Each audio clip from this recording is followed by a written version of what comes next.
Hello, ladies and gentlemen. Welcome to Fireside Cast. I am Silent. I'm joined here by Rogue with Dr. Underscore on production. We're debuting a lot of things.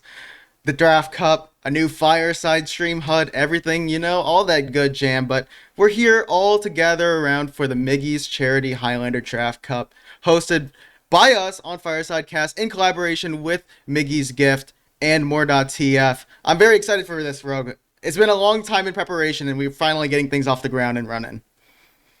Yeah, I couldn't be more impressed, honestly, by your work and everyone from the side of Fireside and from the Miggy's Gift side as well. And yeah, even more, you're working behind the scenes with this super exciting format for the draft here. I love tournaments like this, and I'm super excited to put it towards a good cause.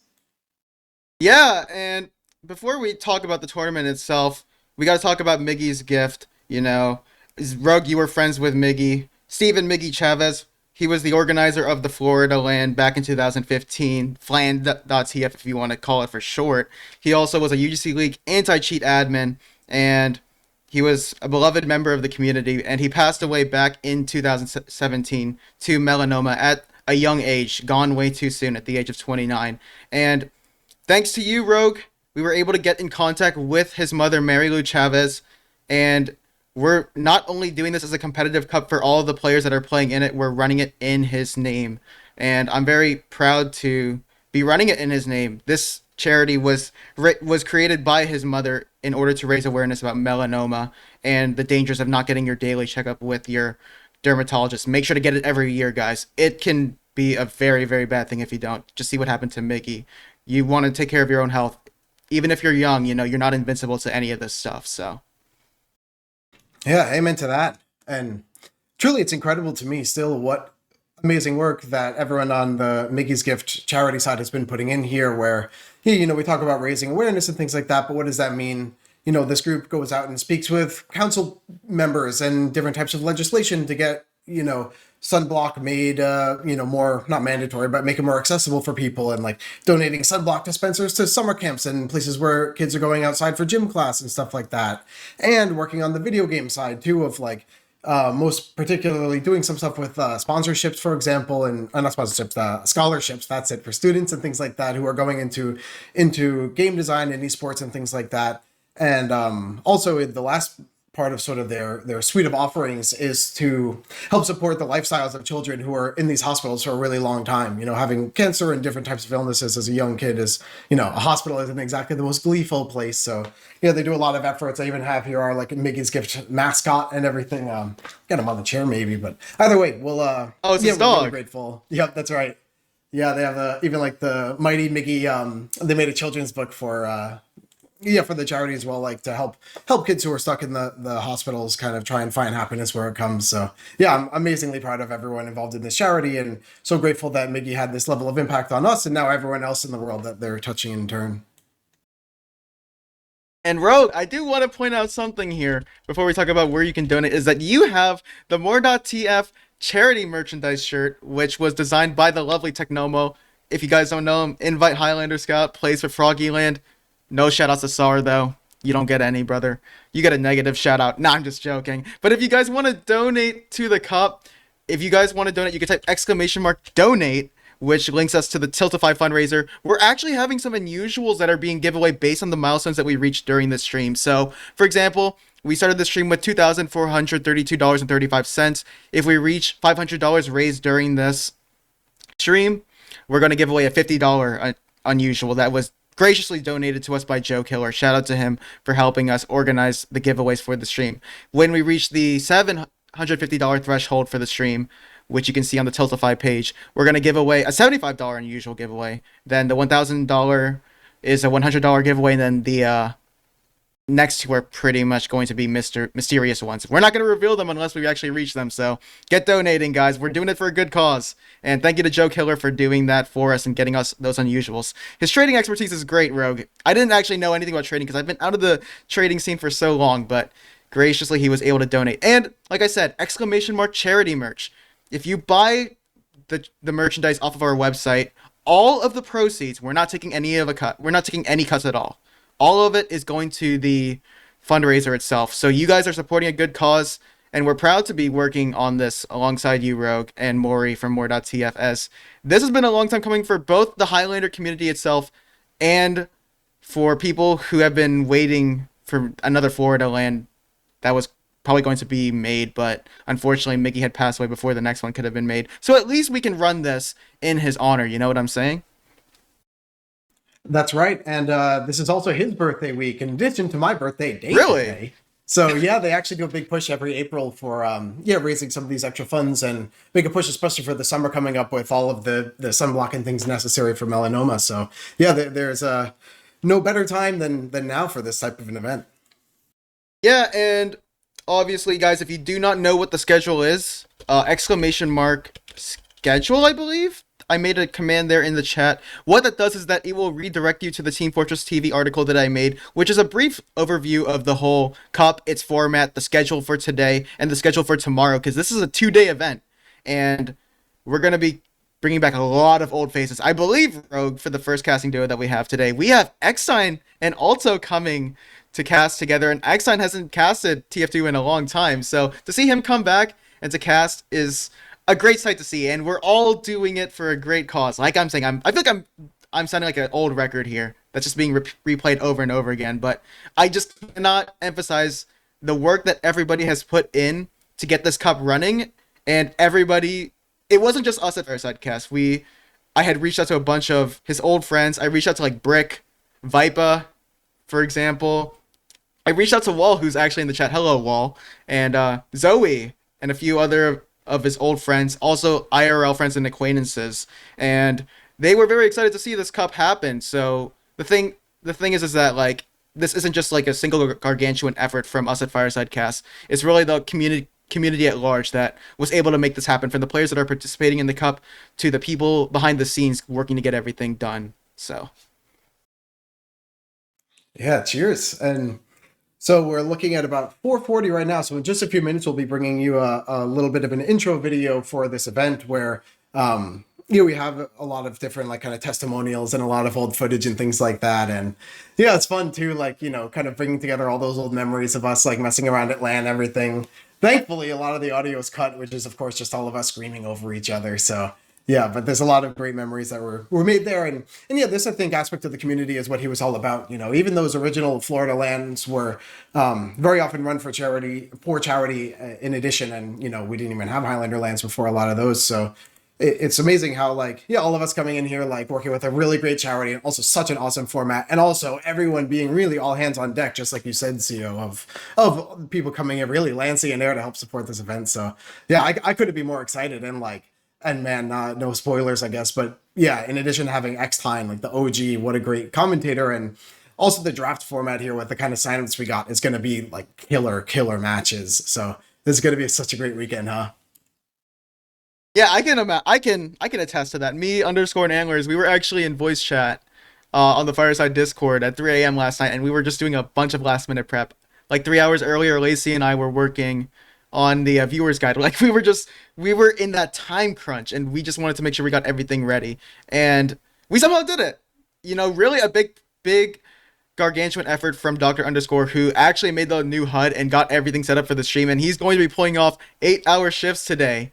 And shout out to Technomo too for making the HUD here. All of the design here on stream is actually from Technomo himself. So it was a combined effort between Doctor Underscore and Technomo. So guys, cut some slack for Underscore here. He's not going to have a lunch break, unfortunately, to grab food in between his 8-hour shift. So he's just going to have to go through the gauntlet here, and hopefully he can produce for these next 8 hours.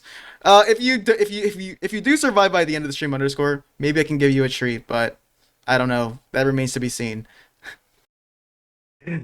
That's right. And yeah, normally this is where we plug things like merch and different ways to support Fireside Cast, which is absolutely an option if that does tickle your fancy. But for today, we'll sort of direct that all those funds towards the lightning rod here of the charity. So like you mentioned, there's a bunch of different commands, and actually if you look at like the stream title, you have all the different commands listed. But yeah, we have a great webpage for making direct donations. There's the merch where all of the proceeds that don't go towards like fabric and ink are all going towards the charity. So yeah, please, whatever way makes you comfortable and excited to support, or even just watching, cheering us on, spreading the message a little bit is all in the name of the game. So yeah, thanks everyone again for all of your combined efforts, and super exciting too for a lot of these giveaways. Like even I'm like, maybe I feel like if I ask nicely, I might know the secret question mark ones, but I like the surprise. I want to I want us to get there together.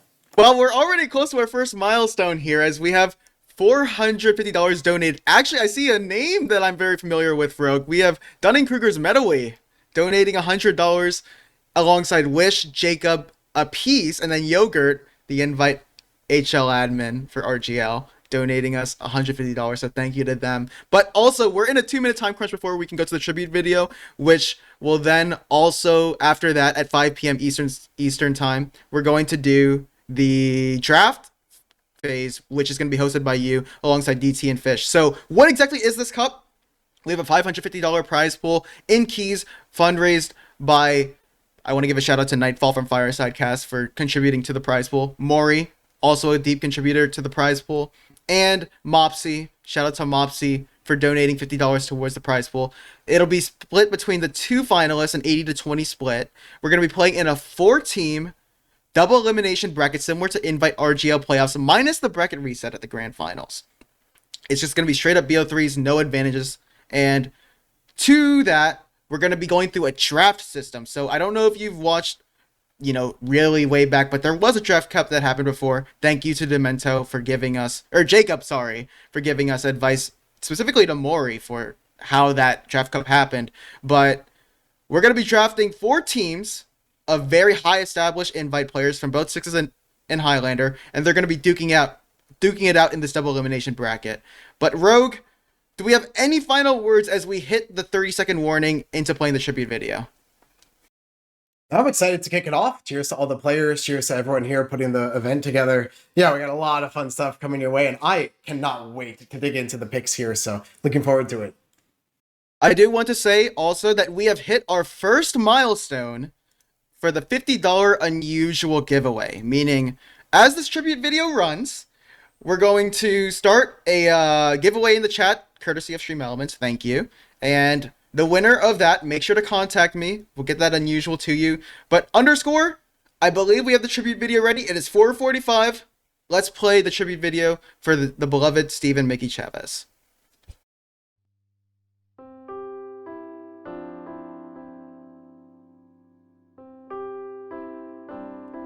Hey, this is Rogue. I'm a longtime friend of Miggy's where we played on a bunch of Highlander teams and led teams together. I also was a part of his Custard Council, right, sort of the group of organizers that he had helping him run the FLANs, the Florida lands that he put together for Highlander. Hi, my name is Sheena, and I want to take a moment to talk to you about my friend, Stephen Miggy Chavez. Hi, I'm Lucas, and I'm here to tell you about my friend, Stephen Miggy Chavez. I first met Miggy in 2016 when he was organizing Florida Land. At the time, I was getting into competitive TF2, and I lived only a couple hours away from the venue. All right, here we are. Looking back at it, Miggy was selfless. He was organizing an event with his own money and time, with people all around the United States attending. Reflecting on cherished moments with Stephen, one memory stands out vividly. The joy of playing 2 Fort together. My role as his ever-vigilant vaccinator medic, as he gleefully proclaimed himself unkillable. His humor was unparalleled, and his laughter infectious. Once heard, it was impossible to not join in. Stephen was a gifted comedian. He knew what was funny, and he delivered his jokes with precise comedic timing. His commitment to a joke often went beyond words, involving elaborate YouTube videos or props that perfectly captured his humor. Fittingly, his Mustang bore the Florida vanity plate LMAO, and we were usually laughing our asses off when we were with Miggy. One memory that vividly stands out to me is whenever Stephen was missing from a game, I'd message him and ask, "Are you coming?" He would consistently reply, "Do I need to put my big boy pants on?" And I would awkwardly reply back, "Yes? Question mark?" A few minutes later, he would join the voice channel, loudly declaring, "Okay, boys, I've got my big boy pants on. Where's the party at?" Everyone would laugh. Miggy's buoyant presence is something that we all deeply miss. One of my favorite memories of Miggy comes from his work in the anti-cheat world. So Miggy had done a lot of different types of work in anti-cheat, going all the way from different plugins and like even trying to like reverse engineer cheating code and stuff like that to figure out how to detect stuff. And finally, he had put together this series called To Catch a Hacker, where he would sort of show the community and say, hey, here's what cheating looks like in Team Fortress 2. Here are the different types of cheats. Here are ways to spot them compared to just fishy gameplay and stuff like that. And in all this, he had basically like gone all the way to the source of going to Maxbox, the most popular cheat engine at the time, right? And even contacted Maxbox himself and spent time talking back and forth, right? Where, you know, normally in this, you would sort of villainize the person making the biggest cheats and things like that. And you would get angry at what they're doing to the community and stuff. But no, Miggy was a very different person. What Miggy did instead was made a really fun rivalry out of it with Maxbox, right? So, you know, both of them are kind of like teasing each other and making each other's lives difficult, but in a fun way and like a game. All the way to the point where Miggy actually had Maxbox record an intro for To Catch a Hacker. So now Maxbox is sending Miggy these videos where they're both featured together in this anti-cheat video and stuff like that. Looking back at it, it was a core memory for me and outlines how thoughtful Miggy was of others before himself. After the LAN, Miggy mentored my sniper on my Highlander team, Comlag, and Comlag was always appreciative and always had great memories of the times that Miggy mentored him. Another thing that always entertained everyone, including me, was Miggy's commitment to promoting Florida LAN and his looking for team posts on YouTube. His commitment to that involved outsourcing the video with an individual reading a script, just a little bit of Miggy's flair. A memory of Miggy that I really enjoy is from Florida LAN 2015. So this would be the Highlander LANs that he used to put together down in Florida called Flan. And after the matches ended for the day, you know, it was something like 10:30 p.m. and the venue was closing, so we were on our way out, and we all decided to go see a movie together. And it was amazing because we were the only people in the theater, so we got to have all kinds of fun as much as we wanted. So as this movie's going on, everyone's screaming together, you know, Miggy's there, it's like, you know, there's a bunch of other people like Alto and everyone else just going nuts, like we're watching Mad Max, you know, and then once they go into the bad guy's hideout to go and fight them once and for all, the bad guy actually went to the good guy's hideout at the same time, and it's like, oh god, they're backcapping, rotate!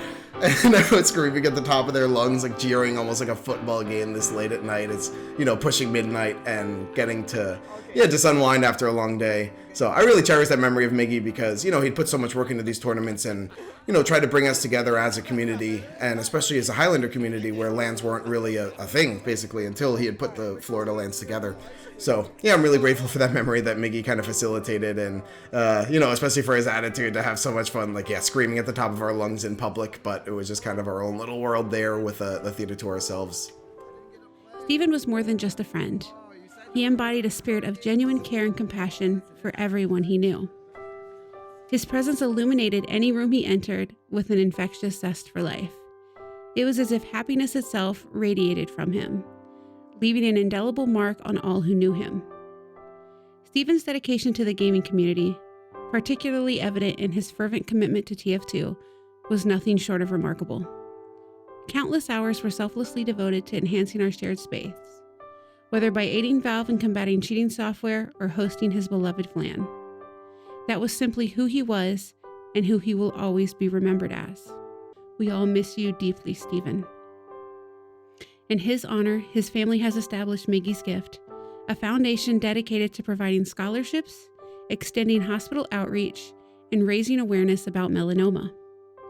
Through this initiative, their aim is to educate others about the risks of sun exposure, stress the importance of regular skin examinations, and emphasize the critical nature of early detection. Melanoma, while often deadly, is highly treatable when identified in its initial stages. Thank you to all who have donated, it will have a meaningful impact. Thank you.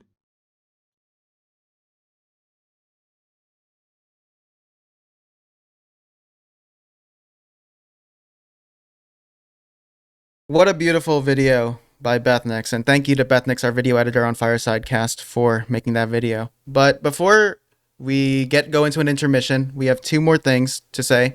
I'm going to do a live read of one of the testimonials that was sent in by a friend of Steven's, and then after that, we're going to play a word from Miggy's mom, who is very thankful for all the organization that went into this event. So, if you guys don't mind, I'm going to read it out now.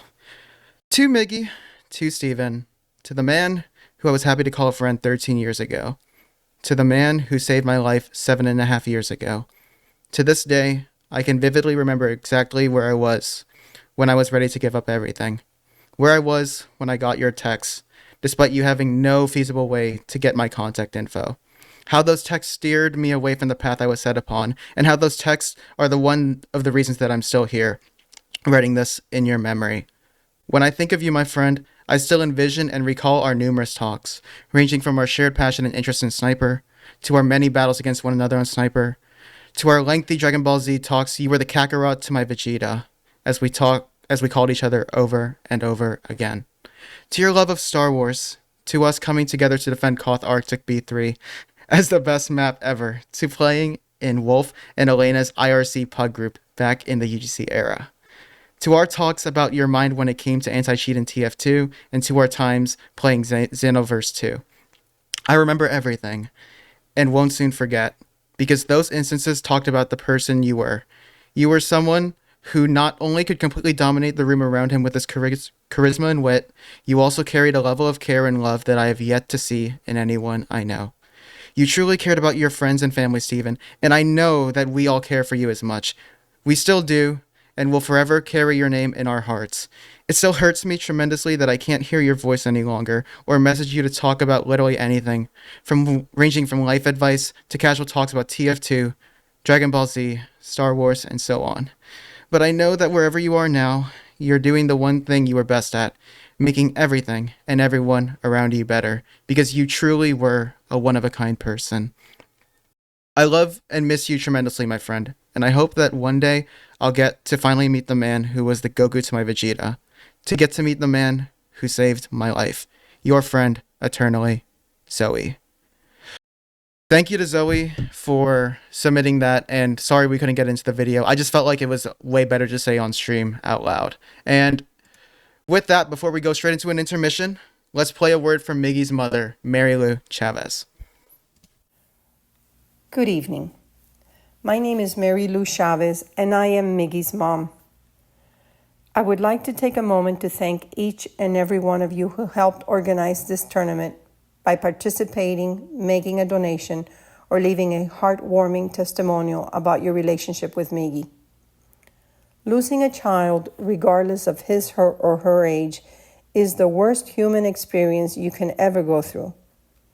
The love and support we have received from Miggy's TF2 family has carried us through some of the most difficult days in the last 7 years. We miss Miggy terribly.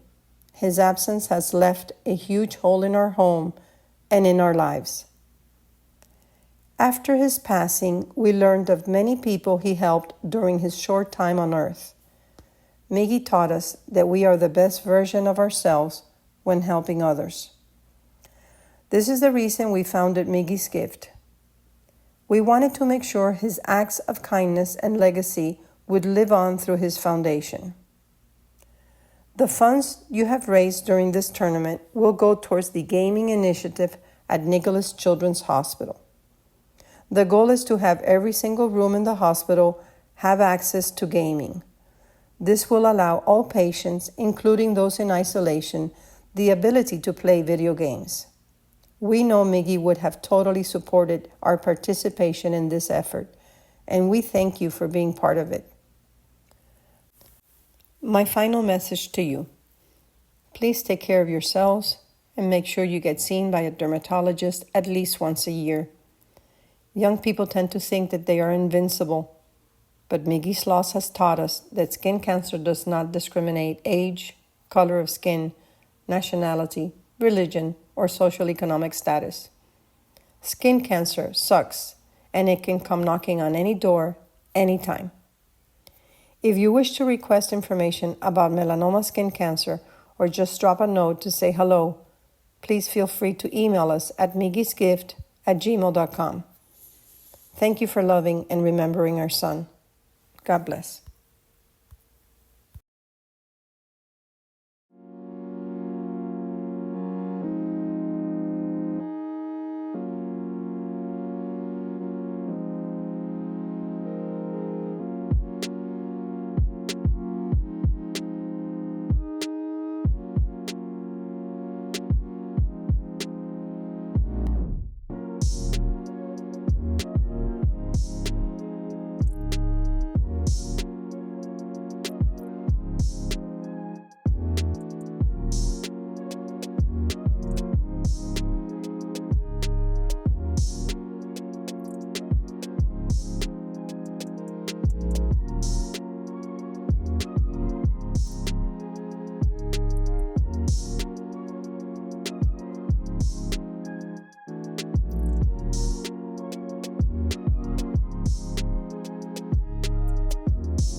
Hello, everyone, and welcome back. Here we are with the More.tf Highlander Draft Charity Cup, brought to you by Fireside Cast. So I'm Rogue, and right now we're here to bring you all the picks coming in from the different team leaders by drafting their teams. You know, we got some of the best players here in North America, crafting their own roster of a sort of never before seen combination of players here playing for our prize pool of all this I think it's $550 in keys, all while we're raising these donations here for Miggy's gift, which you can find out from !donate on the Tiltify page that you'll get linked in the chat.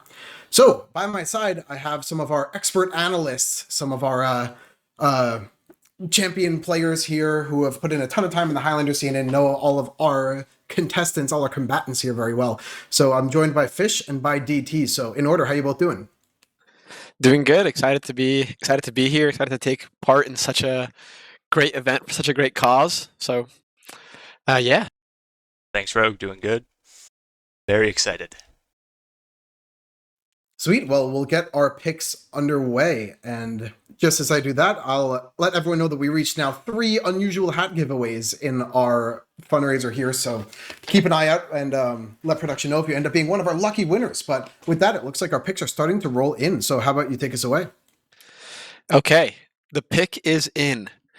With the first pick in the More.tf 2024 Miggy's Gift Charity Cup, Team Hyphen selects blank on Scout. DT, your thoughts on this? Yeah, I mean, I thought this was the smart choice. When I saw the spreadsheet, I kind of expected maybe if it was another captain, maybe we'd see Letty go first, or one of the snipers, something like that. But I think Hyphen's, he's the thinker on the captain. He knows what he's doing, and blank is probably the smartest choice here. That's also what I thought. A lot of people thought Lenny would go first, but I also thought, blank, probably one of the most dominant Highlander scouts of all time. The MVP of probably season 16. He's been around for a little while now. He's been so dominant on Scout, so not too crazy of a first pick, but one that's definitely going to have huge impact on the game. Yeah, I'm also glad that Hyphen got to have first pick here. For a lot of these other players on power classes, like Wish already has a great scout, Exile already has a great demo man, of course, both of them being themselves. So Hyphen on engineer here is like, you're going to need firepower quickly. So getting that first pick and having it be someone who's high damage like blank, but also smart enough to not, feed as a pick class and things like that. Like, yeah, I think this is a really strong first pick out of not as powerful power class like Hyphen here. I mean, blank's just crazy good player. So no surprises here. And with that, our second pick is in. DT, you want to take it away? Okay, sure. You could do it, Fish. Okay. So with the second overall pick in the Highlander draft, Team Carson selects your very own DT on demo. DT, your thoughts on this pick? I'm honored. I honestly wouldn't expect this, but I'll just leave it to the others to decide. I am thankful though, very honored. Somebody that's played with DT in the past, I can only say this is a great pick. One of probably my favorite demo to ever play with. Really strong caller. Definitely someone you want on a draft cup like this. And yeah, I mean, it makes sense to me. As we look at this list, there's kind of like 2 strategies almost that you're looking at where, number one, for some of these classes, you want to get the best player you can as early as you can, but also how well is your roster going to fill out, right? For example, there are so many good snipers here on the list, but yeah, for things like demo, really there's only a couple left to pick between and things like that. So, do you want to lock in a really top pick like DT, but then, you're the last one to pick your scout this time if you're Carson. So yeah, this is all part of the game here that makes it super fun for a draft like this. And with that, we have our third pick. Team Wish, with the third overall pick, selects Lenny on Sniper. Yeah. I mean, Lenny, probably the most dominant sniper in RGL of all time. I mean, what was that stat when me and you were playing last season, Fish, where I think somebody messaged us saying Lenny was 49-0 for his last matches played until very recently. Like, 49 matches without losing a single one. That is just crazy statistic. Right. That's what we predicted. Like, yeah. he was literally 49-0. That He's an is 8-time Highlander champion, probably the best sniper in the RGL era, and maybe even like cumulative like Highlander in general. So I would agree. a no-brainer pick there. DT, you want to announce the next pick? Sure. Pick number 4, Team Exile has selected Fish on Spy. Your thoughts on this, Fish? Again, I think that I'm honored to be picked here again. I've played with Exile a lot in the past. I think we work well together. I think it's going to be interesting in this pug kind of dynamic to see how we play together. I didn't know I was going to go this early, but I kind of see how we got here. But yeah, it's going to be really interesting. Yeah, I think that's a smart choice from Exile, selecting like a calling spy that he knows he works well with. Assuming the rest of his roster gets filled out with like a similar level of players, I think definitely have a very strong team by the end. And with that, we actually have pick number 5. Exile gets a second pick with the Snake Draft. He has selected Toy on Medic. That's a very early pick, having your second pick be a medic, huh? Yeah, not what I expected for sure. But, it's his team. We'll let him cook for the rest of it. We'll see what he's got in store. Toy is definitely a very good medic. I've played with her before. She is extremely good. And, there's a lot of good medics added. She is very good. She works well with Exile and Fish, actually. You see this roster is pretty similar to, rosters Exile's played on in the past. So I see what he's going for here. And, yeah. The chemistry is worth its weight in gold when you're picking sort of a fresher roster like this. So for like the demo and medic to be on the same page for free at the start is going to be a big help. So explains the pick for sure. And with that, we have our next pick too. We're going really fast here. This is rapid fire. Yeah. The next pick from Team Wish. Team Wish selects AGB on Spy. Yeah, good decision. I am kind of surprised to see the Spies go so soon, though.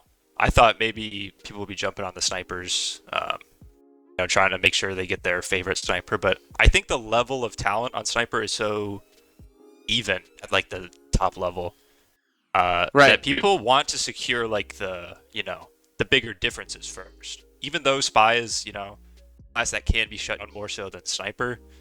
Not too surprised to see AGB go, a little surprised to see AGB go this early, especially and you. But with you, that was Exile, so I kind of expected that. But yeah, not a bad pick at all from Wish. And with that, we have the next pick too. The next pick in the draft is Team Carson selects Biffle on Soldier. Yeah, Biffle's a great player. I think I'm kind of glad that my team captain saw this opportunity, because I honestly, let's talk about these soldiers real quick. We have Donovan, Speedy, Rain, Quacks, Jerry. If you notice, a lot of these are not really known Highlander players. Right. Donovan known for playing 6s, Quacks known for 6s. Rain, I believe, hasn't played in quite some time. But Biffle has been playing recently, albeit not on Soldier, but very, very strong Soldier. And he has that Highlander experience that helps out a lot in like high level games. So yeah, Biffle probably the only soldier to played in like seasons past. Like none of these soldiers have played in maybe the last 2 seasons. So Biffle, like the most recent soldier, played very well this season. Has a lot of experience in Soldier and Scout. And yeah, I think it's a good pick. And with that, we have our next pick. Somebody I thought would go a little earlier in the draft. With the 8th pick, Hyphen selects Mujet on Sniper.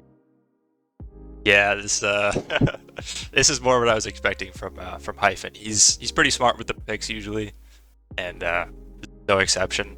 Looking like a very strong team so far.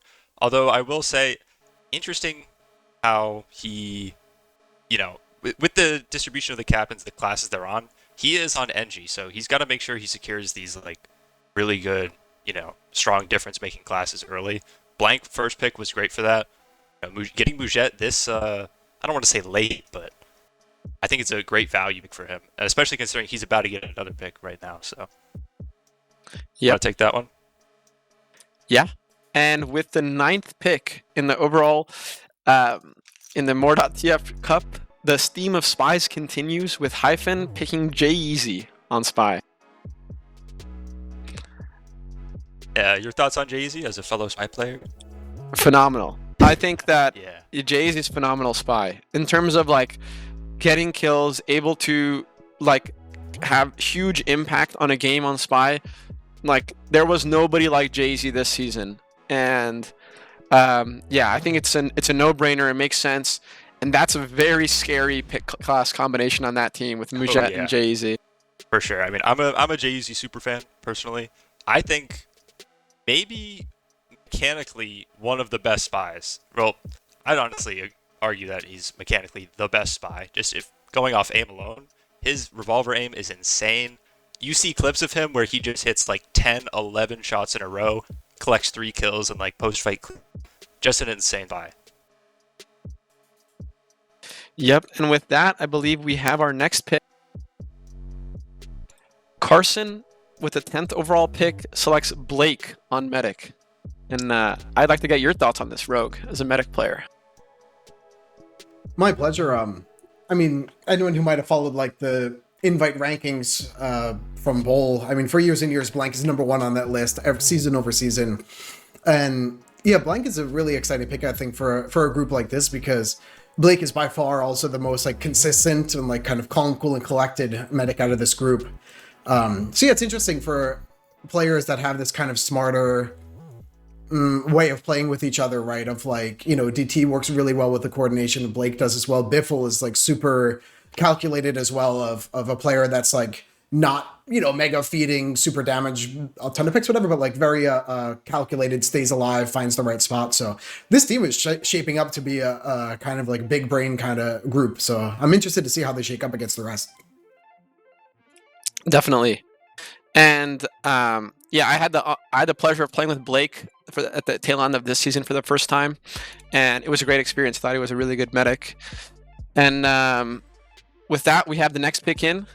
The first of the heavies have been selected. With the 11th pick, Team Wish picks Triple on heavy. Yeah, I mean, Triple, I just remember playing against him, I believe last season, and it is just it is so crazy to like check the logs after, you know, a scrim half or a match and just see like the other team's heavy putting out a performance like Triple did consistently. Like he just has insane aim, his mechanics are crazy, and he just doesn't miss on heavy. I don't know how he does it. He's not even really traditionally a heavy player, I believe. He's been playing Scout the past, you know, season before that. But last season, they put him back on heavy, and he was just owning everybody. I remember watching actually the grand finals against, like it was Zuki versus Triple on heavies, and Zuki's stats were amazing. And he did a lot of great calling and stuff like that, calling around himself, had a ton of resources available and topped the scoreboard often. Triple had no resources at all, super low heals, but then somehow was in the middle of the scoreboard consistently. So yeah, having a heavy that goes like neutral, not even negative, is like shocking with that level of play. So yeah, Triple's a great pick too. And with that, we have our next pick. With the 12th overall pick, Team Exile selects the duo of Nixie and Poseidon. So just to clarify what this is Nixie will be playing on Saturday, and Poseidon will be taking over on Sunday. Oh, cool. Yeah, so interesting situation there with the picks, but I think it works out pretty nicely with the fact that they're both pretty consistently top snipers, pretty similar in skill. So it might be a bit weird having, you know, one sniper one day, one sniper the next, but I don't think it'll matter too much with just like the consistency they both have, their mechanics and such. Definitely, you know, good decision. Both of them. Nixie's placed multiple times. Poseidon won first place last season and popped off this season. He did absolutely amazing. Surprise. And with that, we have our next pick. Team Exile, with his second pick because of the snake order, selects the first engineer of the picking so far. He selects Rebel on NG. Well, I definitely see what he's going for now. This looks, you know, awfully familiar for Exile teams. Rebel is an amazing engineer. This is looking so far exactly like, I believe, season 16. Or no, not season 16, but pretty much every Exile team has had a roster similar to this in the past. So I definitely see what he's doing here. Yeah. Maybe Exile's going for that like synergy diff. Yeah. You know? Coordination. I get it. Okay. The next pick with the 14th overall pick, Team Wish selects Donovan on Soldier. I think it's a face we don't usually see too much around the Highlander community, but Donovan obviously a super decorated player in sixes, and I'm sure that can translate over to Highlander fairly well. I mean, all there is to say is Froyo Tech. That's all you need to know. Right. I And was with just that, going to we have- share. Yeah, go ahead, Fish. Okay, I was just going to say, with that, we have our 15th overall pick as well. The 15th pick, Carson selects Sand on Heavy. Man, I'm glad he's on my team because all I know about playing against is, oh my god, he is so annoying to play against in a good way. Like I don't know how he does it. He just gets into the most like crazy positions and he just always catches me specifically off, it feels like he's just always around a corner, fully revved, and he just shreds you. And an insanely good player. He won 2 seasons, I believe, very recently, so definitely a good pickup. Yeah. I was telling DT before this, saying I do not want to play against Sand in this tournament. I hate playing against Sand. He is so good. It is so annoying to play against him. And, thankfully, I'm going to be playing against him again. So that's so much fun. And with that, we have our next pick. Team Hyphen selects the young prodigy, Leaf, on Pyro. Yeah, speaking of annoying to play against, I mean, Leaf, he is just insanely good. Last season, he just had an insane run through all of playoffs. He played so well. Unfortunately, team, couldn't make it the final stretch through the past, 2 grand finals, but Leaf was definitely a shining star on Rib. He did extremely well. We are in a rapid fire round here. With the 17th overall pick, Team Hyphen selects the lock and load legend himself, Mori, on demo. Well, there you go with Rib players. Definitely solid pickup, especially getting Leaf and Mori on the same team. Maybe there's some synergy there. Oh, with J-Easy actually. It's I see what Hyphen's cooking too. Going similar to the Exile Rib route. Yeah. I mean, they did get second place last season. True. Very good And with picks. that, we have our next pick. Hyphen with a snake order gets a second pick. Oh no, sorry. The next pick is not in yet. I was misreading that. Yeah. We're waiting on our second pick. There we go. With the 18th overall pick, Carson selects Pickles on Engineer. Yep. With that, we're halfway through, right? Yeah, 18. Yeah.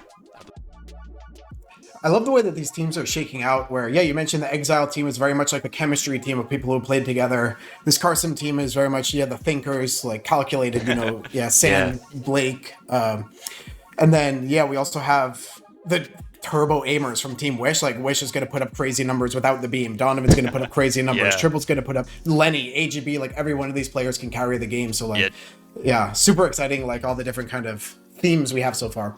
This is why I was so excited for this. I love seeing how these captains have different approaches to making their teams. Wish just has insane mechanics all around. Wish, Donovan, both insane on the flank with aim, mechanics, movement. Triple, also a really, really solid aimer. And the pick classes, Lenny and AGB, they just get kills. That's all they do. And this Team Wish is going to be very hard to play against. And with that, another addition to Team Wish, we're adding in Ray on Medic. So with the 19th pick, Team Wish selects Ray. If you continue the theme with great mechanics and sixes players, Ray is Ray is somebody that's very familiar in that sense. Ray's played Invite Sixes a few times. Definitely very good mechanical medic, and has not shy to Highlander at all. Has placed a few times in Highlander too, so definitely a good pick there. Yeah, I mean, last season Ray had a great performance, I believe. Yeah, she's pretty much known, at least in the circles I'm in, as a very, very solid mechanical medic. Very good. Getting those surfs out, surviving, all good medic stuff. With the next pick, with the 20th overall pick, Team Exile selects Pablo on Scout. I would want to comment and say Pablo is a great friend of mine. Definitely somebody that it works very well in a team environment. A very good listener. Another very, very good mechanical player.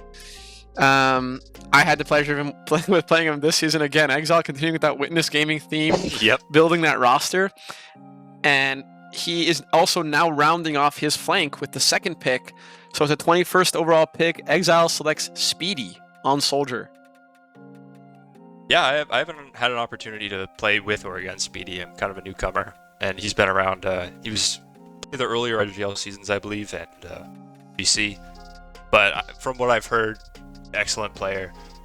Yeah. Rogue, you're probably one of the only ones that has actually gotten to play against Speedy a few times. Me and DT are probably too new to have played against him. What do you think? Yeah, I'm honestly, if I'm Exile here, I'm just kind of drilling over these prospects, kind of putting together most of your team that you have all this chemistry with, and then oh no, Speedy is the next person that I haven't played with yet, but is still available. Man, what a powerhouse of a, what is this, 5th pick for Exile? I think that's sixth pick for Exile is Speedy. So I think Speedy's going to bring all the firepower they need, have that heads up kind of gameplay, not feed, but maybe not as familiar yet with the payload maps and stuff like that, but who cares? That's not going to make the big difference here on a classic Soldier. Right. Thank you for that. Again, we have a new pick that's in with the 22nd overall pick. Team Wish selects American on Pyro. Interesting. I think well, I just want to comment. Interesting that Wish selecting American leaves Melon for Team Exile, well known as the Exile Team Pyro. So that's hilarious. And this is literally just Witness Gaming at this point, which I think is very funny. But yeah, American also very solid player. I believe, if I'm not mistaken, he does a lot of calling from his spot on Pyro on some help, especially when they're I don't want to say lacking calls, but from what I understand, he does most of the decision making for that team. And looking at the rest of this team, you have a lot of DM talent, Wish, Donovan, Lenny, AGB. You don't really have a solid caller, I want to say. So yeah, I mean, definitely a great choice for Wish. I think that might come into play with the calling ability of American. He's kind of a smart player. So true. And with that, we have our next pick. Team Carson selects Scouty on Sniper. Definitely a newer face, I'd say, in the scene. Somebody that hasn't been around too long and is kind of an up and comer. Made playoffs for the first time this season, and I think placed 3rd. So definitely a little bit of a newer player to the scene, but one that's been making a big impact. Oh yeah, I mean when Scouty's on, he is just destroying everybody in the server. I remember I watched, I think, one Asheville game last season where he was just killing everything on a 12 kill streak or something. He goes on his kill streaks and his team can protect him, keep him up. He is just insanely good. And with that, we have the 24th overall pick. Team Hyphen selects .wet on Heavy. I just want to comment, .wet, good friend of mine. Traditionally he was a scout player, but it's so funny that now that he switched to Heavy, he just immediately shot up the ranks on Heavy and instantly, I think he hadn't placed before, and the 2 seasons he played Heavy, he immediately placed both seasons. I just thought that was funny. Yeah, great player though. And that season 8 LFT too. Oh yeah. Yeah, he's still looking for a team, so maybe hit him up. Want to put together a roster next season? Yep. And with that, the 25th overall pick, Hyphen's going to round off his team with Foxy on Medic. Yeah, Foxy, I was very surprised, ringing, subbing in for Rib throughout the season. Foxy, I feel like just came kind of out of nowhere and was just performing at the highest level on Medic. She did so well this season. Really showed a lot of improvement too. And honestly, I even as a last pick Medic, on as far as this draft goes, I think that's a great value pick.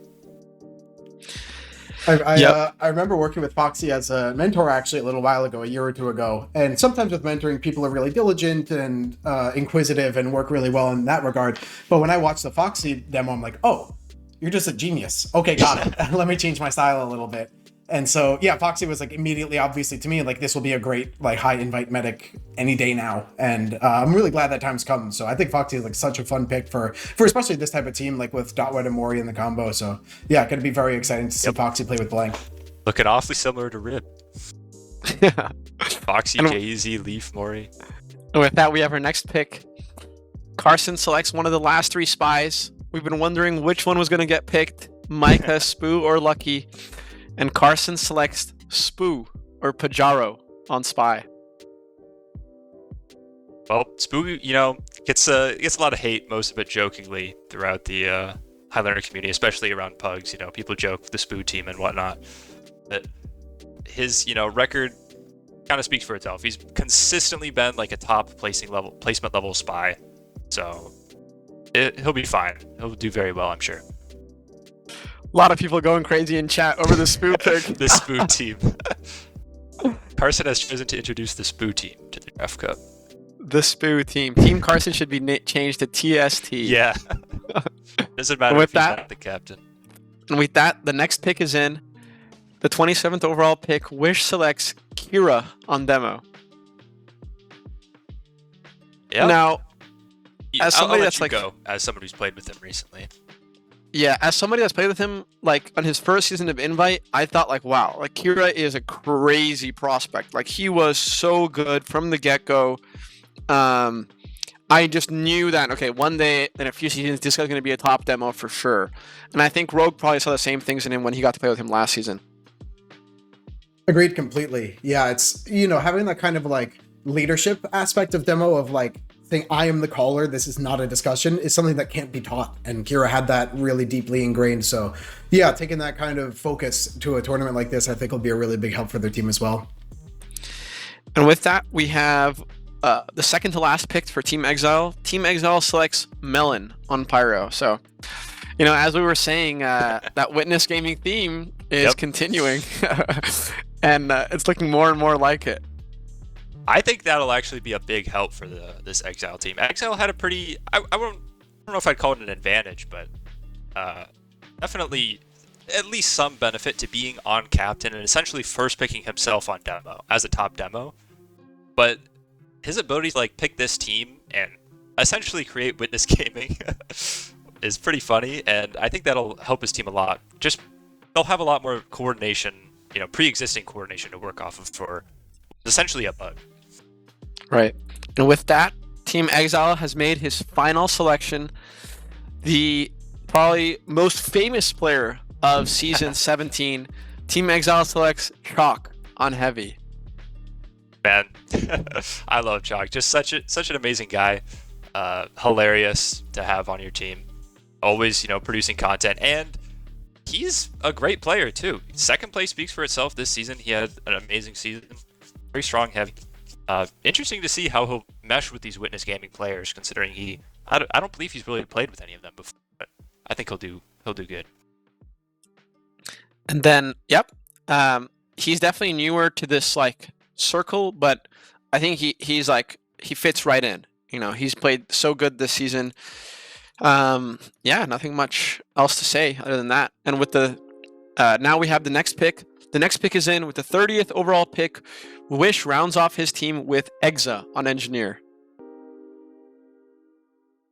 Yep, Exa, another top engineer player. I believe Exa has gotten first in a couple seasons. Yes. Correct me if I'm wrong there, but maybe, I mean, it feels like Exa's kind of every team. Exa's played on, what, Froggyland, Somebody Help, K&D too, I think. Kind of interesting how they've moved around so much, but a great player. Definitely not a bad pick. Right. And now we have our 31st overall pick. Team Carson is going to round off their team with Emily, or Emmy-Bug, on Scout. You know, another player that's been around the help circle for like a long time now. Definitely a very seasoned Scout player. Somebody that like definitely knows how to... definitely knows the Scout class super well. Has played Spy too, so played a few classes. I believe they played NG a while ago too, so... Yeah. The pick makes a lot of sense to me. Yeah, I mean, just thinking recent memory playing against, you know, the Somebody Help team, especially in the era right after they lost May and Timeless, who were two of their biggest players. Emily is a player that really stepped up, and it kind of felt like playing against them in that time when they didn't have their, very strong demo, very strong sniper. Emily just took over the game. Like, no matter what, if it was COD, payload, didn't matter. Emily was taking Ubers, just killing everything somehow. Yeah, great player. And with the final pick in the More.tf Charity Cup draft, Team Hyphen will finish off their team with Quacks on Soldier. Very interesting to see that, the captains have decided to, focus more on mechanics for their soldiers, probably owing to, this is kind of a pug style, so you don't really need, like, the Highlander soldier, waddle around on payload with, like, a banner and such. Like, you can just pick up a mechanics-focused soldier like Speedy, Donovan, Quacks, all gonna do great, I'm sure. Biffle's really the only one here that has recent Highlander experience. While that could be a fact, I think, Quacks is good enough. I believe he got second place most recently in sixes, or maybe it was even first. Not sure. I don't remember exactly, but either way, not important. A top soldier in sixes, so the mechanics there. Right, and that's done for the main roster section of the pickings. I will read out the subs for each teams now. The subs for Team Hyphen include Rain, Arbiter, and Constantly. The subs for Team Carson are Michaelele, Cats, and Fallen Lord. The subs for Team Wish are Jerry, Lucky, and Mountain. And the subs for Team Exile are Birdo, GG, and Spring Rolls. So that's going to do it for our picking of all the teams. Rogue and DT, I want to get your thoughts on how these teams have shaped out. Well, right off the bat, we have Witness Gaming with Team Exile. Pretty funny. I think, I don't know how much, that pre-existing synergy is going to do on the Koth maps. I think a more DM-focused team like the one Wish chose with, Wish, Donovan, Lenny, AGB, it's going to be hard to play against them on, like, Koth maps and such. I believe there's an even split of Koth and Payload, and it is possible for some Payload maps to be in the rotation, but yeah, I think Team Hyphen and Team Carson look like a more balance between, like, picking some all-star players and choosing some, like, synergy with the support classes, like, but especially with, like, Rib players on Team Hyphen, whereas Exile has just gone all in on just synergy, like, pre-existing team pretty much, and Wish has done the opposite, gone in the opposite direction with just mechanics. Right. Yeah, I think it's going to be really interesting to see how that plays out. Also, I think a big factor to consider is that this cup is not only Koth. So in a regular pug setting where we have only Koth being played, you definitely want to just pick DM heavier players and focus on that. But in a team where, in a setting where payload is being picked, pre-existing synergy is going to have a lot stronger of an influence, as you don't have time to set up, make strats, try strats, and you don't have scrims practices. So those pre-existing strats you have from seasons past are going to really, really come into effect here. So maybe that's what Exile had in mind. So I believe we'll be going into the pick ban section of the games now before we start our first matches in about 20 minutes. So that's going to be super excited to see what maps each team wants to pick. And I have a suspicion that Team Exile with that chalk on heavy is going to want to send it to Vigil. Oh, yeah. Any map with a tunnel, really. We actually have our first matchups for the teams with the, who's going to be playing this too. We have Team Exile versus Team Carson, and then Team Hyphen versus Team Wish. So 1-3 versus 2-4 up here. Yeah. We can kind of just go over that stylistic matchup right now if you want to talk about it. I think that, we compare, let's start with the first one, Team Exile versus Team Carson. I think that Team Carson definitely looking like a more DM-oriented team. Yeah, for sure. While Team Exile definitely like a lot more synergy and comms oriented team. So it's gonna be really interesting to see how those teams match up in this setting. Yeah, I honestly think a lot of it will depend on the maps. maybe, some payload would play to Team Exile strengths while some Koth would play to Team Carson. But I'm not sure exactly how exactly are the pick bans for the maps working. Do we have that? So I believe it is both. If I'm not mistaken, I believe it is both teams pick and then both teams ban. Interesting. So it should be pretty simple to force payload then for I at think least you one could map. force double payload. No? It depends on how many Koth and payloads there are. I'm not sure. I think there's. I thought there was 3. It's just Are there Vigil and 2? Upward. The rest are Oh, okay. Cascade, Lakeside, Proot, Asheville, and Product. Okay. Interesting.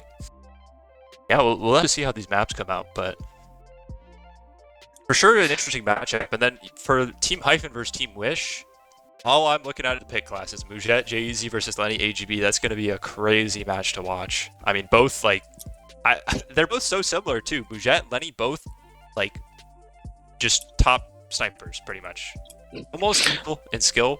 I'd say they're the top 2 snipers of the past couple seasons with pretty much no contention. And then JZ AGB, neither of them really big on calls, but they're both so good at just getting kills. And then, yeah. And also, we just got confirmation that the map pool will include Upward, Vigil, and Swiftwater. Oh, so And- free payload.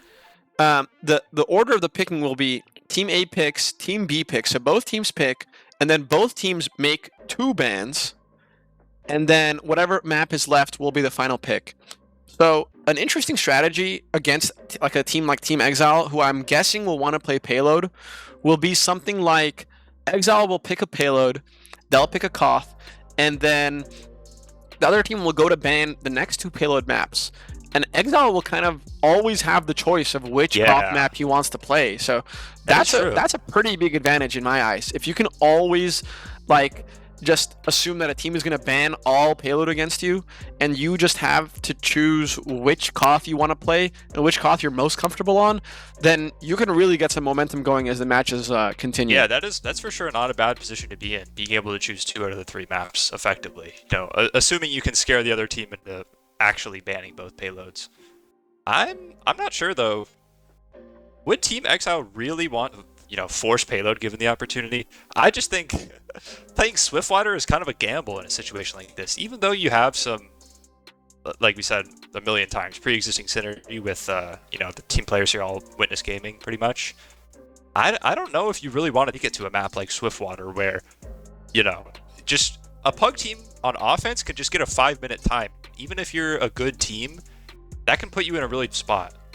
Right. It's hard to be consistent on payload. And if there's even a little bit of a gap in your team with some misunderstanding on a couple points, that can really screw you guys over for the rest of the half. And yeah, I don't know. Maybe they will decide to go Swiftwater though. Who knows? What an interesting game this has brought up though. These teams, it's friends against friends. It's people who normally won't play against each other are playing against each other for the first time. Blank and Melon on opposite teams, me and DT on opposite teams. This has made for such an interesting competition, and to be honest, a lot of us don't know how well these players will mesh with each other. So it's going to make for a really, really interesting matchup here. I'm so excited to see how these round 1 matches turn out. Yeah, same for sure. I mean, this is... I really wish we could do more events like this more often. I mean, not only, obviously with the charity too, we've already raised how much money exactly, Rogue? Do you know? We are in the live feed just, let's see, $33 shy of $4,000. So we hit 3 giveaways. We're en route for our next one, which is at 4.4K, or just passed. So thank you everyone who's been donating. If you type, there's a bunch of the commands in the top, but !donate. We have a ton of merch as well. All the proceeds from the merch go straight to the charity and nowhere else. So thank you everyone who's been contributing so far, and let's keep it rolling. Thank you so much. Yeah, I mean, just such a cool event. So glad that we could do this. I mean, for a good cause too. We're an hour into the event. We've already raised 4,000. That's just insane. And yeah, I don't know. I feel like we could do this more often. Have these types of events more. I hope. Yeah, what are you guys doing tomorrow? Let's run it back. But I'll agree completely. Because the metagame is such a fun part too, right? And it kind of we talk a lot about like seeding and like which teams play which and which tournament formats are best, but here like all the players are working sort of from the same pool. So if your team is kind of outskilled by someone else, it's kind of because you didn't choose the right team. It's not like, oh, we got unlucky about the maps or whatever. So these teams are like kind of going into this from the perspective of how do I build something that can win but also work together quickly. And also, kind of the counter stratting like we discussed as well, like where the Exile team is a lot of Witness Gaming. What are sort of Witness Gaming's weaknesses, or maybe how does that change with the classes who are switched out and things like that? So you have to really think on the fly of like, what is it going to take for me to beat a team like this? You even discussed like Payload versus Koth before, and it's like, yeah, Team Exile will be great on Payload, but I think Team Carson will also be quite good, right? Like a combo like DT, Sand, Blake, Emily, like all of them are very good Payload players. So it's like, ooh, that ace in the hole won't work against this team like it will against the others. Definitely. Definitely. I can attest to DT's ability to play Payload for sure. And, although, you're confident, DT, I'm sorry to tell you, you're going to be going down here, bro. Oh, yeah? We'll see. We'll see. And just to give the tournament format for everyone, so this is double elimination, and each match is a best of 3, right? So first, we have these matchups that we're looking at here: Exile versus Carson, and then Wish versus Hyphen.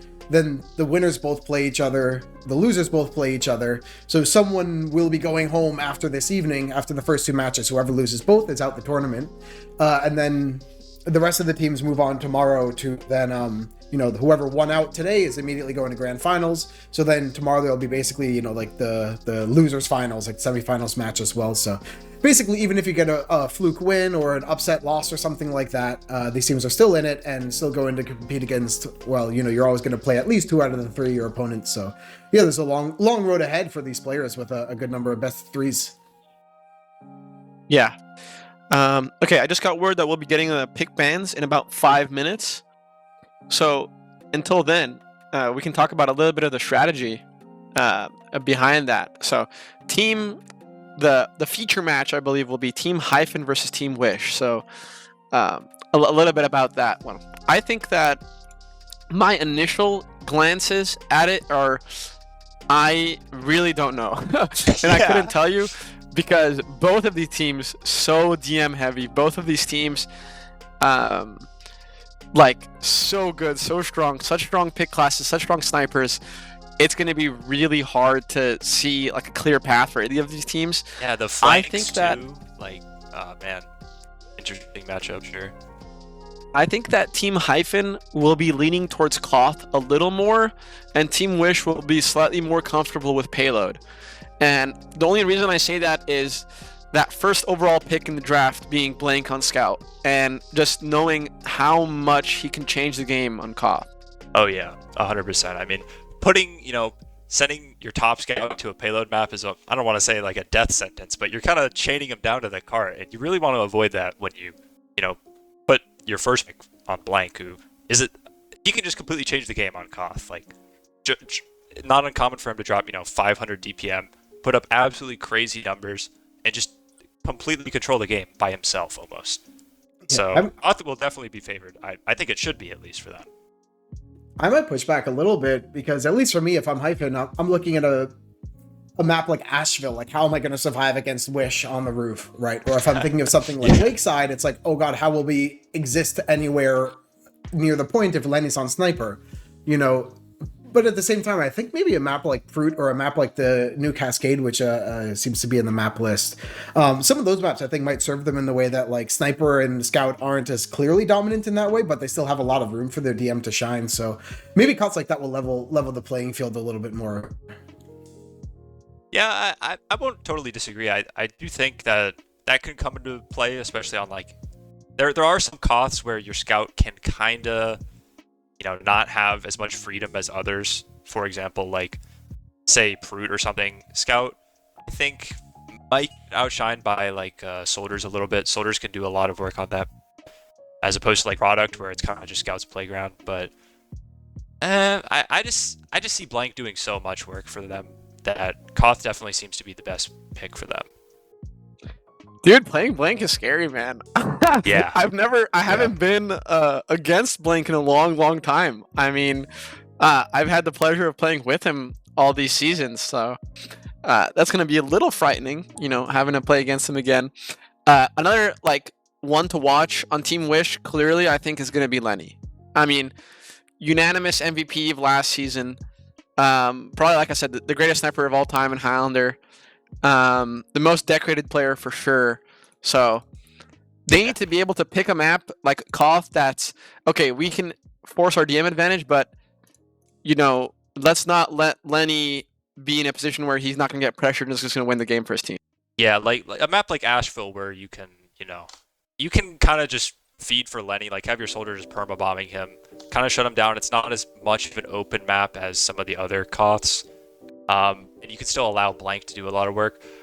It's very risky though. Now that you mention it, actually, Team Hyphen sending it to a map like Product, where Lenny just had arguably the greatest sniper performance of time this season against somebody help, I believe. I think he had like 850 DPM or something ridiculous. Like, do you really want to play against that? I know I definitely don't. That is very scary. On the other end, though, Team Hyphen with Mujet. Mujet probably the closest we've seen to Lenny, if not like surpassing Lenny in some seasons in terms of like just his ability to put out damage, put out frags. Oh, yeah. So, yep. I mean, if there's anybody that's going to be able to keep up with him or pass him in those numbers, it's going to be Mujet. So yeah, that's going to be such an amazing matchup, I think. So I think this is definitely going to be they're the two snipers to really keep your eye on during this match, and I think it's going to be hell for both demos and both teams just because they're playing against like the two probably best snipers in the world. Oh yeah, I do not envy them at all. I hate playing against Lenny. I've done it like I think 3 seasons, and it's just torture. You just can't peek anything. He just always has 450 loaded, ready for your head. It is tough, to say the least. I mean, yeah. With that said, like Team Wish, gotta come back to the Blank. Like, oh man, it's just gonna be a crazy match to watch. Both these teams are insanely like DM heavy. I do not envy the cameraman for them trying to get all the action in. Tough. I'll take a second here too and shout out our donations where we have now passed $4,000, and yeah, just such an amazing thank you to everyone donating. Now this leaves us, let's see my quick math, about 250 away from our next surprise giveaway, surprise giveaway number 1. So if anyone wants to uncover a little bit of fun, keep it rolling here, and really thank you to everyone who's been donating. You're all phenomenal. I mean, I see so many great names like Donovan here playing in the tournament, Casper, a very kind friend, Fleeble here in the chat too from Somebody Help. I also like someone here had, I think they forgot a 0 because they have a $10 donation and immediately after is a $100 donation. So I appreciate the quick edit there. And I'll read this has got to be my favorite one so far from Potassium D. We have, what an amazing event. It's great to see the TF2 community come together like this. Also, happy birthday, Rogue. Thanks, man. These are incredible and yeah, you're all really wonderful. And please take a second too to look at the merch. There's so much fun merch. Like the shirts look fantastic and feel fantastic, and there's stickers you can get like holographic or different sizes and things like that. Oh yeah, that's what they got you, albino jellyfish. Yeah, thanks for the donations. That's funny. I appreciate it very much. You're all very kind, and this all goes to such a wonderful cause at Miggy's Gift, raising melanoma awareness, helping sponsor. Not sponsor. I said the wrong word again. It was use scholarships, which is what you call sponsoring students to go to school. And a lot of work around helping give better hospital lives for children who, have to live months or years of their lives in a hospital. So thank you really everyone for supporting this mission and helping, pay Miggy's story forward and to do so right by all these different people that we're able to support along the way.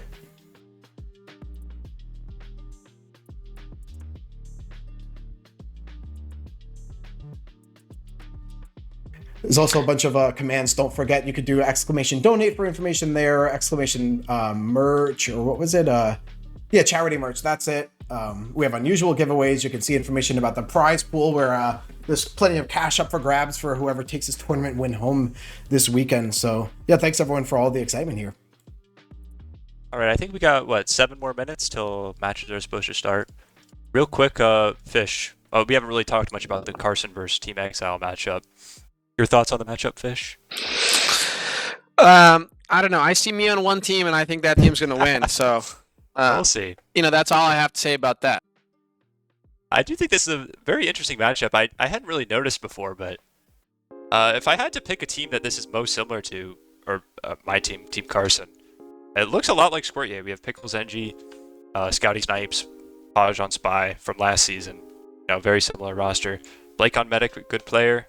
I'm very glad that I have Sand on my team and not the other team. That would be very nice. Yeah, I mean, I guess we'll see how it goes, but I think my team, we have a chance here. Shouldn't be too confident. So the picks are in. So for the Wish versus Hyphen matchup, which will be the one that'll be casted in about 5 minutes, Team A, which is Wish team, has picked Product. Hyphen has picked Proot, one of the new maps, and then the final map picked by Team Hyphen was Asheville.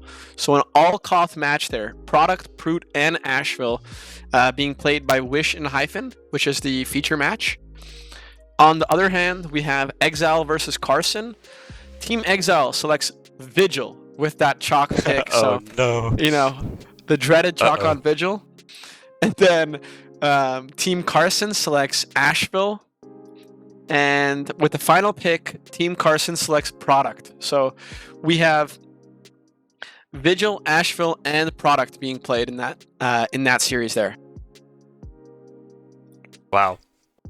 Well, it might be over. Got to play against Chalk on Vigil. Scary for sure. The other team's match, Product, Proot, Asheville for Team Hyphen versus Team Wish. Damn, that's gonna be a crazy match to watch. All Koth with Lenny, Mujet, Blank, Wish. That's gonna be insane. Yeah, that'll be crazy for sure. I hope it goes to map 3 in both cases, honestly. Like, Product is such like a, for these basically pickup teams that we're looking at, for the format of the event, seeing them on the pickup game map here on Product is like a bloodbath in all regards. And if we get to Asheville and seeing Blank versus Wish, which one of us can go 50 and 10 first is such a fun matchup. Yep. And okay, I think that's gonna just about wrap up this picking section of this stream. So we picked your 4 teams, picked all the subs. You can see all the teams on your screen now, all the players involved. We have selected the maps.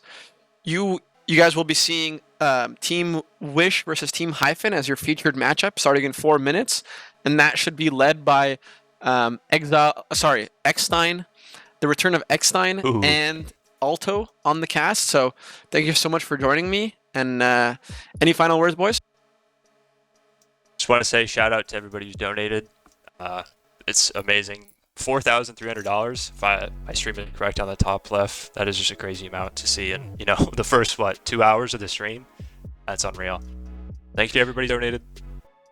Yep, yeah. And thank you guys, and I'm so excited to play this. So, I also want to shout out. We have Gray from the production side. Such a great donation. Kayorn, thank you. Sunny, everyone else, and this actually also does it for me. Where today I'll say goodbye. You'll see DT and Fish here on the server, but I'm going to go enjoy a nice birthday dinner with all my friends, and I'll be back tomorrow to bring you all the action coming up for the semis and grands. Everyone in chat, wish Rogue a happy birthday. Yeah, happy birthday, please. Man. Everyone in chat, wish Rogue a happy birthday. Thank you. You're very kind. All right. See you guys later then. Peace.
Yeah, what's up, everybody? Welcome to our broadcast, the Miggy's Highlander Charity Draft Cup. We are about to get underway with some actual gameplay. The drafting is done, and well, we are ready for some Koth product. I'm one of your commentators today, Eckstein, joined by Alto. How you doing, Alto? Doing good. Really happy to be here. Miggy is someone who I attended all of the flans. I considered him a close friend. The amount of impact he had on this community is just immeasurable. So the fact that anything we can do to give back to, the causes that were important to him, just feel really blessed to be here. Yeah, 100%. The Miggy's Gift charity, such an awesome thing. It's just so amazing what his family has continued to do to push awareness about melanoma, all the outreach involved with it. And of course, we're super excited for all the support that people have been giving us in this charity event today. We will be talking plenty more about that. Obviously our main man today, Miggy, as well. So much love to him. It was he was just such an inspirational figure for me, and another one of those people in the community that was just always pushing for good and events and just like stuff happening and bringing people together. So that's what we're here for today. Really excited about it. We're gonna have some great teams, and starting off this double elim BO3 bracket, we're gonna have the team that was drafted by Wish right now in the blue up against Hyphen's team dubbed Wrap It Up. And we'll see. Won't have a chance to fully wrap it up today in this first game, but we'll see what happens. Yep, and I think we're looking at what at least the stream poll considered to be the two favorites here, taking on each other in the round. Just a lot of really big names on both sides. I mean, I think you got to be looking pick classes here. Lenny on Wish Gaming, and then really the flank I'd say on Hyphen's team. Wrap it up with Blank and Quacks coming in. Just a lot of DM, a lot of raw individual skill here, and they're coming in on Koth product, which is the map to just DM it out on. So should be a really explosive game. Yeah, I mean, Viaduct's always really exciting. It's just so closed in. You were catching me up on some of the changes that have happened to the meta of Highlander as well, which is good to see some progression in the game. Team Fortress always evolving. Teams kind of deciding how to play against each other a little bit more, and maybe some understandings about certain items a little bit more coming into play as well, right? Yep, and while we're on that, let's run down the rosters real quick just for everyone to be certain. Coming in on Wrap It Up, that is Hyphen's team, it will be Blank on Scout, Quacks on Soldier, Leaf on Pyro, Mori on Demoman, Dotwet on Heavy, Hyphen on Engineer, Foxy on Medic, Mujet on Sniper, and Jaeezy on Spy. And then over on the side of Wish Gaming, it will be Wish Scout, Donovan Soldier, American on Pyro, Kira Demoman, Triple on Heavy, Exa Engineer, Ray on Medic, Lenny Sniper, and AGB on Spy. So good to see some, kind of former top invite players that had one, maybe haven't been playing in recent seasons, coming back in on both sides here. Yeah, that might be why I recognize a few of these names. I've been out of touch with the Highlander invite, and I know that just Team Fortress, one of the things that's awesome is we always have a lot of hungry players looking to climb the ranks and get their little taste of glory, right? I think that's what we have going on here today. Happy to shine a spotlight on these players. Really happy that they're going to be able to, that they're tuning in or showing up for us and helping to put on a wonderful display of action. What are some of the names that you see, Alta, or classes that are kind of standing out for either of these teams? I mentioned this in the lead-in, but Lenny Sniper was, the pretty much the unanimous MVP of the most recent invite season.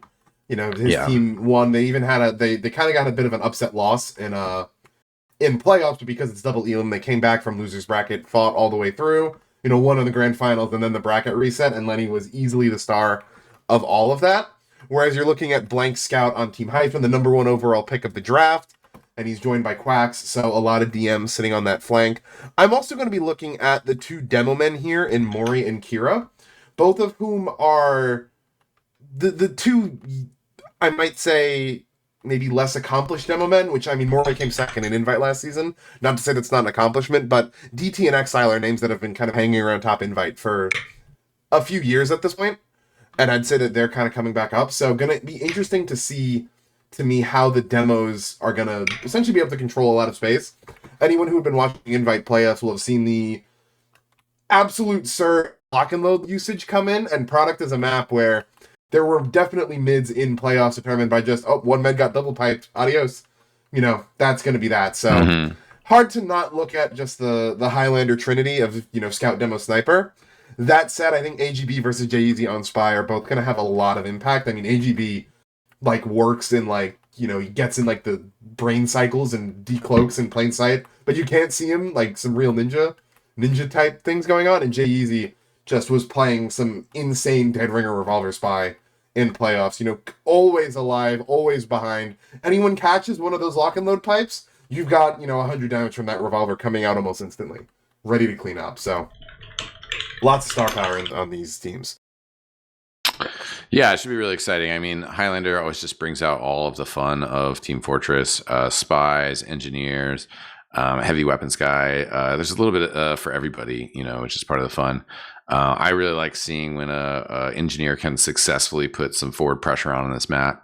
Kind of get some position with their sentry gun and play a little bit out of the ordinary. But also, as a very infrequent Highlander engineer player, this map also just scratches that itch where you're like, I kind of just want to set up my sentry and hang out over here. You don't necessarily have to move, and you're just like, this is my corner of safety. And if anybody needs some help, come back over here and I got your back, Definitely, yeah. And Exa is someone that I've seen drop some level 3s in main from time to time. I don't think Exa's really mained in a while, but when they did play, there was definitely some occasions where you might have seen it. You're like, wait, I hear a level 3 beeping. What is that?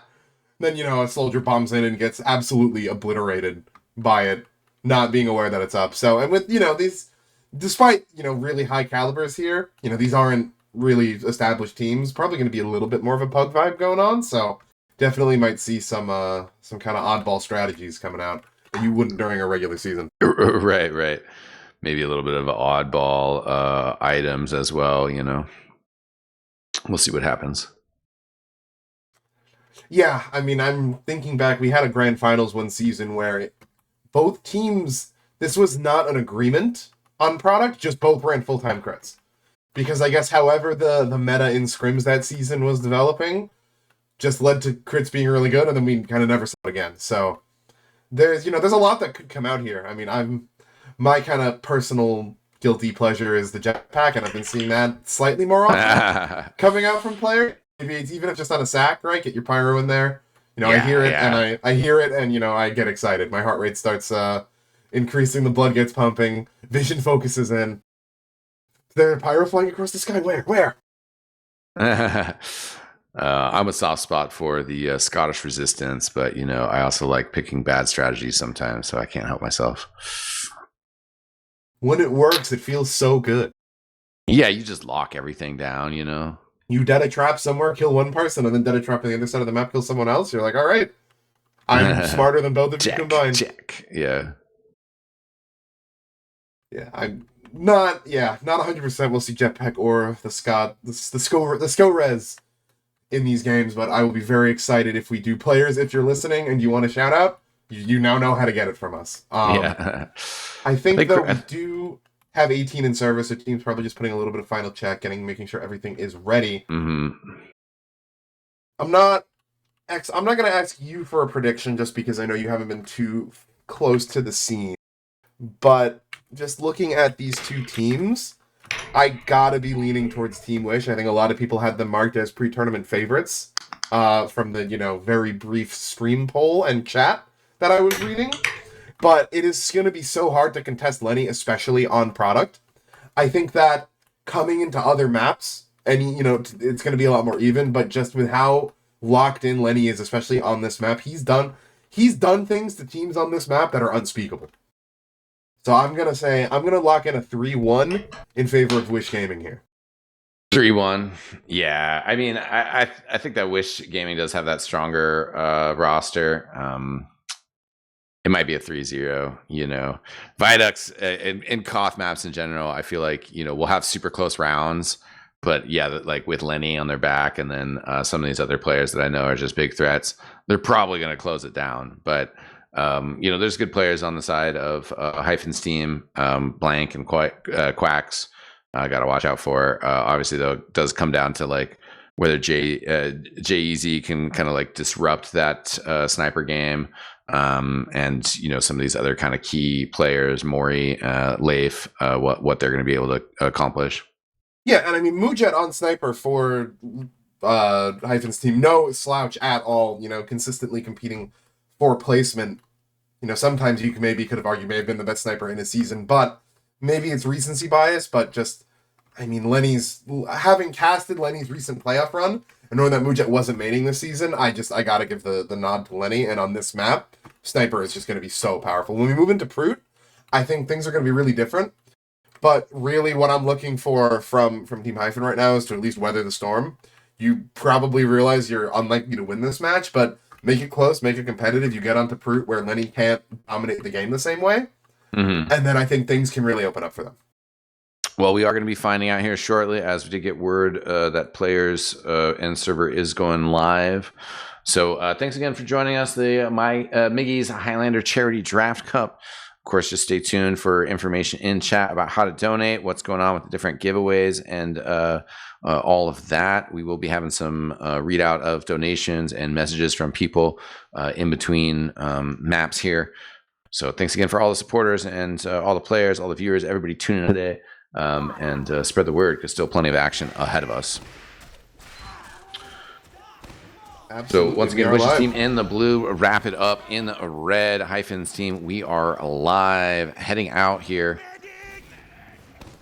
See if this mid-fight. Demo's jumping in, but Quack's going to be the first one going in really deep, all the way back into Cliff, as we see Dotwet getting aggro up on concrete here. But really, no one dead yet, which is really surprising. Yeah, Quacks is coming back here, picked up that health pack, is kind of working concrete here. Donovan, on the meantime, getting a kill in the back line, taking out Hyphen, but the big action coming in here. A lot of players down for Wish's team. They're getting cleared out. Ray's going to have to make a run for it. Cannot get gunned down by Blank. And things turned on their heads already. Yeah, and I think right there is kind of how we see things go when teams play against Lenny. I saw him a little bit more aggressive there. He did not get any quick kills, and they were able to take him down and kind of snowball the rest of the team after that. So, what do we wrap it up?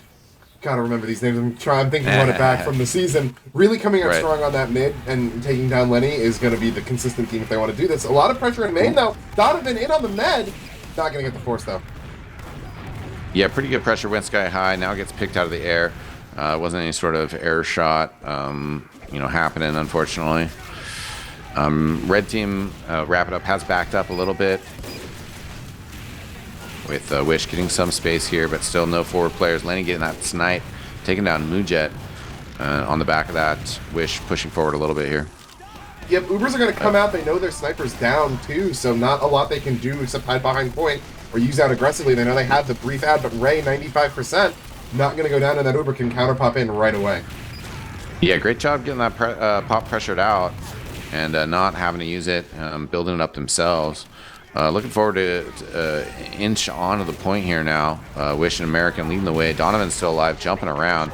They're putting some pressure on red team in ramp here with Mori and Foxy going down.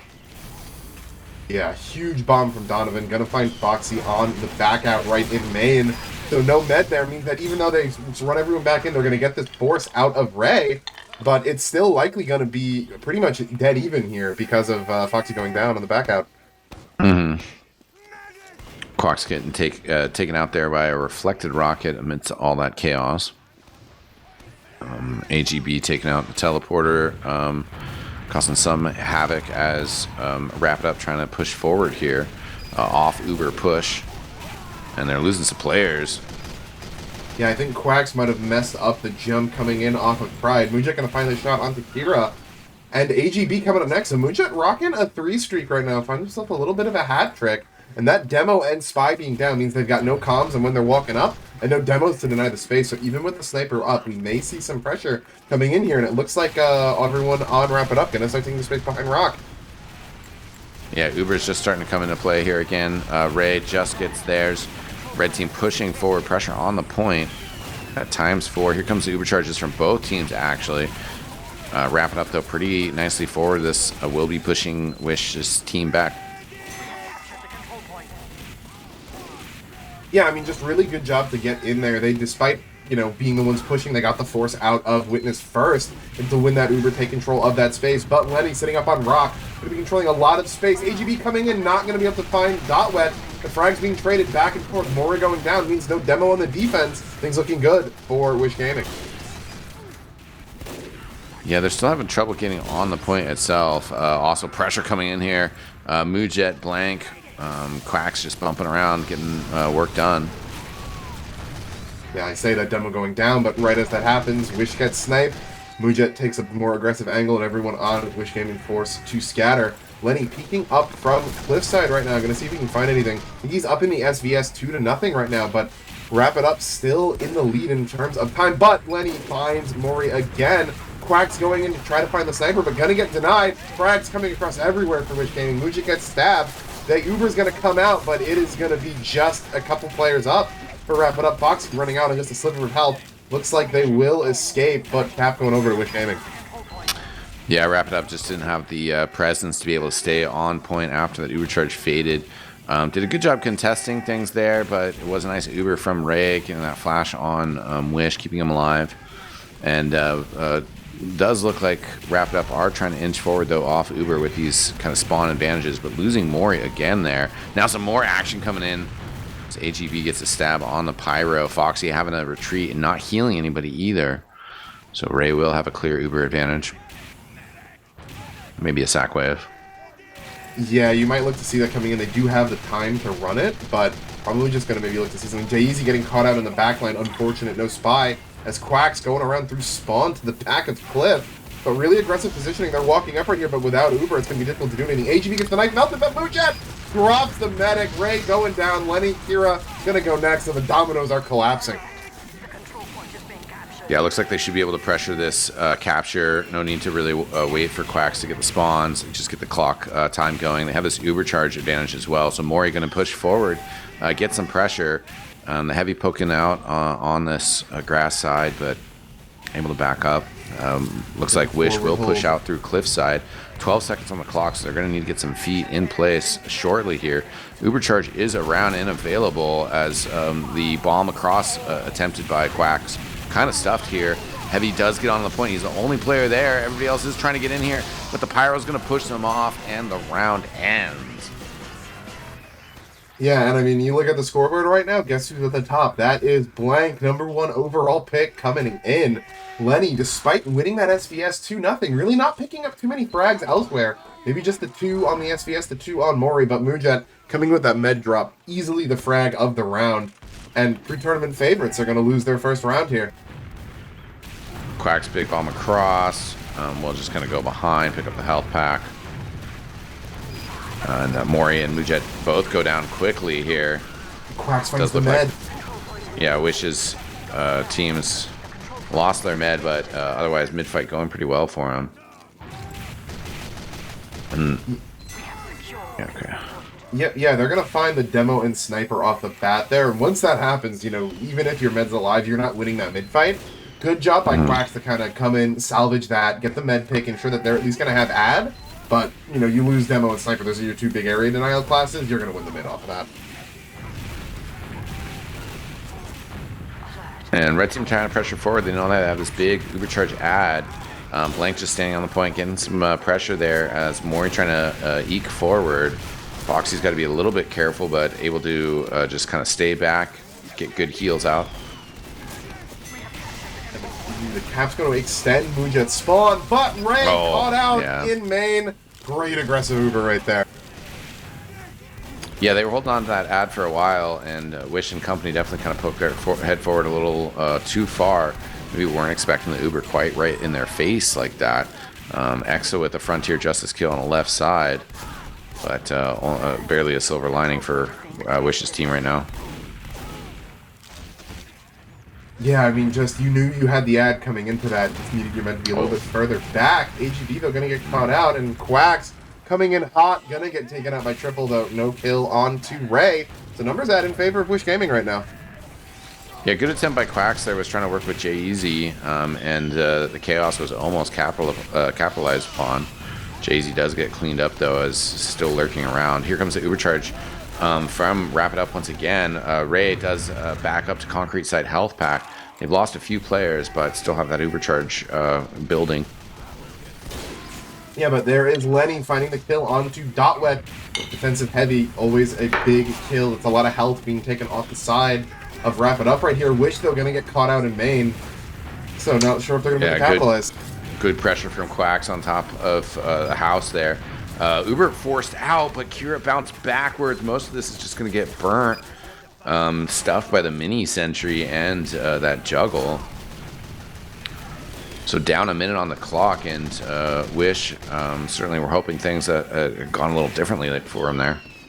Yeah, it would have been good to have your scout in on that Uber, get a little bit, you know, more kind of chasing pressure right here. AGB, I think, not able to successfully cross. Cracks going in deep, lands right on Ray, and finds the lock and load takes another. Great focus fire there. Players working together to just kind of chick down the opposition real quick.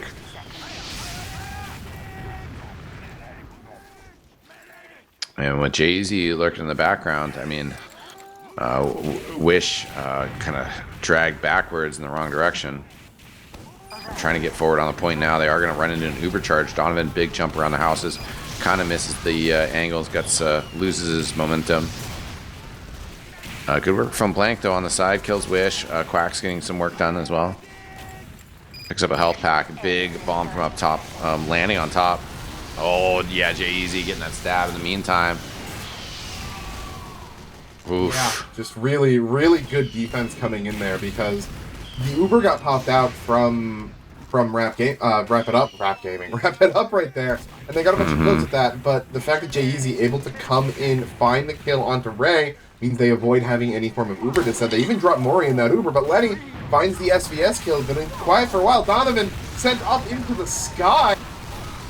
We're gonna have a scramble for the point here. Big death by Mori. Yeah, Team Wish, unfortunately put in that awkward position again of having to push forward and try to just get some feet on the point to keep the round rolling, but completely shut down by Wrap It Up, who are looking to push in for a third round win.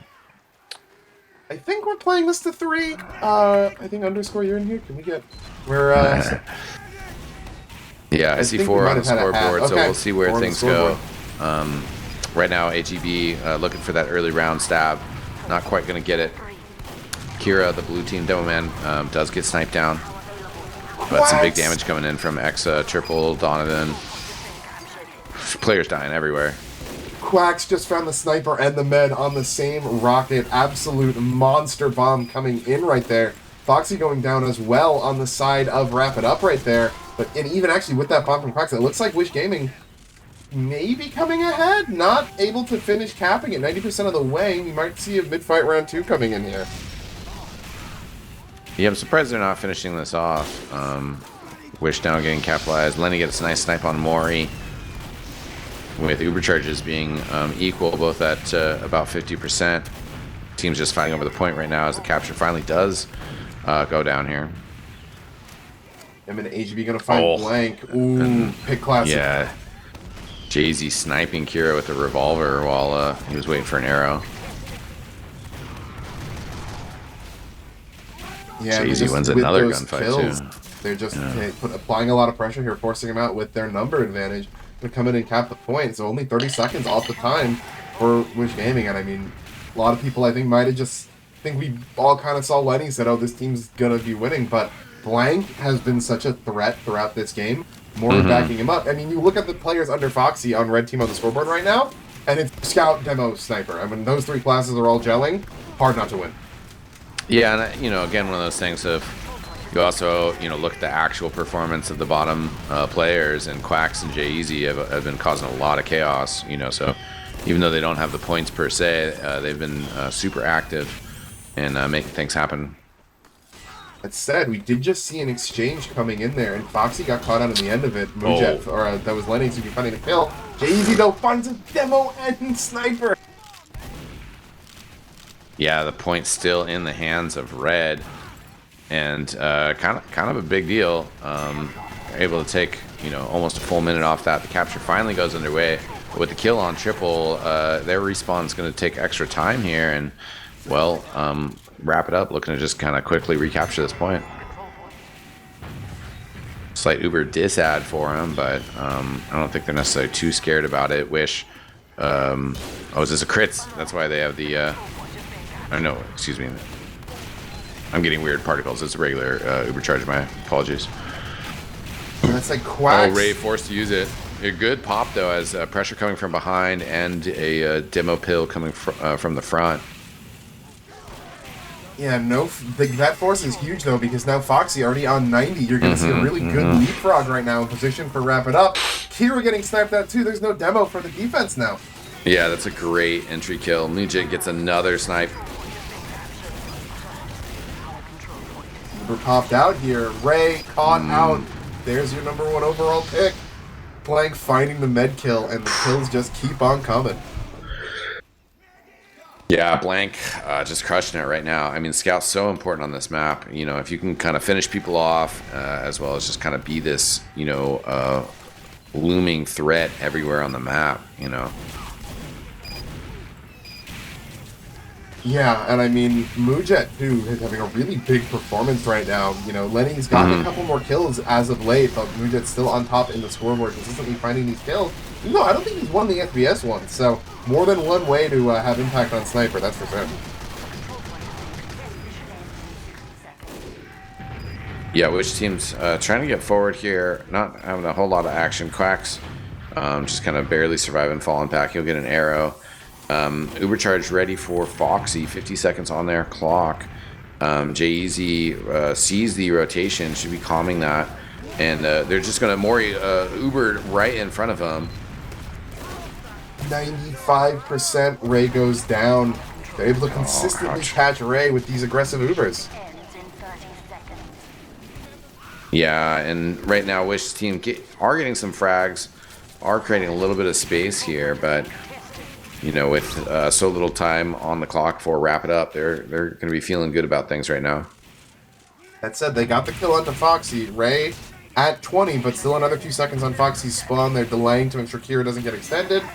And they're going to come into this with about a 37% holds, or Uber out, I mean. So while they did lose triple already, Mujet getting the dom onto the heavy of all things, they're going to need to do what we saw wrap it up do. Pop in those aggressive Ubers on defense, find Foxy, take them down, and continue to kind of snowball this lead. Right now, Ray on kind of ramp side, not the healthiest. Takes a little bit more splash. Jay-Z coming from behind. Ray so low. Leif and Blank closing down on them. Red team very close to recapturing this point with not that many players up for Wish. Just their namesake. Donovan on the side as well, trying to get forward, trying to slow down this capture. Again, not going to happen though. 3-0 now for wrap it up. I think that if we keep going, it looks like we're playing first of 4 with no half times.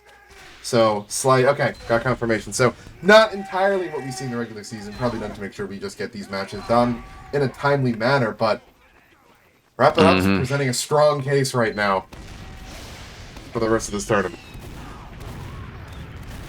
Yeah, let's see what Wish can string together on this next round. Right now, though, triple going down. Their heavy weapons guy. They haven't been able to get a return kill on the demo man. Chaos, AGB, maybe trying to push in as a spy. In the meantime, though, Mujet gets that snipe on Ray. Wish struggling here. Pyro fight on point, but American going to go down. Yeah, just the med and the spy left up for Wrap It Up here. So, despite kind of similar situation here, they win. Wish Gaming's going to win the mid, it looks like, but they lose their med. Finally, it's going to be triple on the fists. Not even going to finish the cap, actually. Going to wait for the rest of the team to come back in. But add for Foxy, already at 95. Maybe something to use right in. Yeah, Foxy. Drop. Oh, Lenny. yeah. Was looking to get push in, but taken down. There's that Lenny snipe. Make a big difference there. Wish getting pressured upon. Lenny taken out. But, you know, oh, there goes Ray, though. Dogleg gets on top of him, gets the kill. That was just kind of stealthily walking up Dogbread as stealthily as a heavy can do. Finds Ray backing out there, but I mean, the point's still in Wish Gaming's control, though. That drop onto Foxy was so huge. That said, Foxy, still sitting on ad with Ray getting caught out there. Lenny with the snipe on Mujet first, then Blank. Some players for Wish behind. Donovan back there. He just gets taken out. AGB got taken out as well. Lenny, though, another big snipe, takes out Foxy. Easy finds another med. Ray getting caught out so often makes it so hard for Wish Gaming to maintain any kind of long defense. Point, it looks like going to go right back over as well on the back of that. Lenny on a spree right now for sure. Maybe him being alive is why they're not finishing this up, or just maybe waiting for a couple spawns to come up. A lot of people really aware of extending the other spawns when they cap, because the spawn timers flip over. So sometimes you're going to see, why aren't they capping? And it's because the demo or a med who's dead, and you don't want to put them on a 7-second longer spawn. Oh, yeah, Chazy gets Ray again. The revolver finishing him off.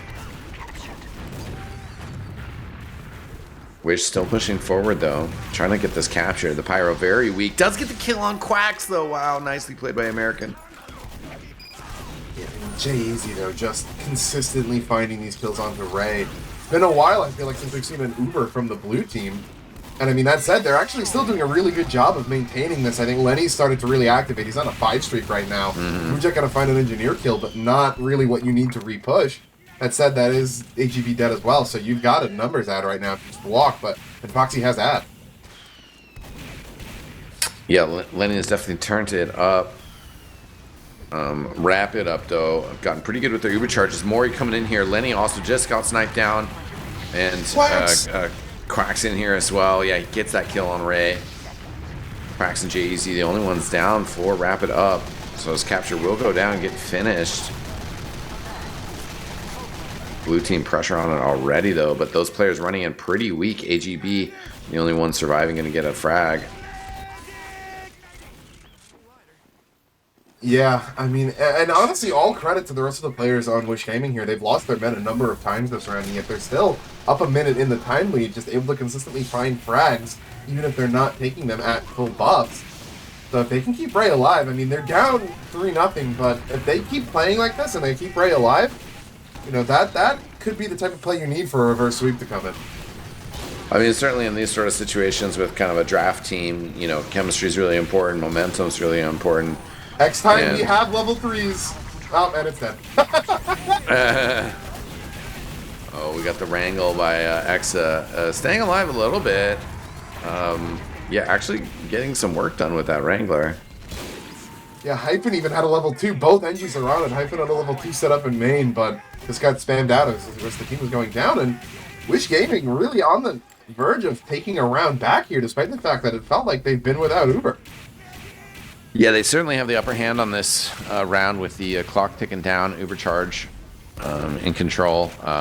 Lenny Foxy finds Fox sniped out. Yeah. main. Ouch.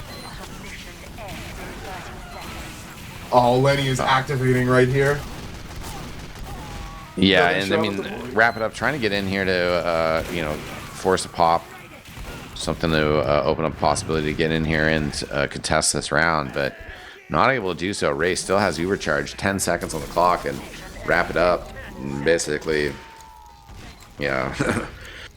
More close to the spawn. I'm gonna get out here. Ubercharge pop to just block the capture here. Make sure that no extra time can get on there. Heavy weapons guy couldn't quite get a foot on there. It's gonna be 3-1 now. Wish dragging that round back. I mean, you see that individual round scoreboard. Lenny sitting at the top with 24. You know, you had 3 rounds. Now he's activated, and you got to take down the raid boss now. He's getting kill after kill. That drop onto Foxy really started out that round, and he only got better throughout it. We'll see how this round starts off. No big moves yet. Mori does go down to Kira. Oh, and now Wish turning up the heat for sure. This is a 1 mid for Wish Gaming here. The question is whether or not Foxy's going to get out, and Donovan a little too low, it looks like, to be able to keep up the chase. So this time both meds live through the mid fight. So we should have an exchange coming in soon, but I mean, this is an improvement for Wish Gaming here. They've been winning mids without their med. Now they're going to have an Uber, but they're not going to have a demo med. Yeah, tough one there without the demo. And to wrap it up, we'll be able to use that space. Quacks does get the Uber charge forced. With Wish charging our crosshair, the counter Uber is ready to go. Ray's Mori so will be low. able to soak this up a bit. Doesn't really have anything loaded. Ray, good escape. Wow, gets away from everything. Nice stutter stepping.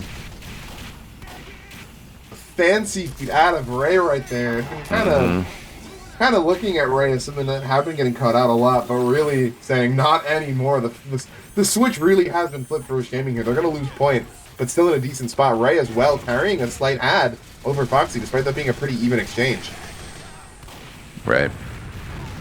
AGB runs through, not able to get a stab. Lenny also goes down, sniped up by Mujet. Dotwet, the only one down for wrap it up, the heavy weapons guy, but yeah, they have great presence. Ray pushing forward 90%, yet taken down. A little too aggressive behind Rock, just a lot of pressure squeezing in on them. Mori pushing forward, that lock and load gets the kill on Exa. And yeah, I mean, good props to Mujet there, because Mujet won the SVS against Lenny from the very start of that fight, which is the reason why, despite having that Uber disad, Wrap It Up was able to play out, kind of as far as they did. They knew they weren't going to get sniped, but now even Uber is going to get exchanged.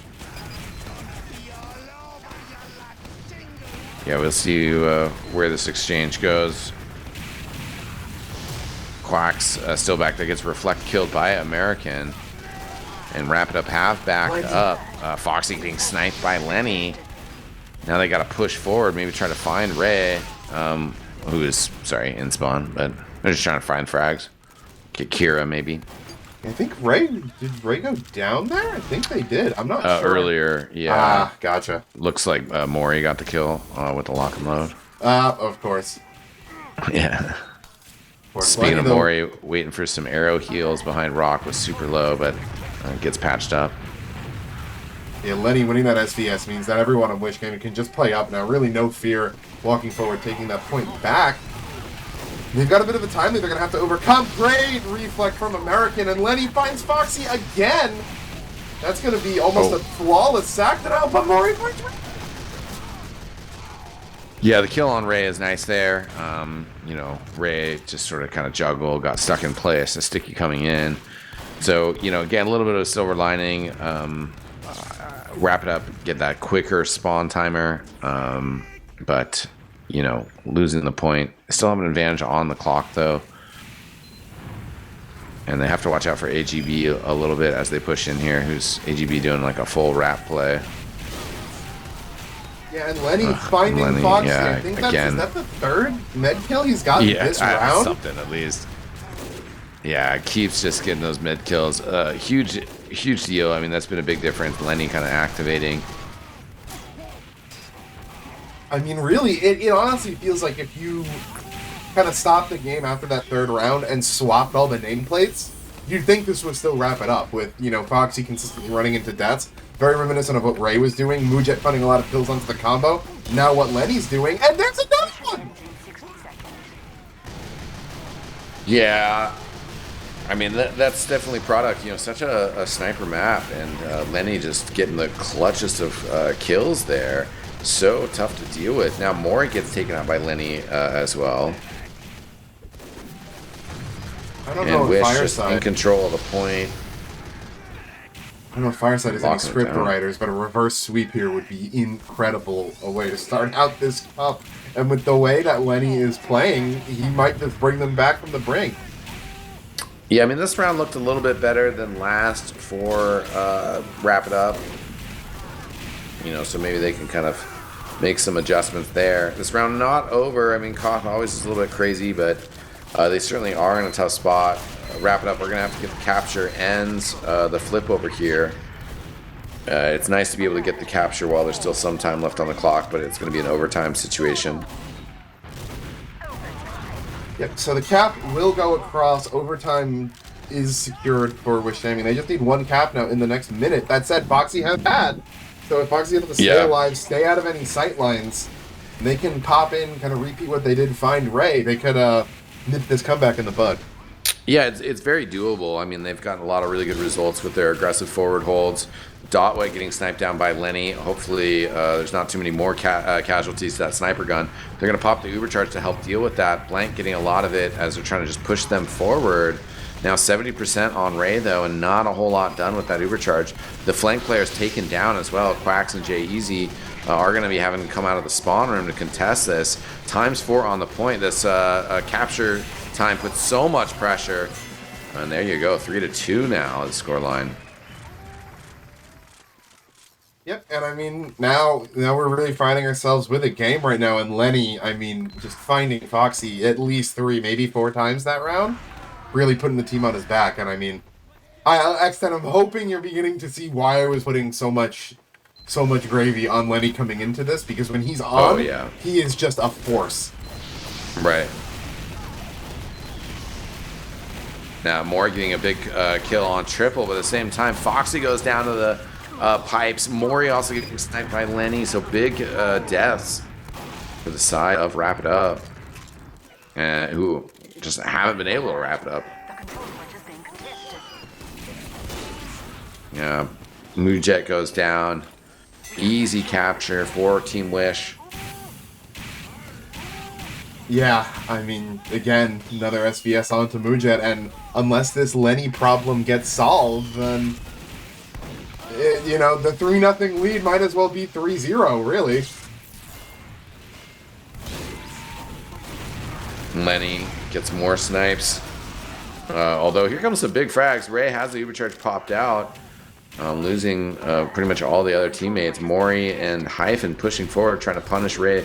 Afterwards, Ray does get sniped down by Mujet. So this is actually a really good retake here for Wrap It Up, as they have 80% Ubercharge right now. Yeah, I mean, that is going to be a really big kill to get right there, just getting the med really, really clutch, because we've seen the impact these med kills can have on the game right now. But I mean, time lead still slightly in favor of Wish Gaming right now, but full ad for Mujet. And Kira goes forward, sniped out of the air by Mujet. They get the force. And Quack's trying to come over the top. Yeah, that force, unfortunately. So Ray will have about a 30% advantage. Mori just picking off Wish there with the pipe. Yeah, but I mean, the ad's still not there, and time's still ticking away for Wrap It Up right now. Kira going to try to get in with this dry push right now, but everyone is alive, including the snipers. See if Mujet can find anything. Hyphen finds a crit kill onto Donovan with the glow stick, but Wish takes out Mujet. The scout's killing your sniper. Not the best sign. The bomb's coming back in, and Quack's shot out of the air. Another glow stick kill for Hyphen up to the Devilman this time. Yeah, good job by Wrap It Up, though, keeping their eyes on the spy as they were pushing forward, able to kind of deal with that. So they've been maintaining the point. Oh, there goes Foxy, though. Foxy. Lenny finishing that kill off. Yeah, that was not the same as the other deaths there. Foxy was getting bombed, hit a crazy surf, and Lenny just, an anti-air gun, shoots them out of the sky. So, previous round, definitely a lot of bad peaks. That one, not anything you can do about. Yeah, and they're wrapping up or losing some players too, so there's maybe going to be a bit of a chance for, you know, a dry push. You know, they can still kind of maybe stick their necks out here a little bit, but not quite the same. 80% for Ray. AGB trying to come in with the stab, but plenty of players there to stuff that. Yeah, and again, just they're getting aggro here, but everyone's still alive. That's not a lot of pressure coming in onto the rocks. Gonna get Ray to force out. Triple and Lenny both dead in this. No heavy, no sniper. Means that Wrap It Up may be able to come out ahead in this post. Muja's still alive. Yeah, I mean, definitely able to push Wish back, get that capture. They also might look to fight Concrete here, more leading the way. Blue team, though, looks like they are mostly out of the door. Kira getting sniped down, though, which is a big loss. Yeah, no demo gonna make it hard to really secure any ground, and then they might just kind of go into a bit of a holding pattern until he comes back up. Yeah, Triple, no one's really walking up to the point right now. Wish aggro in pocket, but everyone else really behind house.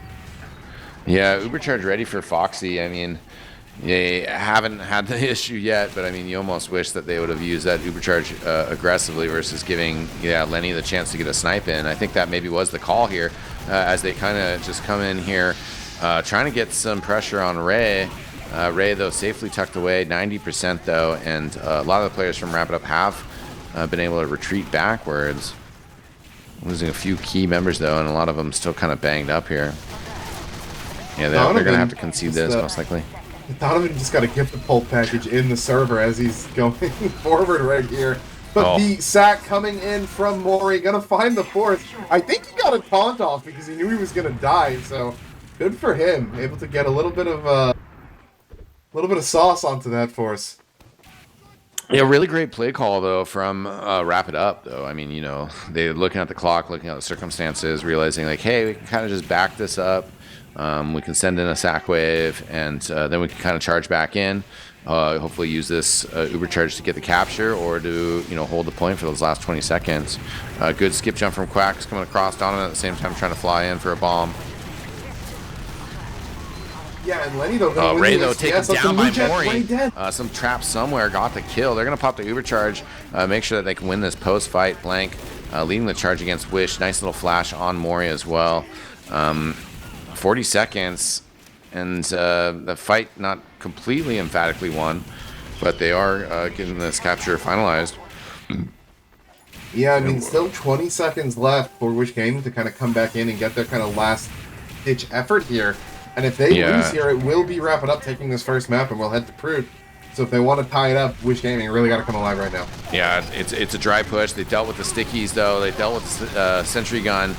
Leif on point with the Pyro doing some decent work. Quacks gets a kill on the heavy weapons guy. For Red Team doing some revenge there, but it's actually going to be Wrap It Up getting cleaned up. 30 seconds on the clock, though, but Foxy was able to escape, so the clock is tight, but another Ubercharge possibly coming out here for Wrap It Up. Yeah, that's going to be really important here. Wish Gaming likely going to get that too, but uncalled there, I think AGP got Mujet to start off that fight. And it's what allowed Wish Gaming to get so, you know, spread out. And why they know they're not going to get sniped, and now they're in the driver's seat here. They just have to hold. Yeah, definitely an intense finish to this round coming one way or the other. Mori took a shot to the head. Didn't go down, though. As a player's got to get on the point, though. Oh, my God. The Pyro comes in here to put a foot on it, keep this round alive. Look at Triple, he's unfortunately, huge though, here. yeah, Triple's here. The frags are here. And, well, we're going to be tied up 3-3, the penultimate round coming your way. At some point in round 4, I said if the Fireside script was to lead us off with a reverse sweep, and I didn't think we might actually see it. Yet here we are, 3-3, all tied up. 7 players in the server with triple-digit points as we move in to the last mid of product. Yeah, love to see it. Love to see it. And both teams kind of tentative on this final mid. No big moves yet. Donovan now going for a jump around. As a spy was coming in, AGB taken care of, though. J-Easy, he got 2 stabs. Mori and Blank down for wrap it up. It looks like they still will be able to position on the midpoint, though, and likely take the capture. Well, Quacked in deep, getting good serve from Ray. Gets out of that no harm, no foul right there. Quack's going to go down. Mujit, though, finds one onto Wish to even out the trade there, but it's the death on the defending team. Always going to be worse when you have those longer spawns. Wish already back up. Quack still up in 8. The slight numbers add, but I doubt they're going to really use that as an example to push defensive soldier not. What's stopping you, but I'm wrong. There they go. Uber's exchanged. Yeah, they're coming in here hard with this Uber charge. You know, spend a lot of it just running across the point. Maury's going to spend a lot of it running backwards. Lenny does get stabbed down here. Donovan with a decent jump behind will help take care of the red heavy dot wet. Kira, other players in trouble. Kira does get an arrow right before Ray died, I think, though. And Wish's team is going to get cleaned up here. So wrap it up in a really solid position. 50 seconds gone. Fully in charge of the point. 50% Uber advantage as well. Yeah, I mean, wrap it up. Legitimately, I think that might have been a kill onto Ray with the wrap assassin. It was definitely a bleed. Not sure if that was the cleaver or the ball, but forward hold coming up here on grass. Mujet looking out onto cliff right now, and it's really, here's where your spy really needs to give good calls of where everyone is, so you don't waste time with people running out into entire combos. And look, they've already milled 15-20 seconds out of this as is. Donovan, bit of a failed jump, not going to get a sack off, going to go down too. Yeah, it does burn down. Great plays. Lenny! Foxy, though, sniped amidst all of that madness. Lenny does get the kill there. That is a drop Uber right there. Now at this point, everyone's saying we're already forward. Push it to spawn.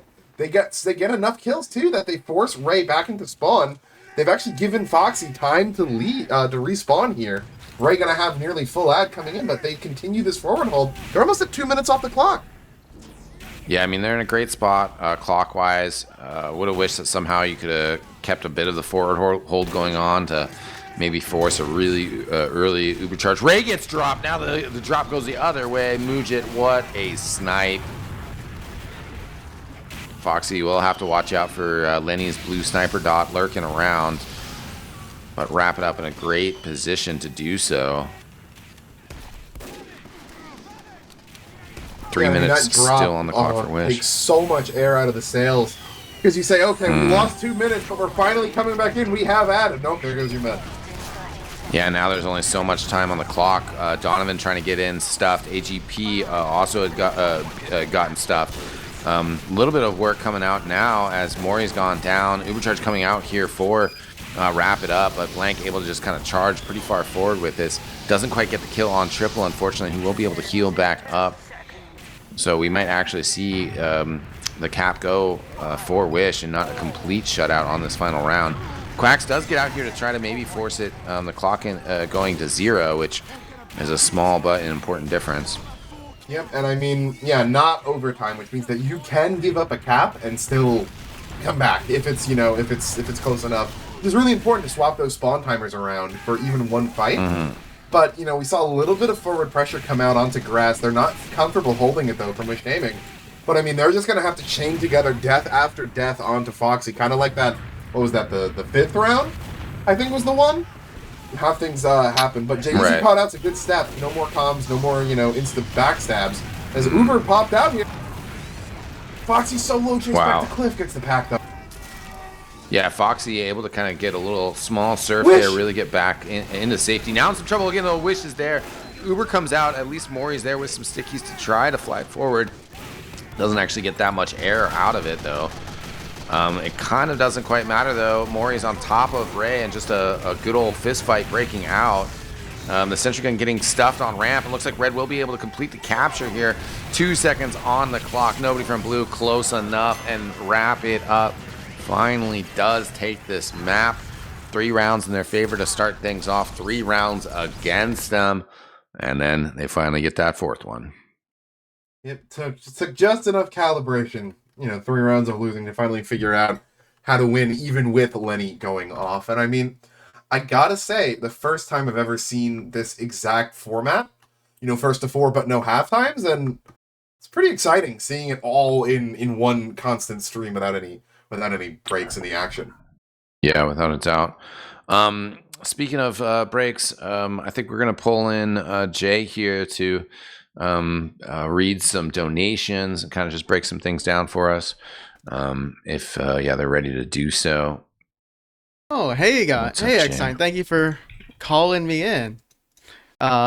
We do have some donations. One thing that I want to say is, if you guys want to donate, !donate. If you guys look at the Tiltify page on the progress bar, there are blue circles. So far, we've hit the $50 unusual giveaway, which we just given away, the $75 giveaway, a milestone that we've just hit to, and the $100 milestone for the giveaway that we just hit. In less than $100, we will unlock the mystery giveaway, the first one. So just giving you a heads up, you can donate by typing !donate, and you can type !charity merch if you guys want to buy the charity merchandise that Technomo from Froggyland made for us for the cup. All proceeds from buying the merchandise will go towards the fundraiser, but at a later point, because we usually get the proceeds at the end of the month. So just a warning, if you do buy charity merch, they will not go instantly towards the fundraiser. They will go at the end of the month. So we do have a few donations that I do want to read before we go into this next map. I want to do a donation read from Jacobo, who was also actually a UGC admin, and they donated $25, and he wrote, "I wish I got to know Miggy more, but every moment I spent with him was a joy, and his intense dedication to anti-cheat was an incredible service to the TF2 community." Thank you, Jacobo, for this donation. We also have a donation from one of Miggy's IRL friends. It was a $135 donation. It's actually from Sheena. I believe this donation is from Sheena, and it reads, "We love you, Stevie." Thank you, Sheena. And she also was able to get us in contact with Mary Lou's mom to get the little audio file the little audio from Mary Lou's mom thanking us for running this event. Yes, Steven's mom. Thank you. And we do have another donation, $100 from Potassium D, who they write, "What an amazing event. It's great to see the TF2 community come together for events like this. Also, happy birthday, Rogue." Can we get some happy birthdays in the chat? Nice. Yeah. Coincidentally, Rogue's birthday was supposed to be today, but he came in at 4 to 6 p.m. Eastern specifically to help run the show. We have a $100 giveaway, or we have a $100 donation. I'm fumbling my words here, just trying to run both the streams right now from behind the scenes with Lacey. We have a $100 donation from our fellow Fireside producer, Gray. They write, "Sending love to everyone, heart sign." Thank you, Gray. Kaern donated $10. He writes, "Rogue, my beloved." And we got a $10 donation from Morgoth714. They wrote, "Good to see everyone raising money for the charity this weekend. Hope to see some good Highlander." That's all I have for some donation reads. I'm going to throw it back to you guys, and it was actually a banger of a first map to watch. I hope it continues for the rest of the series. Back to you guys. Thanks, Jay. Yeah, definitely a banger. And I'm excited about this next one because I've actually never seen Proot in action. I've seen a little bit of I've seen some frags from it, seen it in some highlight videos. Looks like a really fun map, but yeah, not familiar with it myself much. Alto, what's your take on this map? Yeah, I can give you the quick rundown. I think that the point itself is kind of similar to Lakeside in terms of the overall layout, right? Yeah, I see that. You've got the two stairs leading up to an elevated point, but the way that the kind of sheds on the point block off more sightlines puts it in a little bit of an area of its own, really. And then whereas on Lakeside, you see a lot of teams that hold in the bath area, which is kind of like the flank area on this map. Not as many teams decide to hold there. Granted, you'll see a lot of forward holds sometimes of teams pushing up from that flank area kind of onto the bats. Yeah. But not as much in the flank. I think with the way that this map has kind of been playing out, it is a newer map, especially.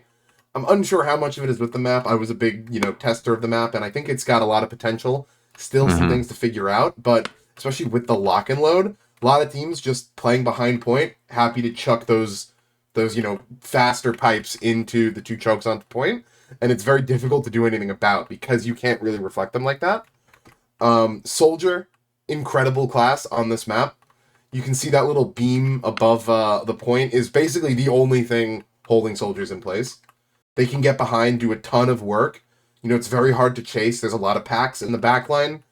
You know, it's a bigger map than product, right? So those deep bombs harder to chase down. Lot of heavy fights on the flank.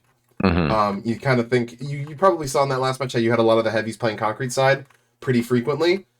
It's more open there, right? You know, it's not like we're walking through connector on product. It's probably a death sentence unless your team's already winning.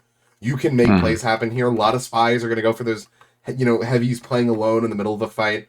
And once that happens, you know, if it's usually like soldier and heavy there, those two go down, then, you know, sometimes you get heavies going behind. Soldiers definitely. I think in the lead into this, I'm not sure, I heard a little bit of it, but I think like it was DT saying that Scout maybe not as, not that Scout's like necessarily weak on this map, but not as big as it is on product.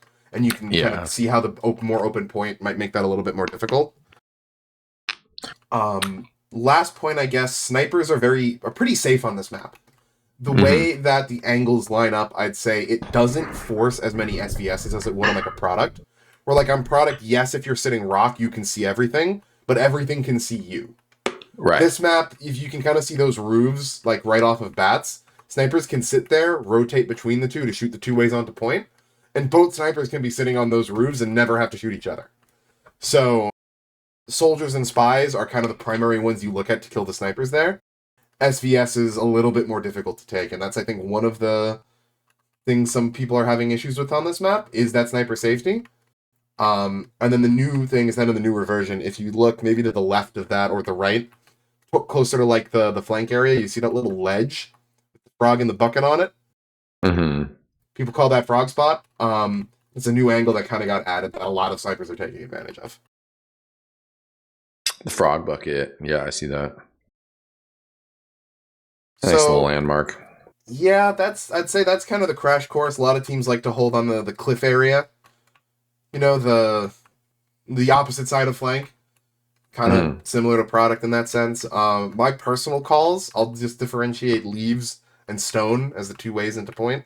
I know people have their own calls though, but I think that's kind of it's not like a left or a right, which can be a little bit rough. Another big thing is that if heavies are going to kind of win that flank fight, they can push up and get in that little connector onto the point.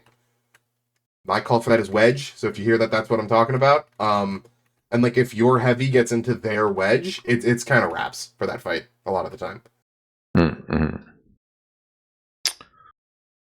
Well, we got 16 players in server. I think last couple are heading in, so we should be going live here not too long. Thanks again for joining us on this Miggy's Highlander Charity Draft Cup Day 1. So more action coming your way tomorrow. And a lot of great players here having fun and celebrating Miggy, celebrating the Miggy's Gift charity, and trying to raise awareness about melanoma. So, you know, make sure you all wear your sunscreen out there and take care of yourselves, right?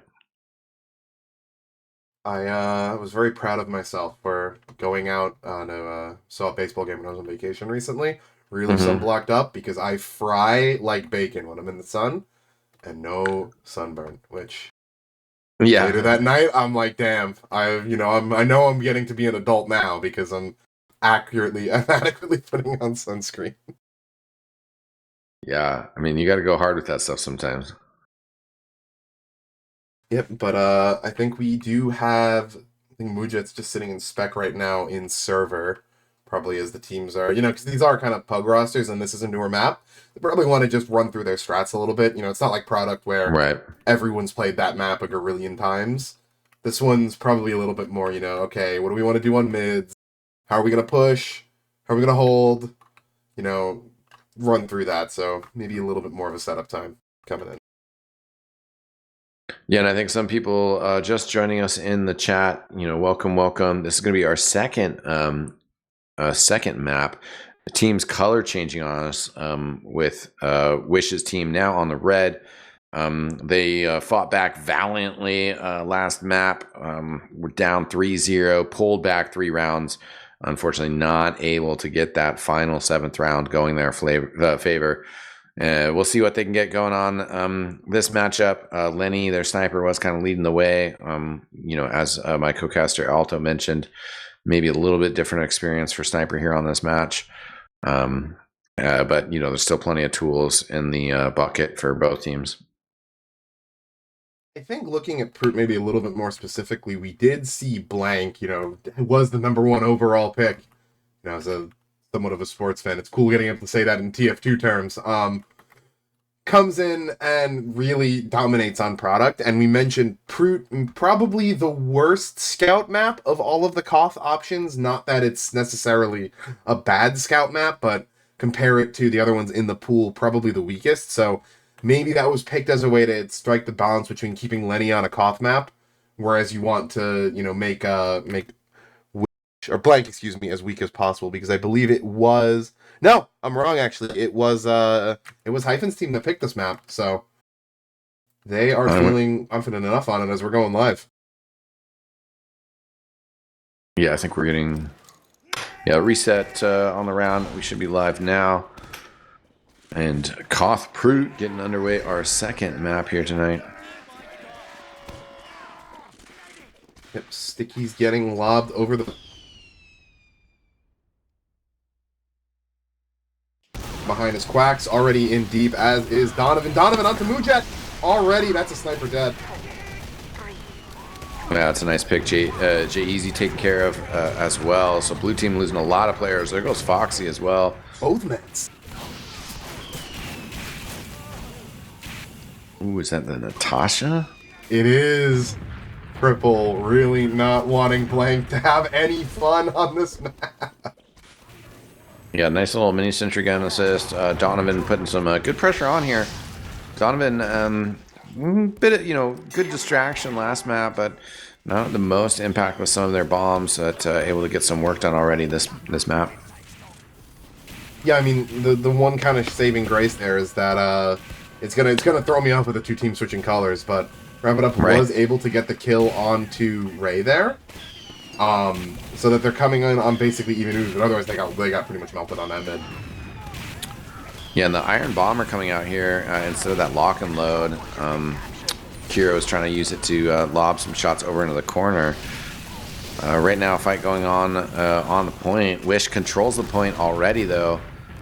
So Wrap It Up trying to inch forward here. Uber's equal. See if Wrap It Up can get the capture here before fully pushing across, but Mori has gone down. More importantly, I think Mujet winning that SVS onto Lenny. I mean, they can walk up here, not too much fear as the Ubers get exchanged out. Blank gonna get catapulted back to his own cliff, but again, with that sniper ad capping the point and post, gonna be a breeze. Another quick note on this map, point caps really fast, but Wish Gaming gonna get mulched behind point. More picking up the kill onto Ray, gonna be the big one that'll stick. Yeah, AVG the only one finding some success for Wish's team in the meantime of that. Donovan has snuck behind as well. We'll just get finished off there by Blank, though. Yep, and it's going to be on Wish Gaming now to kind of regroup. Mujet playing aggressively on the other team's stones as he gets backed up, scouting out for some vision. Kira walking in, coming down the stairs. Lenny peeking from Frog. They're looking to try to walk up here, but not finding too much purchase right. Ray kind of getting juggled. Did have to back up for some health. We'll wrap it up though, controlling the point here and with an Uber advantage. Didn't start the round off with the capture, but going to be able to take the clock lead here shortly. Yeah, I was concerned we were going to switch over here and it was just going to be a, kind of a straight swap as the 2 teams switch teams, but no. Looks like Wrap It Up still maintaining that dominance. Had a bit of a rough mid, but they've been holding pretty well here. Tim from Donovan not going to find too much, specifically to the side of that map. But everyone's out on Cliffside, so this forward hold's going to be broken forcibly. Yeah, I like how they established that, though. We're able to back up. J-Easy then gets taken down.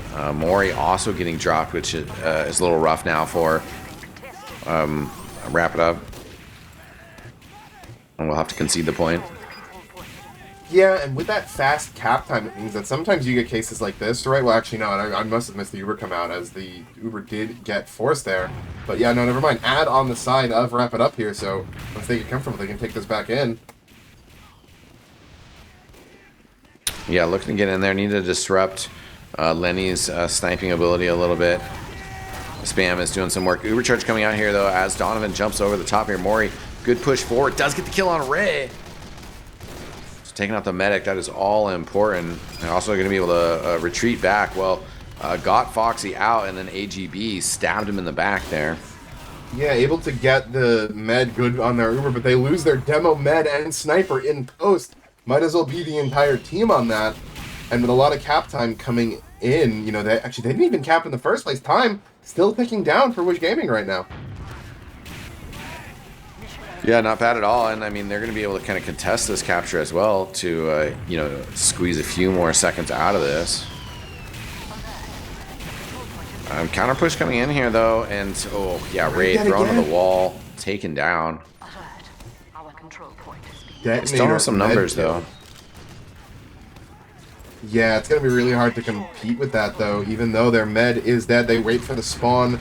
They're going to come cap back in. Everyone, a lot of the wrap-it-up plays kind of forced out to a bit of an awkward cliff angle. Hard to re-push without getting closer. Mujet not having any trouble, though, doming Wish. That is one scout dead. Yeah, this teleporter is fairly forward, so players able to get back into action pretty quickly. Jay Easy looking for a wraparound play here on Ray, but Pyro coming in just at the right time to see that. Now Mori over the top here, also trying to get on top of Ray, who only has a 50% charge, but Mori not getting as much done as they'd like. Going to get completely snuffed out on the retreat.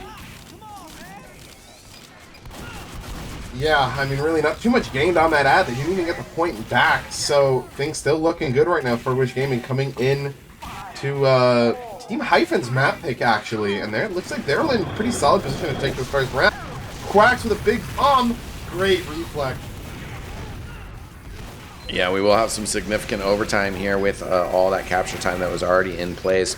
But the Uber charge coming out here. Wish pushing forward. Donovan over the top also gets a little bit of that flash. Mori taken out. Ray has gone down, but it doesn't matter. There's the first round in favor of Wish Gaming. Yeah, so, yeah, and honestly, Lenny, I mean, not really too much of a menace that round. Right, I mean, kind of sitting middle of the pack on the scoreboard, had some kills, but nothing like the 4 med picks we saw on product, right? So it's really just looking like kind of a team effort here. If anyone looking at the scoreboard, Quacks and Dotwet not having as much success finding anything right now. So, and that's kind of the flank combo. So maybe we look at the flank. It's a reason for why they're winning. But Jay-Z finds triple right away. Yeah, that's a nice opening frag. Take out the 300 health pool from the enemy team. Jay-Z still causing some trouble behind. As Leif getting forward to help kind of with the chaos. Yeah, great kind of adaptations. You just see them, you know, lose that, then they come back in, win the mid almost flawlessly, and they're playing aggressively on the point here, which you love to see, trying to control that space. Jay-Z's behind. He's going to be giving them comms about where everyone's rolling out. Knows that they're all on cliff, that Lenny's going to be peeking this shed right now, and it looks like we're about to see an exchange. Yeah, both teams going head-to-head right now. Fighting over, though, on this kind of cliff area. Quacks, good job with the follow-up. But, yeah, Ray, so elusive. Rollers over the top trying to make it happen. Excuse me, I think lock and load. It doesn't happen. Foxy goes down. Ray still standing tall here. Lock and load doesn't have rollers, but because the pipe doesn't spin, people call it the football. Yeah. Because it's like a perfect curse. Lenny, though, finds Mujet, so that's going to be a free cap. No one has any fear standing on that point. But it's going to be a minute off the clock for wrap it up. Yeah, Jay-Z behind on the sheds as Quack's coming in here. Good rockets, Ray super low. Jay-Z there. Gets the stab. Jay-Z a menace in everywhere on this map right now. Very similar to how he was playing in Invite playoffs. Just feels like something's happening and Jay-Z's there. You know, you take one rocket, you take one pipe, and you just have that revolver to deal with, or you just get stabbed straight up. Just everywhere. And we'll wrap it up. We'll be able to push forward here. Foxy has a nice healthy ad here. No Uber yet. Quack's pushing forward. We'll get a pickup kill on Wish. And maybe Exa as well. And him and J-Eazy just sync up on this flank, find triple. Exa goes down as well. And there's, you know, an example of that flank pressure gone right. You got 3 kills between the two of them. Not only that, but the distraction they cause. You say, oh my god, we're getting shredded from behind us. Everyone turns. And then there's no one to look for. The players walking up and capping. And again, that cap goes so quickly. You look, you know, away for 10 seconds and the point's gone. Yeah, right now it does look like Ray and Wish's team will just be kind of slow building the point up, or the Uber charge up. They don't have it quite yet, though, as they did push forward to get this capture. Ray will be able to back in the house unscathed. Yeah, importantly, though, was that Mujat, I think, the SVS went across in that fight. So Foxy now forced back all the way up into main. Lenny winning that just means everyone can play wide in post. You can control so much space. Mujat gonna get caught out. Right as he went the SVS, actually, so no snipers on the board. But look at this forward pressure getting up onto the stairs area right here. And Uber's gonna get popped out. Even Foxy might be caught. Foxy's getting chased by Wish. We'll be able to get out and escape safely. Yeah, kind of an awkward position there for Ray. I mean, one of those things of like forward holds are fantastic, but if your forward hold like kind of also involves just getting popped instantly, you know, that sort of goes against some of the strategy there. Oh, as Foxy gets sniped out on the entry though. Foxy, yeah. HEB counters back onto Dotweb, but it looks like without the med, it's going to be sooner rather than later that Wish Gaming, capped this. More going in for the sack, going to get shot out of the air. Lots of low health bars on the side of Red right now, and Quacks though able to capital, finds Ray and American. That's a big kill there. I mean, you know, it's still a tough situation for Wrap It Up on this round. They're going to end up with a little bit of an Ubercharge advantage. Don't necessarily have the best bodies in position, but are starting to get there. Mori pushing forward. Mujat scoping up on these leaves right now, going to try to control a lot of that space. You got Sniper one angle, lock and load pipes coming across on the other, but Lenny finds the demo man. Those pipes are no more. It's going to be an immediate recap coming back from Wish Gaming. Foxy dead too! Yeah. Everybody just got totally blown up there for Wrap It Up. I even saw Quacks like flying through the air, got picked out. And they're just having a tough time getting in past Lenny, I mean, right? Yeah, I mean, Lenny is, again, not even towards the bottom of his team's own scoreboard, but it's just the fear of the sniper. Almost more dangerous than the sniper himself. You just can't peek, you can't play wide. Mujat's found a lot of deaths, you know, back to back, and it means that Wish Gaming can play wide. Overtime coming in right now. They're getting cap time. Uber comes out, though, and they scatter. Yeah, that's pretty much guaranteed to be round. Blue team streaming forward here. Quacks does get on the point. I mean, they are getting some bodies forward. I think they're both going to just burn down, though. Mori does need Cure to finish them off. But now, 2 rounds for Wish Gaming. Yep, I mean, threatening to take us to that third map, which is, I believe, Asheville. But something I think interesting on Prute that kind of it enables is that because the point caps so quickly, Uber is less important for capping. So you might see it used on these forward holds more just to buy 20, 30 seconds worth of time. Because you don't need Uber like you might on Right. Uber. That said, Quacks pushing forward, kind of overlapping after Donovan made his own move. Donovan taken out on top of the shed. As Quacks comes back in, gets reflect killed, but still takes down Lenny, puts big damage down on the team.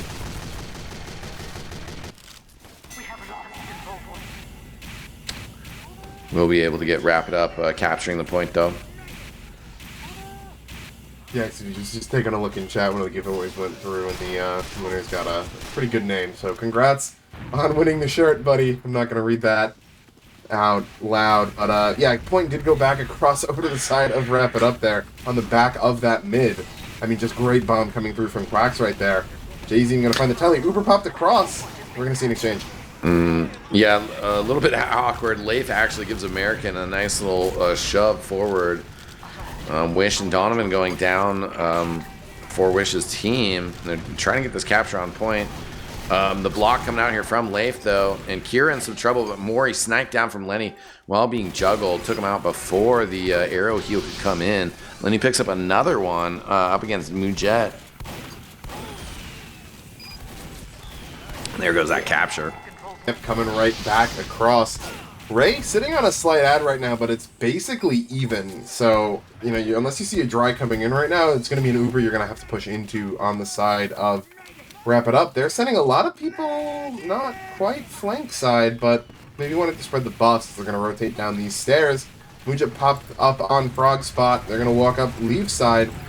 And Mori, though, just knew from that lock and load plus mini sentry. That's rough. Lenny gets a snipe on Mujit as well. There goes the Pyro for Wrap It Up. So bleeding players, they got to back it up in a reverse. Can't even necessarily send a player in for a sack either, unfortunately. Yeah, and I mean... And lose their engineer. I'm just thinking, because on the Highlander test, Zag and I joked that the Highlander Classic is when, in a best of 3, both teams take each other's maps. And right. We're looking at that happening right here. And I mean, granted, pub teams, right? You don't know your own strengths as well. But still pretty entertaining that you expect Lenny's going to roll on product. He almost does, but they end up losing it. Uber is popped out on point from both sides right now. But, again, nothing really doing right now. Wrap It Up, getting some forward pressure. And there we go, actually. Mujet winning that SBS, really going to open up some space. Yeah, and Wrap It Up, we'll get that point capture. Closing the gap on the clock for sure. Yeah, they've got an uphill climb if they want to get back into this triple. Telling into the forward hold. Gets a little bit jump scared by an entire combo, and they are picking up kill after kill. So a little bit of momentum coming back in right now. Lenny low on cliffside. Must have taken a body shot or a headshot. Some kind of 150. But the amount of people that just got lost running into that is going to make it hard for them to really push forward. And they rotate back to point. Forward hold, milk 15-20 seconds. That's all you need.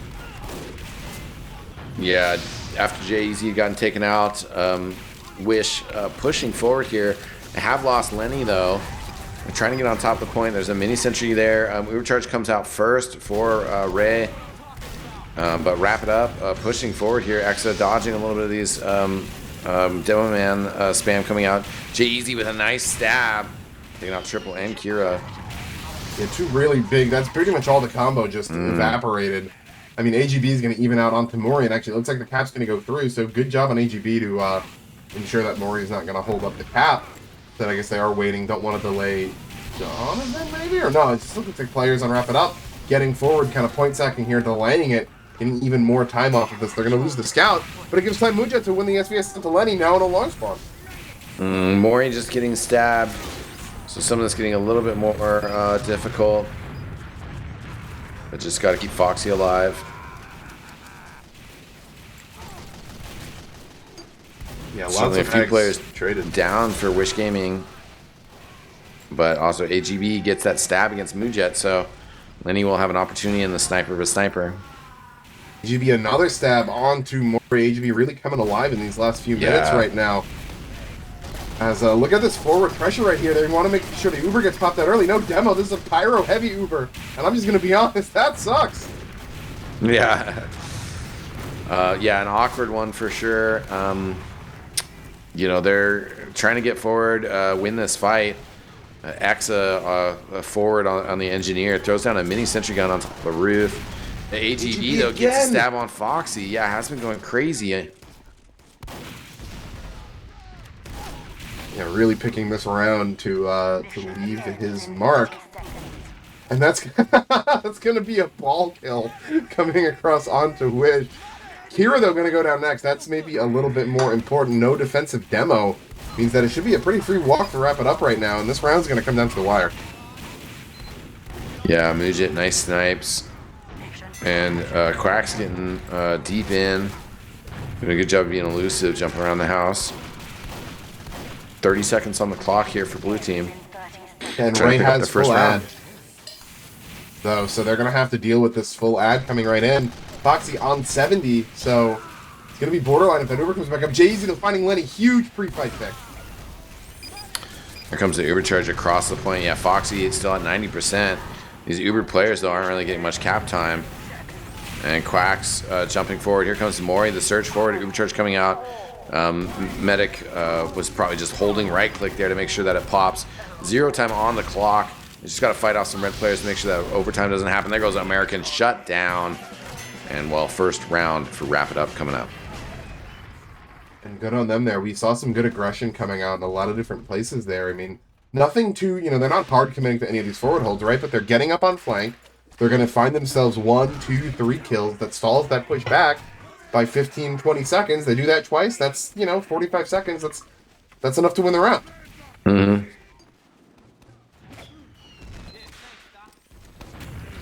Next mid-fight getting underway here. Mujit, wins that sniper war right away. Exa also down. There goes Kira. Mujat now taking this mid into his own hands. Sniper and demo. It's about all you can ask from your sniper. And look at Ray so low behind the point. Jay-Z getting chased. You're not going to find it. But Blind coming from the front gets enough of that scattergun chip damage. Ray goes down. It's about all you can ask for from a mid from Wrap It Up. Yeah, great job by Ray. Big bomb across. Fox will have to use. Considering Ray is just respawning now, though, this is not so bad. Foxy will actually still maintain a very slight advantage. I'm going to say 3 Uber, but Lenny finds Mujat and Foxy back to back. So they cap the point immediately and die into those longer spawns. Wish Gaming just waiting on Wish to come back up. They have the spawns, they have the numbers, and they're going to have the cap soon enough. That was a nasty snipe by Lenny.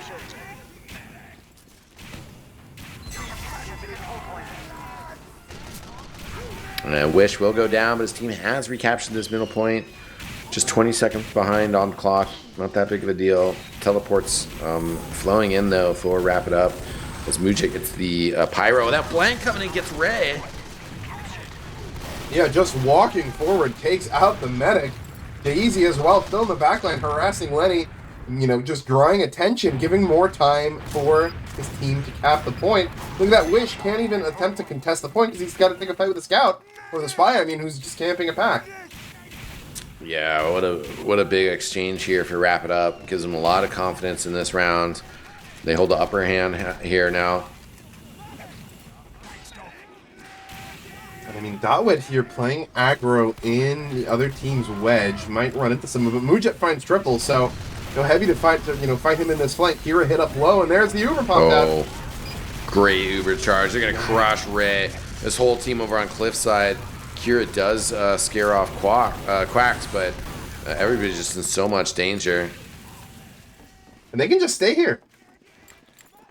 Look at this angle Mori has onto the spawn. You just got to trap up on that wall. Mujat staring into it. Someone's going to beat that. Yep, there goes American. Adios, buddy. Yeah, this is a great hold. Really might take control of this round here. Yep, Wish going to get caught out. Everyone's going to have to come out Cliffside now just to dodge that sightline.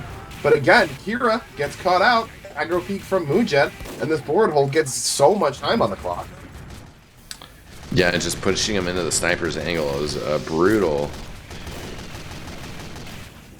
Blink on the ground here, but yeah, red team hasn't been able to get too forward here. Yep, Uber coming in again. Mori in so deep. There goes Ray. Another really strong use on top of the blue combo. Mori staying alive here. As Hyphen fighting forward gets a kill on American. Aggro chase Kira into spawn. Almost gets the kill. It will go down. AGB as well can counter espionage onto Jay-Z. So a couple of deaths on put up who would look pretty much almost perfect this round before that. Yeah, and just, losing some of their auxiliary characters. Heavy gets stabbed as soon as I say that, though, which is a little bit more troublesome. Leif working around the side, trying to fend off that heavy weapons guy. It does get stabbed as the point has switched hands once again. Foxy with this Uber charge, they're not really in position to push it out, though. Foxy looking for a heal target. Lenny sniped down. And here it is for blue team. as Ray at 85% in this corner. Quack's coming in here strong. Ray, though, good dodging on that balcony. Able to survive and get out there.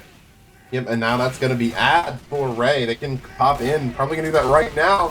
He was coming across point. AGB already found the med. This is just a stat pad Uber at this point. Cap's going to come back across, but wrap it up. Really looking solid in this round. The real big threat to tie it up.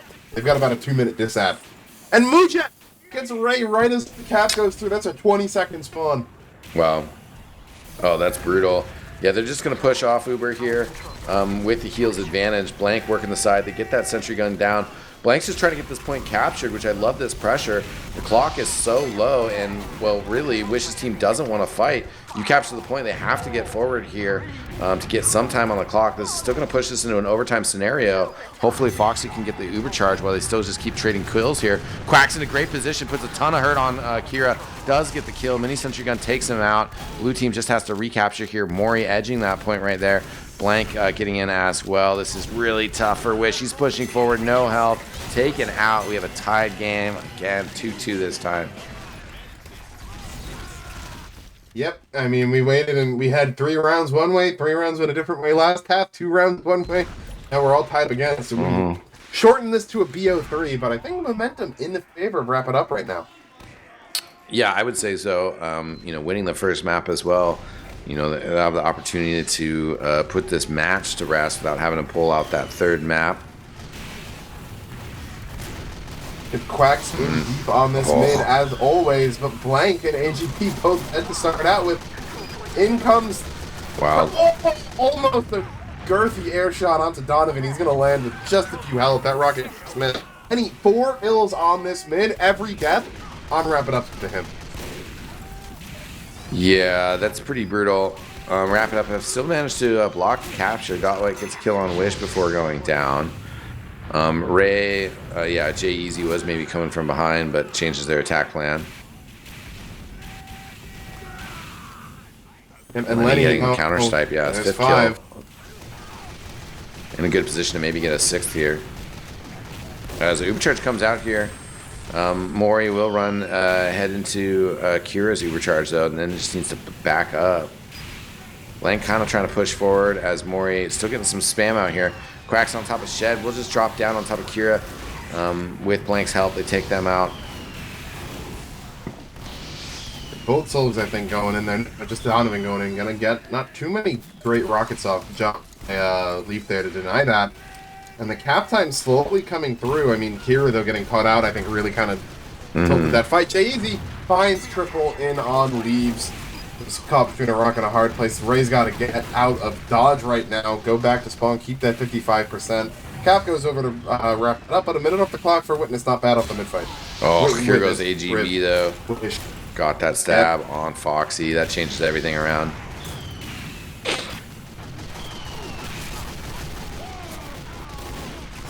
And Frag's still coming out both ways. Aggressive plays coming out here trying to... finds Ray. Oh, yeah, that's what I was going to say. Trying to find Ray. Mujit does get that kill, and, well, Wish and company are actually in a world of hurt. Lost a lot of players there. And yeah, I mean, getting that kill into Mujit when you do means that Ray actually, who might have either died again or wasn't healing for quite some time, gonna be pretty much dead even with Foxy when that could have been a really bad spot for them. So wrap it up, getting themselves back into this round. Minute off the clock for them as the cap comes back through.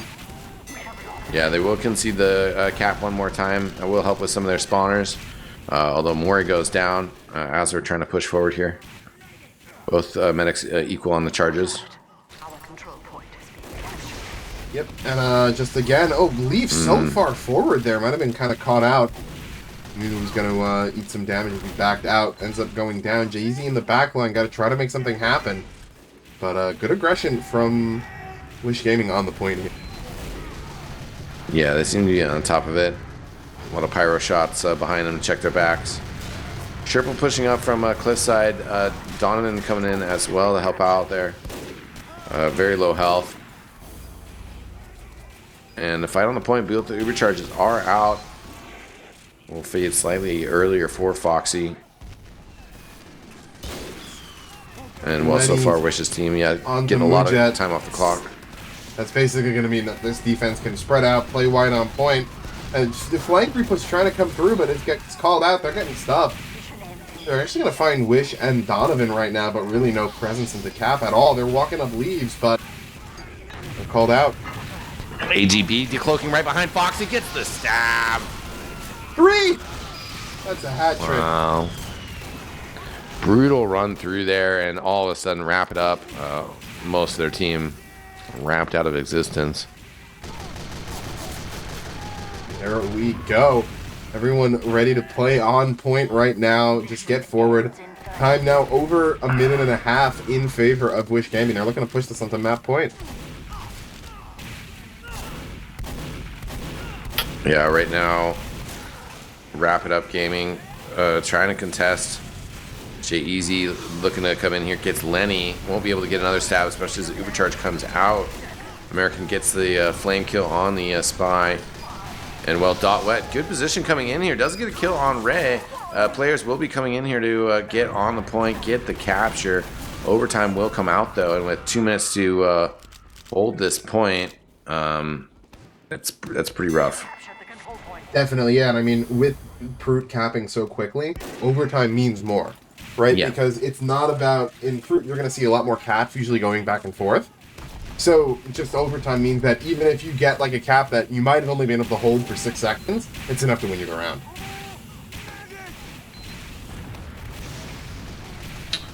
Foxy with the Ubercharge advantage here. Dot Wet going down. There goes Mujit too, though. So some big frags for Wish Gaming. Yeah, Wrapping Up has to be very careful here. They end up popping that Ubercharge on Mori. Pushing forward a bit and do get some kills, but they've definitely kind of overexposed themselves. There goes Mori. And it looks like the capture from Red Team will be coming underway here. Some bodies being thrown on the point, slow things down, but Foxy's not going to be able to do enough. You know, only so much a med can do against 8 people up. As yep, Yeah, that is going to exactly. be Wish Gaming on map point. Excuse me. Should they win this next one, we will be headed to Asheville. See what happens. It's been a very close match so far between these two teams. So Wrap It Up pulling it even would not be a big surprise. Not at all. Bomb from Donovan lands right on Mujit's head. Not going to take him out, though. AGB dead as well. Frag slightly in favor of Wrap It Up right now. Blank, though, going to go down. Big kill onto the Scout. Oh, yeah. Lenny had been getting big snipes, but there goes 3 players for Wish Gaming. Tough losses there. Triple with a nice kill on Hyphen, though.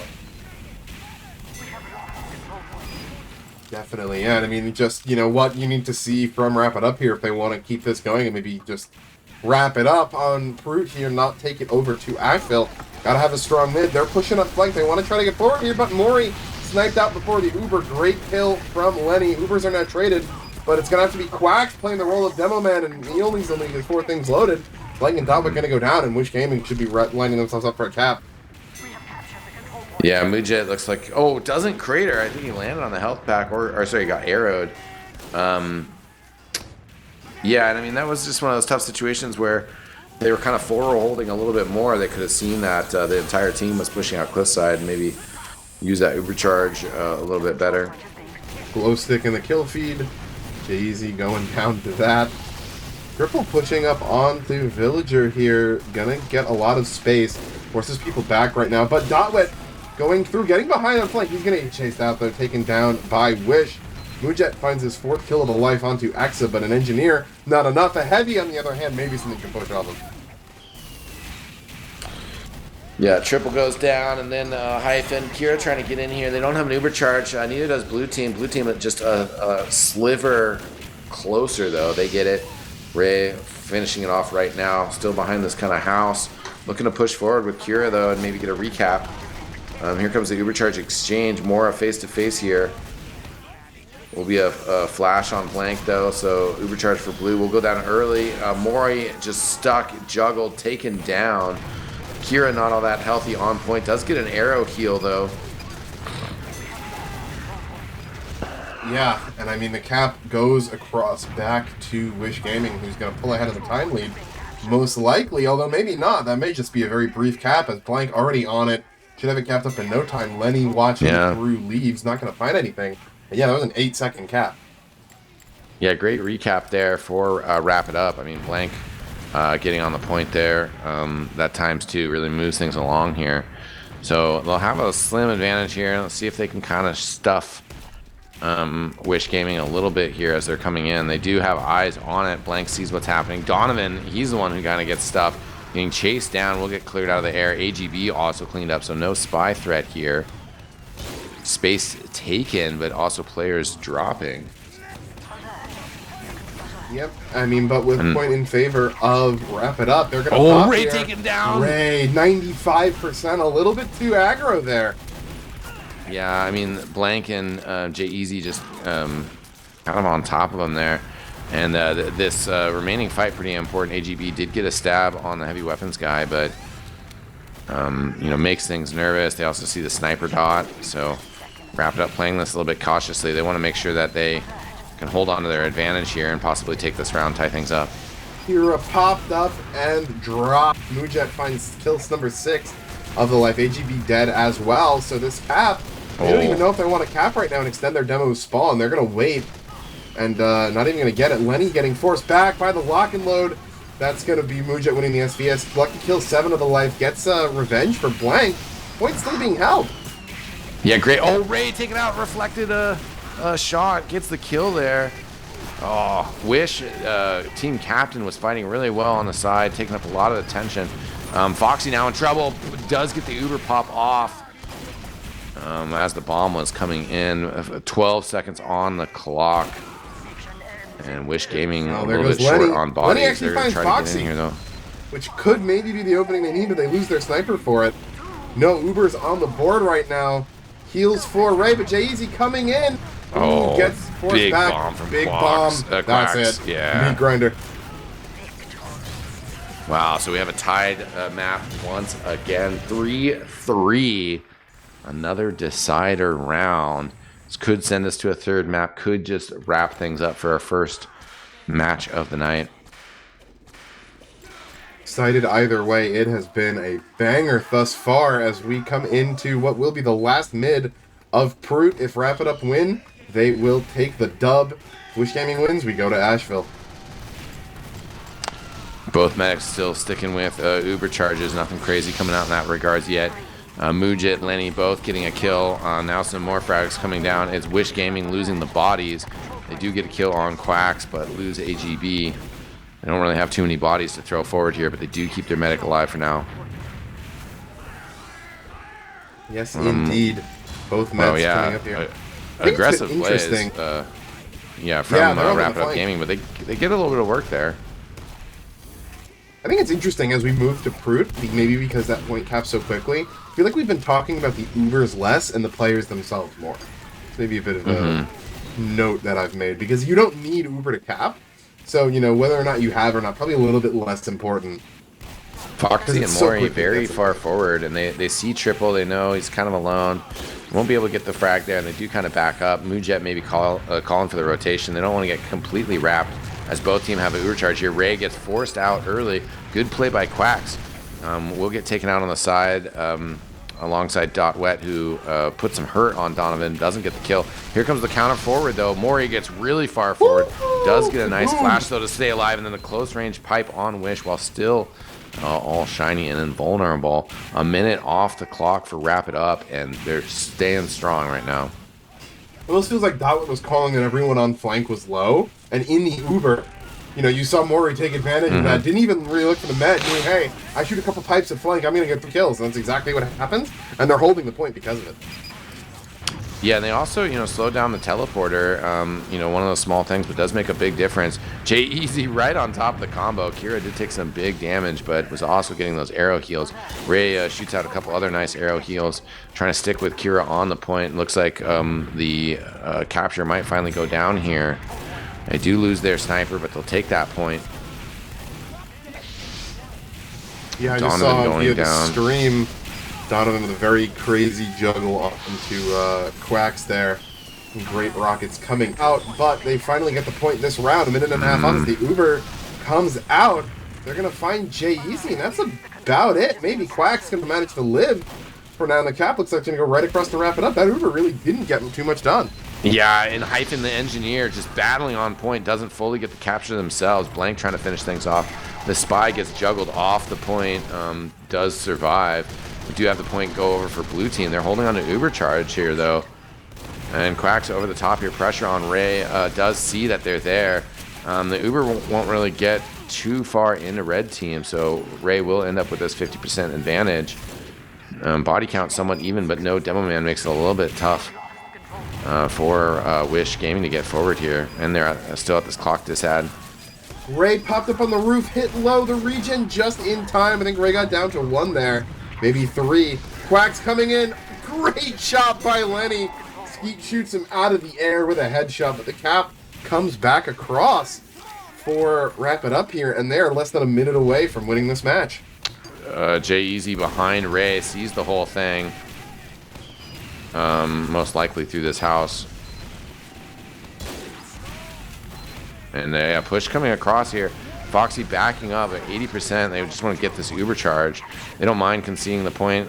Such a big time advantage. Everybody ready in place to push forward aggressively here. Maury and Foxy just going to push forward with this Uber charge. Maury jumps over the top. Blank charging forward. Donovan has been taken out already. Ray has Blank on top of him. Blank, though, not finding the shots. Quack's good up, skip jump over the top, gets the kill on Ray. And Jay-Z with the cleanup finds 1, make that 2 with the revolver, the third 3. now. Oh, the hat trick for Jay-Z. That's next time. That's what he did all throughout Invite playoffs. You got a great bomb coming in. I think Mako was a soldier, and he's right there ready to clean things up. Invisible Scout is what it feels like when you see Jay-Z in the server. Yeah, 10 seconds on the clock, and Wish Gaming are praying. They need somebody to get on the point here to just keep this match alive. They will be able to do so and get this capture. Foxy at 74%. Being aggressed onto Maury, very weak. They need to reconnect. Losing a few players here, but are going to have an Uber charge advantage coming in here shortly. This teleporter exit, though, still making sure that players are getting to the fight quickly. Foxy, knowing that they just need to wait for this Uber, it will be an ad. They're going to take it right downstairs, probably use up leaves. Oh! That was a 3K from Kira. What a huge trap. An absolute massacre. A minute 20 on the clock here, so that's not, a nail in the coffin by any leaps, especially with J-Eazy getting that kill on Ray. The 1 kill coming out of that fight, and it's the one that his team needed. Wow, insane. And enough time on the clock that Foxy, will be able to get an Uber charge here before they really have to push. And again, they just need to capture with this quick cap timer. Anything can happen. Blanks can get on the point, create a little bit of pressure. As long as Foxy can survive, this cap time is going to be cause so much problems. And they're actually just kind of pushing forward on the point. They're trying to brute force it. Only about 5 players left up for Wish Gaming, and they're in trouble here. Donovan killed on the point. There's the capture. And, wrap it up. Seal the deal. Taking this first match 4-3, 4-3. Yeah, we got the, almost a little bit glad we didn't go to the third map because we would have been here for another hour with how these two teams have been playing. Absolute nail biters back and forth. I'm seeing how many, that's 6 and 12 players in the server breaking triple digit points. Just an absolute barn burner. Felt like all of those rounds were, pretty involved from both sides. Really great plays from everyone involved. I mean, Blank and Kira both sitting on the top of their own teams, but it really feels like Jay-Z at the end there. It's the name we were saying a ton. Yeah. Jay-Z really turned it up on that last map. Did a solid job on product, but Prute here just going real crazy. Blank again, strong performance. I mean, Hyphen getting those points, a lot of teleporter points, but that does make a big difference on this map, being able to keep that up. Obviously, Highlander's a team effort. Wrap it up, coming out strong here on our first match of this entire Miggy's Highlander Charity Draft Cup. And just been really excited to watch the players so far. off to a great start, fundraising wise as well. Shout out to everybody who's been donating. Shout out again to the Miggy's Gift charity, everything that everybody's doing over there. It's just so amazing. Rest in peace, Miggy. Such a huge impact that he had on the TF2 competitive community. That organizing spirit, trying to push things forward, inspiring people in such a grassroots community. It's just so important to, have these figureheads that are doing awesome stuff and inspiring others to, kind of continue holding that torch and charging forward. Absolutely couldn't have said it better myself. Over $4,300 already raised. You guys are incredible for all of that. And I mean, said that legacy is really what matters. Me, just the incredible impact on anyone who ever met him, anytime talk with him.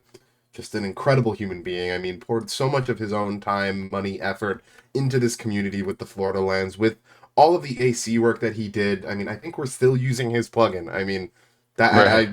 we are still, the legacy is right there. So just an incredible, event. I'm so happy to be able to be a part of it. And I mean, we've gotten 4,300 so far, and we're near the stretch goal, but everything helps. So keep those Without donos a coming doubt. in, and just again, phenomenal event. All right. I think that's going to wrap up my contribution to this event, but been a pleasure joining everybody here. Make sure to spread the word. Let's just keep ramping up the intensity of these matches. Keep bringing in those donations. Keep supporting wonderful charity, spreading awareness, and as well, keep taking care of yourselves. I think we're going to go to a little bit of an intermission break, but stay tuned. More action coming your way. Spread the word. Stay tuned for more Team Fortress. Thanks so much for tuning in. I'm Eckstein. We'll see you next time.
Welcome back, everybody, to the second set of matches.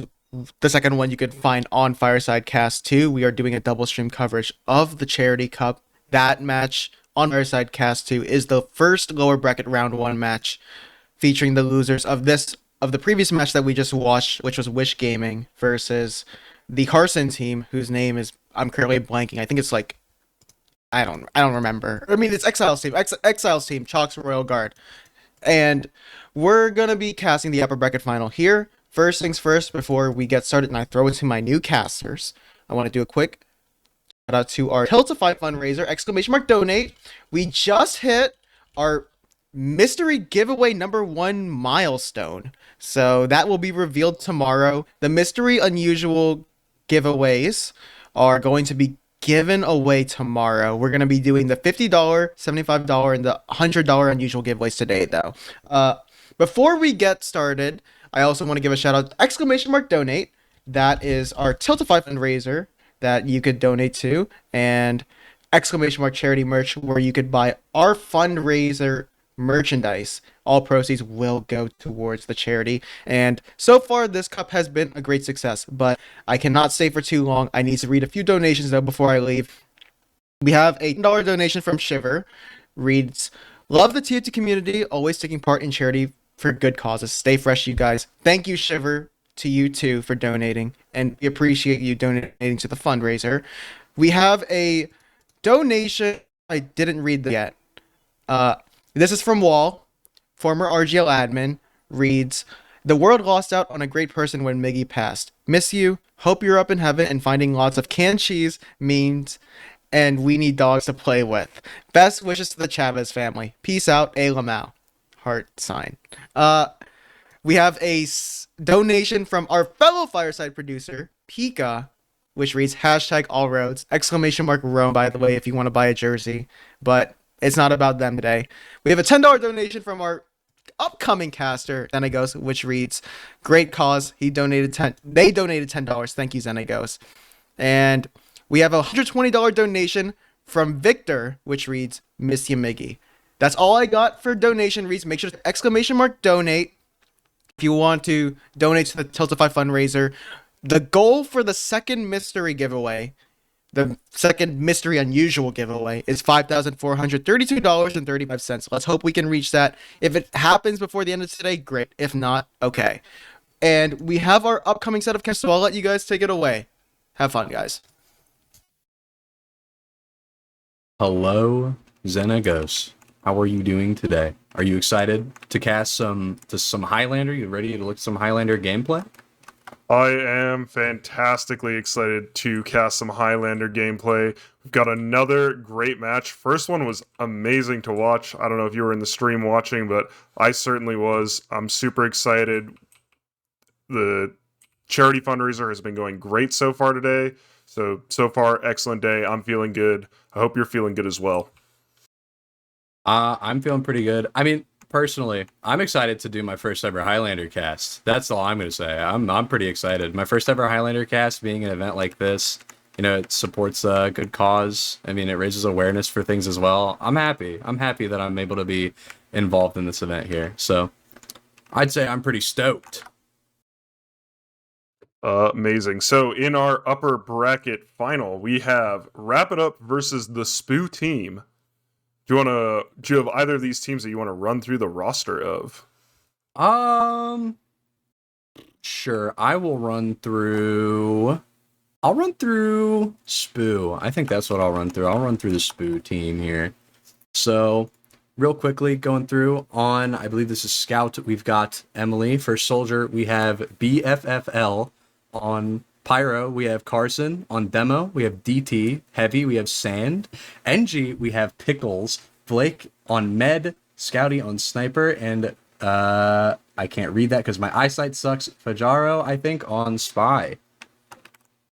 The namesake of the team, Spoo on Spy. And for Team Hyphen, we have Blank on Scout, Quacks on Soldier, Leaf on Pyro, Mori on Demo, Dotwet on Heavy, Hyphen on Engineer, Foxy on Medic, Mujet on Sniper, and Jay Easy on Spy. Do you got any predictions for how this is going to go, Zach? Before we get started, we're almost underway here. Based off what I've seen from, I believe it over here. Based on what I've seen, I think Wish is probably gonna end up taking it home, but I think it's gonna be something really, really close. I think honestly we're gonna see another 4-3 game, but in favor of Wish. I think Wish's team is actually in the lower bracket finals. Oh, Wish Gaming is the other. Getting confused on the team names now already. I think that the team not names the are a Spoo bit team confusing. is going to be taking this with Blank. Yeah, whoever the Scout. Spoo team is whoever the Spoo team isn't, I think is gonna take it 4-3. That said, we're gonna be going live here. I am getting on that Mori cam right away. I want to see some Demo Man gameplay going on real quick. Looks like they're gonna be rolling out Cliff here. I, personally don't really know much about the way demos played here, but some early spam coming off. Not a lot of damage coming out from the side of blue here, but Jay Easy going to be getting in right behind them, slipping past between 3 people. Going to be decloaking right on top of that sentry, but not going to really be able to get anything done. Point going to unlock here, both heavies. Very, I would say rather similar in health, but no flank basically for the side of Wish here. So I'd like to see something come out from the side of what is it? Spoo's team. I'd like to see something come out there, but we're not going to really be seeing anything like that. Just going to be some time getting edged off the point. It's going to be Spoo himself being taken down. 1 HP chilling on dog bread there. Med is going to drop. It's going to be Blake going down with 96% on the side of Spoo team here, and the point is going to flip in favor of Wish Gaming. Yeah, both Blake and the sniper for the Spoo team going down. So Fox is going to be sitting at a very nice Uber ad here. Doesn't look like they're looking to get too aggressive with the hold. We have seen teams start holding product way more aggressively on the other team's cliff, but looks like they're just going to be chilling out a little bit back behind rock here, not wanting to risk their medic or anything. They've got a really large advantage here with this 70% Uber ad. Slowly ticking down now, though, so we'll see what Spoo team wants to do, but it's going to be an aggressive Uber in. Wish Gaming. It's going to be a nice Uber in there. Going to be taking down Blake here. He is going to go down. There's not going to be much left of recuperation for the side of Spoo. If Wish Gaming here can just, get their bearings, pull themselves up, get themselves together, they could definitely just send people in and start getting some free kills, but they're going to drop 4 here while they have the point. There's going to be a bunch of 20-second... Oh, my air shot onto Mujit. He's going to go down. That was, I think the initial Uber was pretty good from the side of Wish here, but ended up getting taken down in the post. They didn't get that many picks off from it, so a little rough if you ask me. Yeah, Wrap It Up does lose quite a few people in that post Uber, but they did pick up Blake, and that's leaving Foxy with a very slight Uber ad here. Only about 20% now. Blake building very, very well. Looks like they're going to try and start edging the point here. Demo going to go down. Mori's going to get taken out here. A nice bomb from, I believe it is BFFL. He's going to get a lot of damage. He's going to get picked off by the scout on the side of red. But they're going to be trying to get in the engine here. Hyphen is getting in from behind, and so is Quacks. But they're both going to get taken down right behind the house here next to Porch. And it's going to be Jay Easy gun spying the heavy down. Will he get taken out? Honesty's going to get taken down. Gun spy and heavy combo. It's going to be Spoo himself on the cliff, getting spotted, but able to decloak away, running away from Blank here, just barely escaping under his nose. And I think we're seeing the start of... Well, I thought we were going to see a forward hold here, but I guess not. The Uber is going to come out from the side of Wish Gaming here. It's going to be stuck onto Mori and Blank for the most part. They're just going to be bullying the entirety of Spoo's team behind Cliff here. Heavy going to be peeking out Honesty through the house here. And that's 3 picks actually for the side of Spoo. 2 spy picks, I believe, and 1 sniper kill. Foxy's still living here with that Uber, but he's on 40% disad roughly, so it's not looking pretty for the side of Wish Gaming here. They're just going to have to back up and give this point. Yeah, now they are the team that is facing Uber disad here. Carson doing a fantastic job stuffing that Uber earlier, so leaving Blake with about 50% ad here. They're not able to pick off Foxy, though. Leaf doing a great job protecting the medic. I'm playing medic. Leaf is definitely a pyro that I want protecting me. He's fantastic when it comes to keeping his players alive. here, but just a little bit poking back and forth, and the aggressive Uber comes in from the Spoo team. They're going deep into the other team's main, but it looks like Foxy is going to just live to get the Uber back. Are they Ubering a little bit too far back to get anything out of it? Mori bombs in, manages to pick up DT. He's so weak, though. He's hugging the rock. His life depends on it. He finally gets that arrow. But that's going to be what is basically a full wipe for Spoo team here. They're actually going to have one late death in the form of their heavy Honesty is going to get taken down and get sent to the 10-second respawn Shadow Realm dimension. So unfortunate for him. They are going to be a little behind when it comes to coming in for this refight, I think. But maybe if Spoo himself can get a nice play. He misses the sniper. He's not quite in position, and it's going to be the entirety of Wish Gaming bunched up behind the rock. Mori's going to get taken down by Snipey. A good shot from him. It's right onto him. It's going to be 2 picks from Jay Easy taking down DT and Honesty. And honestly, I think Wish is just going to be holding on to this point for the next maybe 15 seconds. I don't know if Spoo is going to be able to... Or, sorry, I'm mixing up the teams. I think Spoo's going to be able to push in and hold the point for at least 15 seconds here. I don't think Wish has the facilities to really defend, but Spoo was a little bit slow there, so they're not going to be able to really push in. It's going to be the pop coming out from Foxy, stuck on Blank here. It's going to be a solo scout Uber the entire time, full 8 seconds of invuln on Blank. He's going to get a couple, I think he's going to get 1 or 2 kills there, get a lot of damage pumped out, but it's going to be a lot of cap time coming out from the side of Spoo. Pyro ends up taking down Spoo himself, and Foxy somehow staying alive, but it's not really going to matter all that much as of right now because they've only got 3 players up for the side of Wish, and the point is going to switch hands yet again over into the side of Spoo. Yeah, I thought Wrap It Up was going to be able to clear up there. They had a couple of picks coming out of that Uber, but the Spoo team manages to hold on, turn around, and recapture that point. Blake with slight Uber ad here. We'll see if they want to take an aggressive Uber ad in, much like Wrap It Up has been doing this whole game, or if they just want to hold this passively and wait to use it to deny the push in. Definitely, the Uber is going to come out from the side of Blake here. He's going to be pushing in to Mori. Sorry, not Mori. He's going to be pushing into Quacks here. He's going to be taking him down. He gets sent into the Shadow Realm, right into the sky. It's going to be 4 down for both teams here. And I'm hoping to see a little bit more aggression come out from the side of Wish Gaming here. They definitely have the positioning to just try and push in. Both meds are down. It's just combat up right now, so it's really a raw battle of who can put out the most damage. Mori going to take down that Sentry. A nice bump in momentum for Wish Gaming here. All they have to do is cap this point, and they will take this round, and that's exactly what happens. Spoo's not really in a spot to try and contest it right there. They kind of just have to give that round, and hope that they can mount a better defense next one. I thought Spoo team was going to be in a really good position there. They had managed to pick off Foxy, but someone picked up Blake in the post, and they just had too many players down. Wrap It Up had faster respawns, and they were able to clean up on the refight here. We're back on another mid, second round here. Both teams just a pretty standard product mid so far. Soldiers jumping in behind to cause some havoc. And we got Dot Wet slowly walking through the connector. If he's going to be able to clean anything up, or if he's going to get mowed down by Honesty playing on the crates. Ooh, Quack's trying to get in from behind. He's not going to really get anything, though, and he's going to get taken down by, 4 people looking back and taking him down, combined with the Sentry there. I guess maybe the fabled 8-man pulled out there, but it's going to be Wrap It Up here, struggling to get anything done here as of right now. They're just going to have to pull back for a little bit, lick their wounds, and hopefully get something done with this Uber that's been popped onto Mori here. He's going to be walking forward, trying to get as much damage as possible, getting thrown all the way over to main here, and the counter pop from Blake is just, it's too powerful. The Pyro's stuffing everybody in. Nothing that Wrap It Up can really do there. They may just be using there to get that Uber charge out from Blake. They might feel a lot more confident in their dry fight than in their Uber exchange here.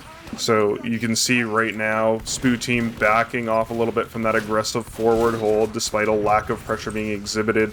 Spoo himself sneaking around the back. Looks like he's going to go back to spawn here and slowly pushing up the point. They're going to start edging here for Wrap It Up. They're creeping up. It's going to be Jay Easy trying to get in, but he's going to get taken down by that Pyro.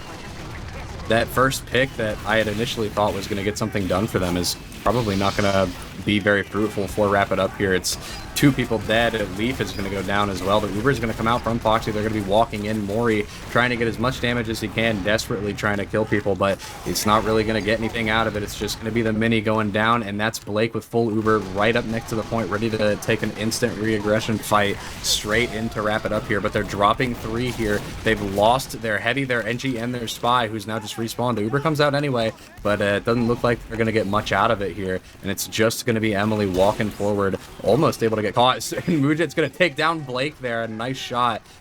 Maybe a little late, all things considered, but the med goes down anyway. That's what matters. Spoo himself picks out the Heavy. He had to take a little lunch break and ended up getting shot for it. Very unlucky. It's 3 down for Wrap It Up here, though. I mean, they kind of have to play a little bit further back. They need to be a little bit more careful with their decisions here. That they do, but they do have 80% ad here. So far, Foxy has been doing a fantastic job in building these Ubers quickly, outbuilding Blake, even when they have that even Uber exchange. So I'm expecting to see them push in soon, or they're going to be waiting for Mujib, but the Uber comes in. Mori bombing in really far up aggressively, manages to get Pickles, but doesn't look like they're going to pick off anything else, and it's going to leave them at about 65% disad. A lot of leapfrogging here with the Ubers this match. Snipey picks off Foxy, Spoo picks off Mujet. Huge from the pick classes of the Spoo team right now. This is going to leave Blake with a full Uber ad, but not a lot of players to support, despite them holding on to the point. I don't know if Wrap It Up wants to try and take a fight here. No way. No way Hyphen gets in with the glow stick, ends up doing a bunch of damage to Blake there. He's ending up getting forced into popping. Wrap It Up going to be able to force that Uber out and finally make the situation a little bit more favorable for them. Those pick classes in that post Uber there were just absolutely slaughtering Wrap It Up. I mean, it was brutal, but thankfully they got that force able to even things out. It is going to be a lot of damage classes getting a lot of kills on, again on to Wrap It Up here. Spoo team going to be just asserting total dominance over this point. Definitely a big change up from what we saw from them last round, where they're able to get a lot more aggression out and be a lot more confident with their plays here. Yeah, unless we're seeing something truly fantastical out of Wrap It Up, I'm thinking Spoo Team probably is going to be able to hold on, but Foxy again building faster, but they're losing players. Quacks isn't going to really be able to get anything, though. There's nothing there for him. And right as we are talking about Quacks there, Foxy is going to end up dropping. No Uber available for Wrap It Up here. At this point, it's all just throw yourself at the point, feed for the logs, and you kind of have to let that round slip into the hands of Spoo Team. So it is now 1-1, tied up here. Very close match. We'll see if they want to switch anything up for this third mid here. But I suspect both them is going to be doing a pretty standard rollout.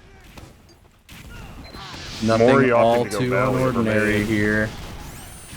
It does look like Spoo himself almost getting caught out there, Pipe narrowly missing his head. But that's going to be Leaf actually getting a flare kill, and Dotwet going to get picks as well. I mean, Spoo is just wiping here. There's so much happening all at once. I mean, the Heavy's just kind of fragging out on the side of Wrap It Up here. He's just going to be getting pick after pick. A lot of good damage coming out from pretty much everybody on the side of Wrap It Up there. Pretty good fight for that point. And a very lonely Pickles escapes out to spawn alive. Only person left alive on her team. Looks like Spoo Team is going to be opting to push out Grass here right into an awaiting Mujet, who's on a 4K right now. And goes BFFL.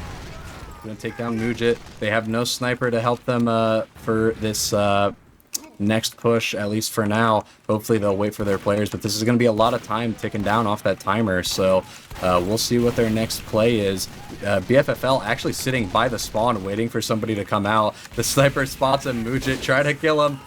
He is going to get taken down by Blank there. Blank on his little 4-kill streak. Maybe he'll keep that up for a while.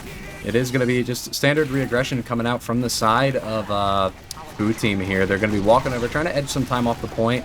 It's going to be Quacks over here just getting some nice spam. Dotwet getting shot from behind, taking some back shots from Emily there, but they are going to get taken down by Quacks. Nice rockets placed onto him, and it's going to be 3 down for the side of Spoo Team here. The Uber comes out, and it's going to be DT bombing over the point here. Not going to push much further past past the point. They're just going to be trying to play for that cap. Foxy with full Uber ad now. All Wrap It Up has to do is really wait for their players here and take this Uber into them. If even, I feel like they could probably win a dry fight. Yeah, they don't have to worry about the spy pick or the soldier bomb in until the post, so 100% Uber ad. Looks like they're going to be walking up this through dog bread. Mori going to be jumping up on gets the cliff. high up onto cliff, puts down a lot of damage, but isn't able to pick up the med. With Carson going down, though, from Quacks. Hyphen walks up the cliffside, 2 shots Blake with a shotgun.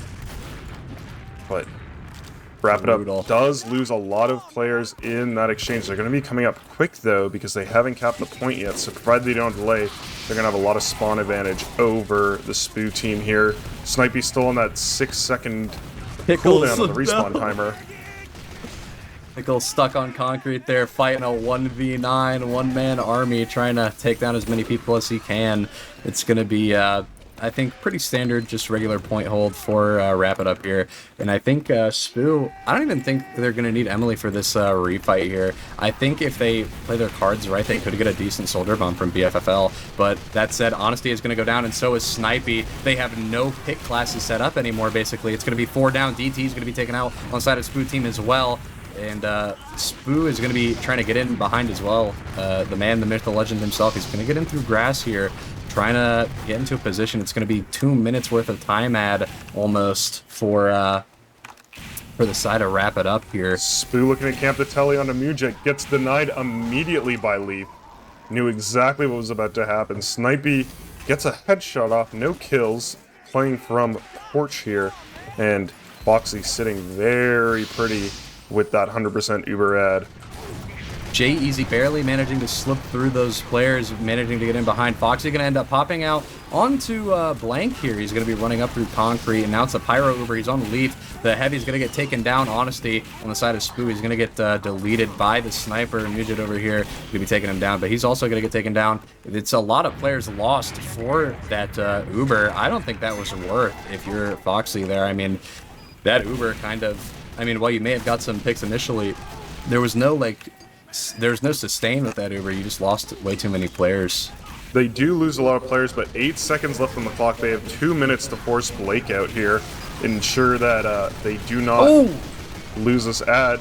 Foxy manages to live that despite a huge bomb over main from Biffle. Nice surf out there. They get 3 picks, 4 picks off the Spoo team. They might be trying to refight this. Foxy on a 10k on Medic. Oh my goodness, Blank is going in right now. He's on the 5 kill streak, just took down Honesty. Able to walk in, follow up on some damage from Quacks there, who bombed Honesty into oblivion. It is going to be Spoo himself. Have to decloak behind the rock right there, getting spotted out by Blank. Not really going to be able to do anything. BFFL going to have to bomb in behind, but there's nothing he can do. The point is it's gonna end in the hands of Wrap It Up here, and it's going to be 2-1. Blank doesn't even need to wait for the rest of his team. He's got 40% beam and a dream. He's ready to go. Hey man, he's fragging. Personally, I'd give him 50%. I'd give him 50% beam. If he's able to do stuff like that, he's able to just walk in and 2 meat shot people and just delete him from the game, I would do it too. But we're going to lose Jay Easy here. Snipey going to be taking him down, so no spy play going to be coming out for a long while on the side of Wrap It Up here. It's going to be Spoo himself on the cliff, going to be trying to gun some people down, but not really getting all that much damage out, all things considered. He's going to steal those cliff packs. It's going to be Wrap It Up trying to play. Snipey going to be taking down Foxy as well. A nice shot. No heals. It's going to be full Uber disad for Wrap It Up here. They just have to go. They got to get out of here. They got to try and consolidate. Snipey has turned on his monitor. 5k on the mid fight. I think he picked up every single kill for his team that mid fight alone. I mean, geez. 5k on the mid there. I mean, Snipey basically won that for him. He was just left clicking. He was playing a point and click adventure, and Wrap It Up was the game there. So, I mean, just headshot after headshot, and that med pick especially a nice crucial play for his team to really get that foothold on mid. It's going to be Spoo going down on the cliff there, spotted by Quacks. Gun going to be taken down as well. Jay Easy now taken down. It's not going to be any spy time anytime soon. for the side. Oh, never mind. Irrelevant spy commentary over here. Blake going to be dropped here. And now this is basically full Uber ad for Foxy here. All he has to do is keep himself and a couple of his teammates alive, and they're going to be taking home this point and possibly a minute's worth of time here. Going to equalize the timeout. Yeah, Foxy up 100% ad right now. We'll see what the plan is coming up from the SPU team, if they want to run a sack wave, if they want to take a dry fight. They're just going to, invite teams. They don't really like waiting around. So SPU coming in. And goes looking to get the BFFL, pick, but totally off of the no head Foxy of the with scout. the Uber. The Uber pops, and it's, yeah, I mean, this is brutal. It's going to be a lot of frags from Mori, a lot of frags from Blank, and a lot of frags from Dot Wet here. I mean, it's just frags all around. People are getting kills after kills. Dot Wet going to be pushing up onto the grass side of... excuse me. Dot Wet's going to be pushing up onto grass there, and it's going to be SPU team all coming out through Cliff. Could this be the infamous Cliff waterfall push that I've heard many things about? Maybe not. Quack's going to be getting in, taking down Snipey, so they've got no sniper. No pick class really ready and in position to get anything done. It's going to be the Uber popped onto DT. He's going to bomb over, and he's going to attach that beam to Emily. It's going to be a demo scout Uber here, and Dotwood is caught behind on SPU's grass here. They could pet this. They could pet him, but they decide he's better off 6 feet under. They're going to take him down. Dotwet going to get killed by SPU himself. It's going to be 3 down for the side to wrap it up, but they do have 30 seconds, or 40 seconds actually, worth of time out of here. So we might be able to see something big come out of wrap it up here, especially with that Uber ad. But it's going to be SPU getting on to Mugit here, but he's not going to get taken down. He's going to decloak and get away. Both players going to be living there. I'm waiting for this Uber to get popped onto Mori, which it looks like it could happen any second now. It's a lot of aggression coming out from SPU team, and the Uber ad is dwindling rapidly. It's 85% on the side of SPU team. That ad is basically non-existent anymore. You're down 2 players. Not a whole lot you can do.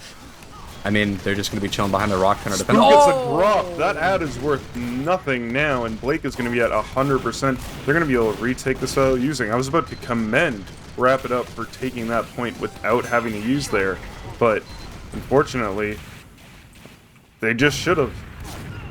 I mean, yeah, they held on to that Uber way too long. I think if they used into him and tried to get as many picks as possible delayed, they could have had way more cap time, but unfortunately, that was not the play that was made, and Foxy going to end up dropping there. Now it's a complete opposite. It's a mirror scenario here. Going to be full ad for Blake here, so maybe we'll see a play from Jay Easy once he spawns. They're going to be trying to edge some cap time off. The Uber going to be popped in onto DT here, almost getting caught out, but managing to live, and that's going to be sending everybody running. Caught out, pants around their ankles. Quack's going to be dead behind on SPU's grass here, and Wrap It Up really needs to reconvene somewhere and just get their players buffed and get ready to take this in. I mean, you've got that 50% ad. Jay Easy going to be taking down Snipey as well, so that's an important pick class to not have in the game. Carson going to be taken down as well. No Pyro, so your Spy, if he were up, he could get in, but unfortunately Jay Easy has been taken down. They're waiting for that respawn. SPU gets an additional pick onto Foxy again, so Blake still going to live with that 60% ad, and they have 20 seconds left. They're going to have to take a very clean dry fight if they want to retake this round. Get Blank and give him that beam. I mean, yeah, he's dead. They can't. Yeah, you just can't do anything here. You're kind of screwed in this situation. I mean, you've got all these players that's basically full Uber ad. The Uber does end up popping out. It's going to be on Mori and, or sorry, not on Mori. It's going to be on DT and Emily. Emily's actually going to get taken down, but it's not going to be enough to stop their team from pushing, and it's going to be 2-2, tied up again. On to round 5. Pick classes for the SPU team are really putting in a lot of work here. Putting the team on their backs, because I think without those picks from SPU, that round much more comfortably goes in the favor of Wrap It Up. But We'll see if Leaf is able to, wants to put a little bit more focus into denying that Spy, and if they can spam out the Sniper, make sure Snipey doesn't get too many snipes off. Quax is just living rent-free behind Jay Easy in a great position to maybe decloak if he can just find a pack, but he's going to get caught out, taken down by Pickles and Emily. And it's going to be a bomb onto Foxy. He manages to live with 60 HP, moves over to Cliff, and is able to get that pack. It's 3 players down for both teams here, even players, even heal situation, so they could definitely try and get in. 4 players down now for the side of Spoo Team, 4 players down now, 5 players down for the side of Wrap It Up here. If I were Foxy here, I'd just try and back up and keep this Uber while I can. There's no telling what they're going to do once they realize Ubers are even here with this player ad. They do have the player ad. They do have the sniper advantage right now. I don't see where Snipey has decided to set himself up, just in the little corner next to main, but it looks like they're going to want to push up through Dogbread here. Quick scout demo, Uber Blank immediately looking to take out that heavy. Nice flash coming out from Lake though, and Uber's fade, 3 picks for the side of Wrap It Up. Now They Ninja getting a pick on a Pickles. 5 players down for the side of Spoo Team. 6 now. It's only 3 players remaining, but they are managing to keep Blake alive here. So as long as they can keep building this up back by their spawn, they should be chilling. They should be living it up, and it won't be that hard for them to reaggress. More going to get taken down by Snipey here. He's on a 2K right now. Maybe we'll see that bump up. But right now we just have 25% Jay Easy's in a spot to try and make a play. It's 25% ad here. Jay Easy going to be taking down Emily here. It's going to be Dotwet taking down Pickles, and Muted is going to be taken down by Spoo himself, and Dotwet is going to be sniped by Snipey here. So a lot of players already down for the side of Wrap It Up, and the main fight hasn't even started yet. It's all just picks, and Spoo's over here just living on Wrap It Up's grass. I mean, he's just spamming from across the map with that revolver. He's going to be going in, sapping all the buildings, and that's going to be, I think, a sufficient distraction to get a lot of the players to turn around here. With the hero cleaver there managing to take out Blake, I was thinking that might have ended up being a disastrous Uber if they weren't able to get the picks in the medic, but Blank hones in, locks on, gets that cleaver, drops Blake, and leaving Foxy again with this very nice Uber ad. About a minute of time ad almost on the clock, but Spoo Team just wants to walk right in. Quacks. Quacks gets in and kills Blake there on the point. It's going to be absolutely full Uber ad now. If you're Foxy here, all you gotta do is keep your players alive. You've got that time ad. You've got player ad right now. You could technically just walk this in and try and take the dry fight into them. What are they gonna do? They gotta watch for Snipey though. He gets a pick off onto Mori, meaning no demo for the side of Wrap It Up. Blake is back up, getting those players buffed up, so there's not the health advantage that they once had. And Spoo Team looking to exert some aggression. Here comes in the Uber again on Blank. Clears off the demo, chases down the medic, gets the medic as well, and just cruises right on back out. Blank on, I think, a 6K at this point. I mean, that was a pretty good Uber Sorry, there. a 7K. My mistake. 7K. Don't be underestimating now. That's going to be a flare shot straight into the combo. It's going to be Mujit and Blank both on fire there, but that's not going to stop them from trying to frag out. Blank now on his 8K, and it's going to be Snipey trying to peek up through main here. Maybe just try and get any pick that's available at this point, really. Maybe try and focus Mujit down here. It seems like they're their powerhouse right at the moment, but it's going to be Spoo Team just taking this point away with a dry fight. They're not really going to have to do anything here. Just bully those players off of the point, and they're set. They kind of win there. It's going to be Snipey taking down Blank, but Blake is going to go down from Mujit. The Uber is immediately going to get popped onto Mori, who's going to bomb right onto Carson, but they're not going to get any picks out of this Uber. Just this purely eco Uber, take some space with it. You know, you want to get picks out of that, but it looks like, oh, Blank going down there is so brutal. They lose Blank, Mori, and Mujit. That's a lot of their damage and their power classes down. But so many down for the side of the Spoo Team as well. They need to wait for Blank to come up. They delay the cap, make sure they don't delay his spawn, and they're going to have a little bit of breathing room here from the Spy. Oh. Blake goes down again with another beautiful shot from Mujit. Just barely picking him off behind Porch. Mugis is just terrorizing Blake right now. I mean, Blake's going to walk out of this with PTSD. That's how many times he's been shot by Mugit. They're going to be taking down Mori. Spoo team going to be taking down 3. Dot Wet, Hyphen, and Mori. All 3 going to be going down. Blake is going to get taken down by Jay Easy. This guy cannot catch a break. Foxy going to go down as well with another counter bomb from Biffle at 95% Uber, but time is ticking down here. Spoo team definitely doesn't want to cap it yet. They don't want to delay all these players. It's still a little time left on the clock, but they're going to have to get a little bit more cap time here. 3 seconds left. It's definitely going to tick over into overtime. 50 seconds means Foxy is definitely going to be able to get an Uber, provided they do not die here. They got to keep their medic alive, but Blake with the Uber adds very, very slight, but it looks like it'll end up being a bit of an exchange. Scrappy fight here. 5, 6 players going down. Oh, Blake goes down. goodness. Hyphen with the glow stick gets the 2 quick ones. The 2 tappa. Boom, boom. Cleans up. And that's another round going over to wrap it up.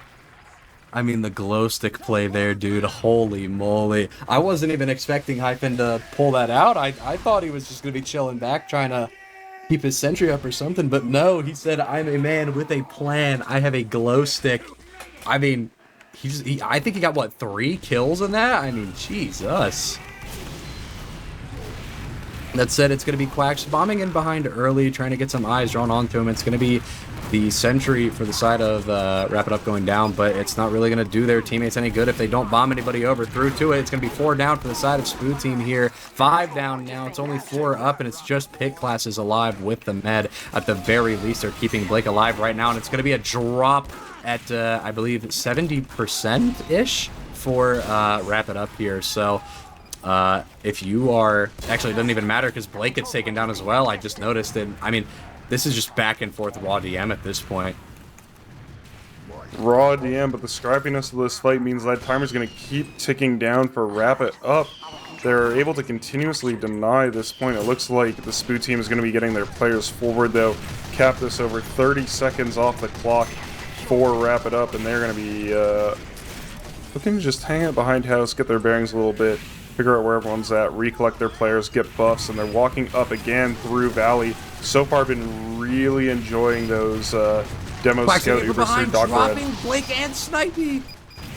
Mori going to be taking down Carson as well. Quack's only taken down by the mini. Nobody alive able to oppose him right now. What a bomb.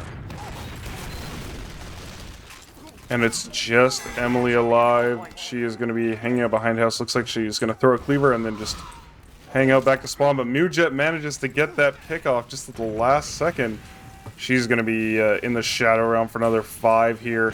As Quacks again on the Snipey. They've got no sniper for the side of Spoo here, but the Uber does end up getting popped for Foxy here.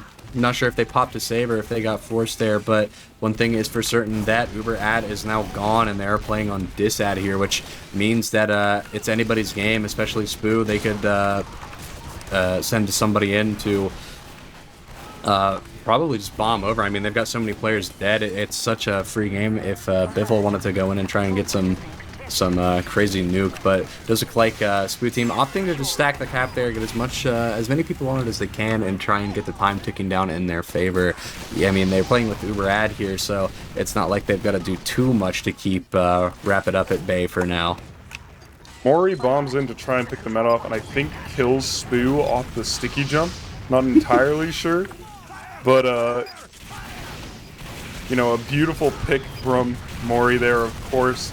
Mujet picks off Emily, Emily going down, and kills getting traded back and forth. Wrap It Up, down players, but up Uber, 100% ad. They're going to probably wait for their spawns here and then push back in with this 100% Uber. They just need to make sure that Foxy does not get picked off by Pajaro or Snipey. Yeah, definitely here. I mean, the players are... Oh! And commentator's curse.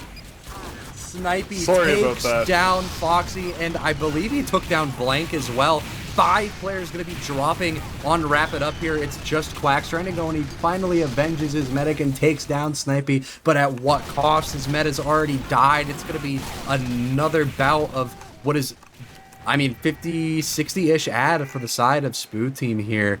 They are sitting pretty on top at this point, just letting the time tick down.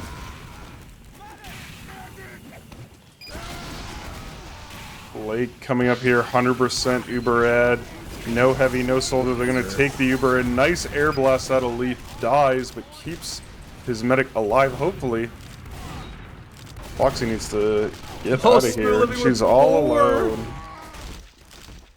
I mean, this is Rapid Up's, I think third attempt to try and refight this point here, and none of them have led to success so far. Nugent and Mori both going to be taken down. This is looking brutal right now. Dot Wet's out of the picture. He's got to wait a long time to get back up there. They're going to be forward holding. Spoot Team is going to be forward holding Rapid Up.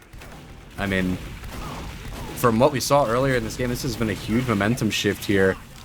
I'm hoping to see maybe Quacks is able to get buffed, get in, make a play, make something happen.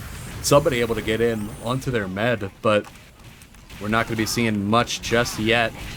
I think they're just going to try and dry this point out. They're edging the time away. It's going to be slowly turning into their favor. Carson going to be taken down. The Uber going to be popped out. Nori bombing in right on top of the med. So much damage, and Blake jumps on top of the sticky. He's going to go down. This is huge if you're on Rapid Up right now. You got this. You can cap this point, but I don't think it matters. No, there's so many picks happening right now. I mean, the Heavy just waddled forward. It's going to be Blank trying to go in. The Heavy living with the one, barely managing to get out. I mean, this is the 7-round curse. There's no way that... I'm baffled. I'm at a loss for words. That's all I can say.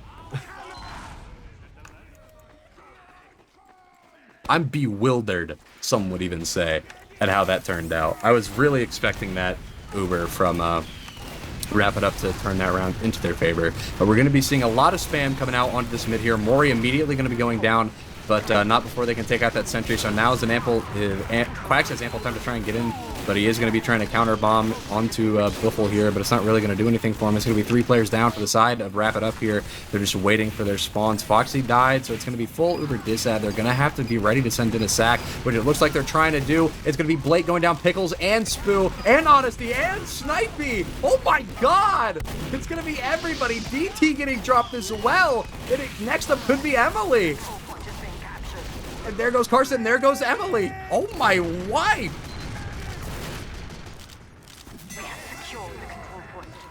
Oh my goodness! Just so much aggression coming out from both of these teams. Like, picks going absolutely crazy. Foxy, very slight ad here, having also gone down. But that ad definitely will add up, as she has been building very, very well. But immediate aggression coming out. Honestly, is going to go down to a stab from J-Eazy, who makes it away clean, about to the back of Cliff. Pickles is on the hunt. Blank gets another pick onto DT. Spoo picks off New Jet, so no sniper for Rapid Up right now. Still no down to the side of the Spoo team. Wait, Biffle gets Foxy! I lied! Quacks goes down, the med kills it. Blake frag onto Quacks here, barely managing to survive, I believe. I mean, they're going to be able to recap this point here just for free. Rapid Up is probably going to be fearing a little too hard for them to really be able to contest this point effectively, so... never mind. Never mind. There's so many med drops. There's so many med drops, and Mori coming out with a lock-and load, hitting some beast pipes from over there. Gonna take down Blake, basically sniping him at this point. He's playing sniper now. It's gonna be Quacks counter bombing in Biffle. He's gonna be going down here. Blank on, well, I wasn't gonna say he's on a 6K, but right as I tried to mention it, he gets taken down. It's gonna be Quacks onto, oh my, he's onto Blake, but he lives. He gets the pack. It's just J-Eazy in a position to try and get anything done now. 4 people around him. If he decloaks here, he's dead. He finally manages to get that pack, and they're gonna try and push in. It's gonna be J-Eazy just trying to get some gun spam onto people. Hopefully we can see the Uber pop out from Rapid Up here, which we do see. Mori going to be jumping in, but he's going to be sent into the stratosphere. Blake going to be super weak. He might die here, but not quite. He barely manages to escape with 50 HP. Quacks goes in. He gets sent into the stratosphere. He lives again. Never mind. He does not. Blake Blank takes is him down. always there. Blank absolutely insane. Knows. He knows. Do not try and hide from Blank. You cannot. You cannot hide. There's no way. It's 3 down on Wrap It Up here, though. Could easily turn into 4. Leave here on 26 HP. Slowly getting healed up, but I don't know if this really matters here. Now they've got Foxy on 35. If literally anybody tries to get in and they hit him once, he goes down. Jay Easy going to be picked off as well. So now it's Spoo's turn to try and get something to happen. He takes the cliff packs here. He decloaks. He's ready. He fears nothing. I see it in his eyes. He's ready to try and get in. Looks like Mori going to get popped Foxy onto again. Blake going to die down to rollers. again. I mean, this is brutal. Blake cannot catch a break here. He just keeps dying, but it's going to be 4 down for the side of Wrap It Up. I mean, the Spy is still living rent-free behind. It's going to be Biffle bombing onto Cliff here, living there. And, I mean, finally, Spoo might be taken down here, but I guess I stand corrected. He's going to be able to get away somehow, some way. I mean, we saw so much time earlier in this match on the side of Wrap It Up, but now it's slowly getting whittled down into the favor of Spoo's team here. So, we're seeing a lot of interesting plays come out from both of these teams right about now. So many picks coming out in that fight and no point cap, and it's about to tick back over to even as we see a little bit of aggression slowly starting to edge the point from Wrap It Up, but not wanting to commit too much to these fights. The Uber is Snipey ready. lining up, picks off Foxy, drops another Uber. But Blake also goes down, so it's a med trade here. This could be battle for the ages. Snipey's just going in. He's on a 6K right now. He's unopposed. Biffle going to be living 1 HP on the cliff here. Quack's going to be able to get in and take him down. Barely managing to survive. Almost taken out by Carson there. Very, very close. I didn't like how close that was. He was on 11 HP, almost burnt to death. Going to be Mori getting juggled a little bit. Barely managing to survive behind the rock here. Honesty going to be taken down by Hyphen and Dot Wet there. It's going to be a full-on assault, basically, coming on from Wrap It Up here. And Jay Easy in the perfect position and maybe try and drop down from Cliff. But I think Spoo knows of his evil machinations here. It's going to be Wrap It Up trying to walk over the point, just deny as much cap time as they can. Muja going to be taking down Spoo, so Sniper is going to be alive and healthy. No way Jay Easy lives there. Biffle barely managing the rockets onto him. Jay Easy in a perfect position now, I believe, behind them to try and get something done. He's just going to walk across the point, though. Ends up getting taken down by Biffle. It's going to be Blake going down to Mori Pipes again, I think for probably the 5th time in this round alone. Mori killing medics from a full football field away with that lock and load, just straight across the map. Excellent kills, huge Uber ad, 14 seconds left. They need a med pick here to deny this Uber. Uber gets ends up being forced out. Spoo gets flashed in the Uber though. And they have a little lot rough. of cap time though. No Mujet in the post fight, no Blank either. DT goes down, Pajaro goes down, Dotwet goes down. They might be able to retake this here. Hyphen on a mission. Goes down to Snipey, not to Emily, and there's too many people dead. It was a forced out Uber, and the post fight was just way better. Blake is going to have enough time to get Uber, but Foxy will not here. 2 players down. There's going to be no heavy in this recontest. They're going to have to try and hold. I mean, they're grasping at straws here without that heavy. I mean, the most they have for air denial is maybe Emily and Snipey here in the Sentry. But it looks like we're going to be seeing a lot of cap time being edged away in favor of Wrap It Up here. The Uber ends up getting popped, but they're going to have to stand on the point here to try and deny all this time. It's going to be 4 down. Quack's going to bomb in, going to be taking down Biffle, and it's going to be, honestly, on 80 HP. He's going to get taken down, and that's going to be the map. Product is going to be won in favor of Wrap It Up here. Way too close for comfort. Double overtime final round. You love to see it. Wow. That's the only word I got for that is wow. I want to pull up the logs and see what we're looking at. I mean, these logs are definitely going to be these logs are going to be something to look at. That's for certain. I can absolutely guarantee this. Yeah, so right off the bat, Blank 58 and 32, 485 DPM, only being edged out in the DPM by Mori, who dropped almost 500. Both snipers going absolutely crazy. 58 kills for Scouty, 55 kills for Mujet. Scouts and snipers this match really going off. I mean, this is. I'm just looking at these DPM numbers, man. Almost 500 from where. I mean, it's got to be all those like Hail Marys he's tossing from across the map, surely. I mean, like obviously he's getting so much damage from these stickies, but these Hail Marys across the map, right onto Blank, right onto Honesty. I mean, that's got to be like the main source of his damage here. I think looking at these, a big number that stands out to me: medic deaths. Foxy died 13 times. Blake died 29, and given how close that was, I think if they're able to keep Blake alive, which clearly not easy to do, that's going to be the Spoo team's path to victory, because Scouty is fired up right now, like definitely doing what he's got to do, and keep trying to keep Blake alive is going to be, I think, their number one mission going into this next map. Absolutely. I think their number one priority right now should be trying to figure out the problem first and foremost as to why Blake is getting caught out so often and just getting taken down so much. I think Blake is just dying one too many times for Spoo Team to be comfortable. So I think if they can even manage to knock the death count down by like 5 deaths, I think that's going to change like the entire course of the game, because we saw this. We saw the how close that game was 3-3 double overtime. I mean, if they're able to get it that close with their med dying 29 times, imagine what they can do with just a couple less med deaths.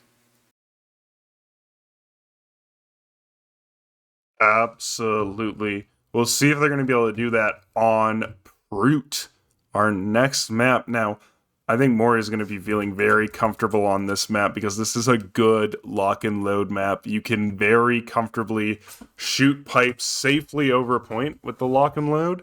So I think he's going to be having a good time here on this map. A little bit less scout-centric, but also has some very strong sniper sightlines. But both Mujet and Scouty we're having a great time on product, so I expect to see a lot of sniper-focused play here coming into our second map. I've never actually had the... I guess it depends on who you talk to, but from what I've heard, it's a displeasure to play on Peru. So I'm not entirely sure what to expect from players on this map. I know that I've heard from some of my friends and some people I have watched that play Highlander that Peru absolutely sucks if your sniper gets taken out first. I mean, I've heard it's really, really centered around your pick classes as opposed to the classes that can actually dish out damage consistently. So I guess we'll see what kind of evil trickery, some mischief these snipers can get up to on Brute. Yeah, I think what's going to be interesting is we saw on product both teams just playing it super aggressively, like get your players pushing immediately. Like you might be at disat, it might be a dry fight, you're going in. And I think that is just a consequence of the fact that we do not have half times. And speaking of which, they got to make sure they exec the correct config, because right now we're on the regular first to 2 rounds wins. But I think without that halftime, they don't really have that time they normally would to discuss tactics or change their play. They are just going round to round to round, and they're really good players. They have the ability to adapt. You don't make it to the top of invite and win like many of the players on these teams have without being able to make those adaptations on the fly. But I think, obviously it's going to be less so than if you had a 5-10 minute halftime to discuss what you want to do. So I'm expecting this map to, play very similarly, a lot of aggression. And like what was said in the first cast today when they went to Prute, it's a map that is newer, is not pugged as much as Product or Asheville. So it'll be interesting to see what the teams opt to focus on here. Definitely. Again, like I said, I don't have that much experience with Highlander, so just looking at this map, this looks so open. It looks like the snipers, like, greatest dream. This is where sniper mains go when they die. This is heaven for snipers. I feel like this is what this map is right now. The point is just so open. But at the same time, I feel like this is really good for some soldiers. I mean, you might be able to get a decent bomb across from, just slightly below the point. You can bomb off of these houses on either side and try and get in and really do some damage to those behind, or even just get a lot of eyes drawn to you, because you're going to be jumping straight over them. From what I've seen, how people play, I mean, everybody kind of bunches up behind this house here. Very similar to Product, in all honesty, but I think it's just a little bit more sniper favored than all the other maps. So I guess we'll see if I eat my words there or not, but only one way to find out. Yeah, I was involved with the development of this map for Highlander, and it used to be incredibly strong for soldiers because the skybox used to be massive. I have very distinct memories of Blank dropping on top of my combo from out of nowhere. But with the houses and the high walls that you can jump around, Quacks and Biffle, both very good jumpers. You can jump in a manner where you come in very quickly and not give the other team a lot of time to react to where you're coming from. So it definitely is a little bit of a soldier playground here as well, even with the skybox being lowered from what it originally was. Sniper, yes, very strong on this map. It's got a spot named after a sniper, so it's probably going to be pretty strong. I mean, if a sniper is strong enough to the point that you name a spot after sniper, then, well, I think that answers my, I think that kind of puts the rest of my speculations of how strong sniper is, or just how strong sniper is on this map here. But at the same time, I think this map also gives, I think, just regular damage classes like Demo and Soldier, and maybe probably Heavy a little bit more room to really shine, just because of the way the point is structured. It's so much more narrow, and it forces your team to pick one of the two sides. I mean, you can't really split up there, because whoever's split up is just going to end up getting deleted, sent into the Shadow Realm. So I think this is going to force a lot of people to pick one side, and it's going to be a lot of damage pumped into either team. I think Mori, based off what we saw on Product, is going to be pumping out a lot more damage consistently, but not to discredit DT at all. I think DT is probably going to be playing more like cleanup crew Demo. They definitely can pump out a lot of damage, but where they shine is hitting those final, like, last shot kills. You know what I mean? They're able to really rack up the kills that matter, and while also dishing out damage. They do. We are still waiting for one last person on Wrap It Up to get in, as well as for them to switch over to the correct config here. They are still on the 2 wins in a round. So Mujet right now mentioning win limit. Excellent. Yeah, I think the other thing is, with it being, a very strong sniper map, Hyphen, one of the strengths of Hyphen NG is Hyphen can hit his shots. We saw that in the first round. And if he's ending up having to babysit Mujet a little bit more, obviously Mujet is a very, very good sniper. At the same time, losing out on Hyphen being able to get in there and clean up as well is definitely going to be a loss for Wrap It Up. So we'll see. Spoo was a bit of a menace in that last map. So we'll see if there's any adjustments to be made to help deal with that.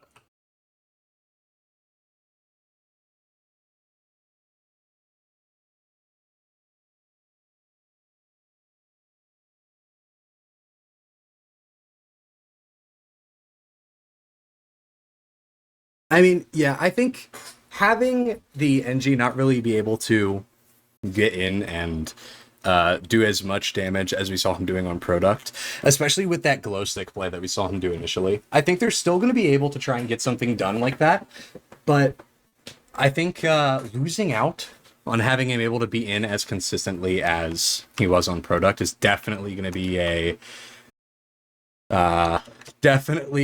a huge issue. So, well, maybe not a huge issue, but it is going to be a little bit of an inconvenience, I think, for both teams, but especially for Wrap It Up here.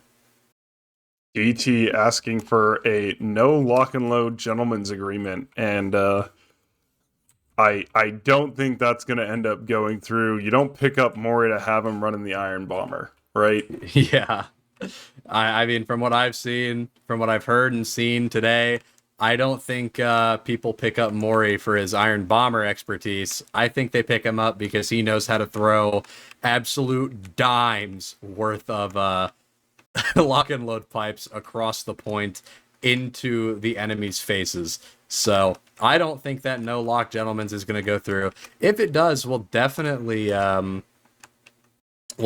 be seeing some interesting gameplay shakeup. And honestly, I think it's pretty fun sometimes when you're waiting for something, you accidentally caster's curse them into oblivion, with the comment on their lock and load. But that said, we are going live. It is going to be the first round of map 2. We are on Proot. I'm on the Mori cam. I'm checking for it. Of course, gotta be ready just for the so pipes. Far. It's gonna be Quacks immediately going in right behind them, just so deep into him. It's gonna be Honesty going down already. Jay Easy gonna be getting a nice pick. It's gonna be Blank on the point here, getting a lot of damage. And DT is basically one here, one little bit of spam, and he could be going down. He has no heals. Blake isn't able to get to him. It's gonna be Spoo going down, Fajardo going down. Yeah, I mean, they have no spy. They've gotten their sniper is still up, but not anymore. Snipey's going to go down because of the caster. Like I say, Mujic going to be taking him down, and it's just going to be Pickles trying to get in. He is going to bump Jay Easy here, but Jay Easy's just going to decloak and try and kill him. And that's basically the entirety of Wrap It Up still alive, while half of Spoo team is going to be taken down. Jay Easy going to be taken down. Honesty again, no heavy. Biffle going to be taken down by Dot Wet. And the gun is going to be taken down by Jay Easy. So a lot of cap time able to be taken by Wrap It Up here. The Uber exchange is going to be happening on the point. It's just going to be a Pyro Uber. They're trying to separate this demo for that post, but it's not going to work out in their favor. The exchange is going to happen. A little bit of a Sandblast Uber there. But, anything to get those Ubers off the board. True, dropping players in the post, not a very good thing to be doing right now if you're on the side of Wrap It Up here. I mean, you have that point time. You can't really afford to be doing this right now. You can't afford to be losing these players. Oh! And a very nice 2-rocket downward from Biffle. Directs. It's brutal.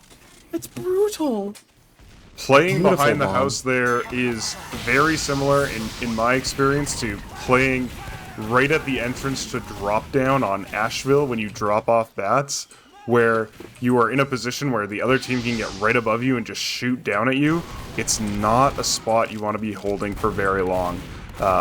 So Foxy ends up going down to Biffle. Blake with a nice 60% add. They're just playing behind the house, not a hugely aggressive hold. Looks like Maury's poking around leaves, poking around ramp, just seeing what he can see. Lobbing locks across the point, as we would expect, and they're edging the cap up here. The Uber And comes looks in, like it's they're on going to be able to DT. get Foxy out. That Uber does nothing, though. They got basically no picks, at least from the people in the Uber. They did get some people outside of it, but that Uber in and of itself didn't really do much in terms of getting anyone. It was all outside interference. So we are going to see most likely a counter pop onto Mori here. He's just going to bomb over. Probably blow everybody up, send him deep into the Shadow Realm to the point of no return, back from whence they came, if you will. And that's going to be a bomb from, I couldn't read it. It's going to be Biffle onto Foxy here. I don't know why I'm forgetting their names right now. I'm stumbling over my word. But, Maury does manage to get those quick lock and load pipes off and save Foxy, and here's an aggressive hold. This is what we've been seeing on Fruit this whole past Highlander season. But DT hits his pipes, but he goes down to Mute Jet. 5 down for the side of the Spoo team. Quack's going to be taking down Carson and Emily there. Nice little 2K for his team, but Blank and Quack's both going to be taken down here. So I believe that is their flank just wiped off the map. Hyphen also going to be eliminated. So the only thing left of him is his sentry. The time is even, and it's going to be Biffle trying to get as much space and info as humanly possible. That we were going to be popped off from the side of Wrap It Up here onto Mori. I think it's a more passive group. They're going to be backing up here, not really trying to get too aggro with it, just trying to make them fear a little bit. But that said, they are going to be down about 50% for this Uber. It's going to be Leaf, very weak, 30 HP. Emily just able to walk forward, does a lot of damage down onto Foxy. It's a miracle he didn't die. And that point, the time's just going to be ticking down for eternity at this rate in favor of Spoo Team. Yeah, Blake with that Uber ad. Spoo on 4 HP again. 4 HP hero Spoo is. I don't even know where he is right now on the map. Looks like a slow walk up. Snipey playing over on the SAR spot on Frog. Rotating back over to Bats. And an Uber coming in here from Blake. These Ubers seem to be coming out very aggressively, but almost too aggressively. Like, they're using too soon, and I think part of that is, you know, we talked about the snipers have really wide angles on these maps, so they can cover Mujet picking off Biffle, Quacks picking off Honesty, and because of the power of the snipers and the sight lines they have, they're able to force these maps to use a little bit earlier, but Foxy using there as well, and Wrap It Up, taking back the point. I mean, yeah, they were at a huge... They're still at a huge time dis ad here. I mean, it is definitely possible that Spoo Team could walk in and just take it away. And, Fajardo just gets in and he manages to actually take down Mujet here. Somehow, some way, Spoo is just able to walk in, even after getting Air Blast, it takes him down. There's 3 people, on the side of Wrap It Up here with basically no HP. Foxy been taken down. It's full Uber ad for Blake here. They don't even have to use. They just bully everybody off the point here. J-Easy getting the drop. Beautiful backstab. Amazing play from Jay here. It's going to be equal now. Foxy might actually... it's going to be even, actually. Both meds going to be spawning at about the same time here. So, hopefully... both of these meds are going to be able to try and get these Ubers as equal as possible. Nothing really crazy. Probably going to be going on within the next 30 seconds or so. We're going to see a dry fight at one point or another. It's going to be Quacks in on the med, missing the air shot, but sending him far, far away. He's going to be gone. He's out of here. It's out of the park. It's going to be Foxy going down to Fajardo. He's going to be taking him down. He's going to be killed by Blank here. Muja going to be taking down Honesty, and Jay Easy going to be taking down Emily. That's 3 picks right there, all at the same time. And I think if Wrap It Up were to push in right here, right now, and just make their presence known on the point, they'd win. It's going to be Quacks bombing in, and down goes Blake, Biffle, and Carson. That's everybody dead. That was the bomb they needed. Quacks cleaning up there. Foxy, you know, with the amount of time left, might have been able to get an Uber charge, but Blake would have had it, and that would have been a really hard point to recontest. 2 seconds left. Leaf just denying space on the right side on ramp, but they walk up Leaves. Oh my goodness. DT doing what he can, but goes down as well. It's just Snipey. And Wrap It Up take the first round here on Kothbrute. I don't know if you saw it, but Dot whatever, he was just standing. He was unmovable. An unmovable object.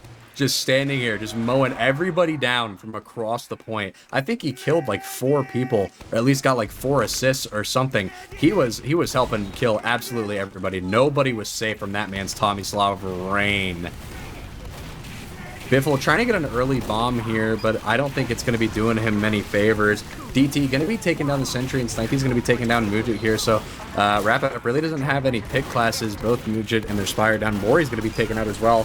Blake somehow managing to survive with 50% Uber, but it's 3 players versus 5. I don't think they should be in right now. Quack's going to be bombing forward and not really getting any damage out, but he is scaring the entirety of the enemy team here. It's going to be Blake and Emily dying a little bit later than the entire rest of the team. So, full Uber ad for the side of Foxy here. I mean, Foxy's got to stay alive. If anything happens to Foxy right now, that the point is basically lost. The Uber does end up coming out. It's going to be on Mori for the most part, but he's going to flash his Heavy and Soldier, Dot Wet and Quacks respectively. Mujit barely managing to take out Pickles there. Blake was on 9 HP. 9 hit points and made it out to spawn to resupply. But again, this aggressive flank hold from the side of Wrap It Up. And despite using Uber there, still just like a very small disad, 15%. And it might get evened out, but looks like Spoo Team wants to get in here aggressively. Mujet picks off Honesty, so there's not going to be the heavy flank. In comes in Mori with another bomb. Blank picks off Snipey, so no sniper. Blake is coming up on Uber here though, 25% ad. Quack's gonna get a bomb in. Blake gonna be taken down by Jay Easy. Leaf gonna be taken down Biffle. He's gonna crater. It's gonna be Carson taking out Jay Easy here, but I mean, you were right about them evening out. I just think maybe you underestimated how much they even out by, because I mean, well, it's certainly not even now with Blake dropping there, and looks like again, Wrap It Up really enjoying having this like aggressive flank hold, very different from the hold that we were seeing out of the Spoo Team. Oh, in comes Soldier Biffle. Bomb comes in, gets denied. Leaf with a very nice reflect there, and looks like Snipey is going for a little bit of a Up comes Emily, cheeky going to be pick. taking down Leaf here. He's going to be able to walk up behind onto the med. No damage coming out though. But as Wrap It Up is busy forward holding here, they're starting to put their presence on the point. Spoo's team is starting to put some presence on the point here. Snipey trying to take some pod shots over at players. Quack's going to be bombing him. It's going to be Snipey going down here. Wait a minute. Never mind. Blake does pick off the air Mori, shots. but goes down to the revolver of Jay Easy. It's Pickles, or sorry, not Pickles. It's Parajo living in behind, trying to make himself known. He's trying to scare everybody. He has decloaked the Pyro knows. He's just chasing him around. Leaf trying to get him killed, but not really gonna play out in his favor. Wrap It Up here does have 2 minutes worth of time. Well, closer to 1 minute. Closer to 1 minute worth of time ad here. So they could take their plan, or take time with their plans here, and really just be methodical and a little bit slow. It's going to be Quacks bombing in right onto Snipey. He's going to go down, and Quacks is going to be taken down by Pickles. Dotwet going to be taken down by Honesty. The heavy on heavy violence. When will it end? It is going to be Foxy. He's living here. The Ubers are basically even right about now. DT could go down at any moment here. It's going to be a bomb in from Biffle, but he's not really going to get anything. Honestly, going to be taking down Mujit here, so no sniper on the side of Wrap It Up right now. They still have that point time ad here, so they're not really pressured to do anything whatsoever. I mean, it's very much in favor. But they are going to Uber in anyways. Yeah, that Mori Uber does end not up coming bombing out. in, and it's just a clean exchange. Dotwhite gets flashed, but he's going to get 4 stickies put on his feet. Gets blown up. No snack for him. I hate being interrupted while I'm eating. And Dotwhite's going to go being down. interrupted while I'm eating too. But If I they had 4 are stickies around my feet. retaking this cap. Blank is just so good. Mujit going to be taking down Carson. Mori going to be taking down Blake. Leaf going to be taking down Honestly. Leaf going to get taken down by Pickles, and so is Jay Easy. That's going to be 2 deaths, but it's not enough. Mori also going to be taken down here by Emily, actually. And I think this point is just going to trade hands. Once again, it's going to be comfortably in the loving arms of Wrap It Up here. Already up 1 round, but now they've got 30 seconds until it happens. Jay Easy gonna be taking down Snipey here. I mean, this is rough if you are if you're Spoo Team right now. They're trying to get a little bit of info off on the flank here, I think. They're just trying to push up a little bit. Dotwet going to be taken down by Emily here. A little too forward. You're going to get punished for it. Quack's going to get in and take down Emily with help from Mori, but he's going to get taken down by Honesty there, but not before he dies. It's just going to be an all-out brawl for the point right about now. Hyphen living on the point right now. He is somehow not dead yet. I mean, as I say that, Biffle finally bombs him and manages to delete him from the server. He's no longer playing with us. It's 8v9 right now. And we'll see how good Foxy's subtraction is right now.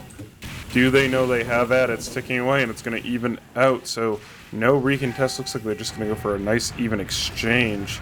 They had a 16-second Uber ad there. They Down didn't goes quite have the Parado. players to take it. No Spoo, no Snipey. Uber comes out.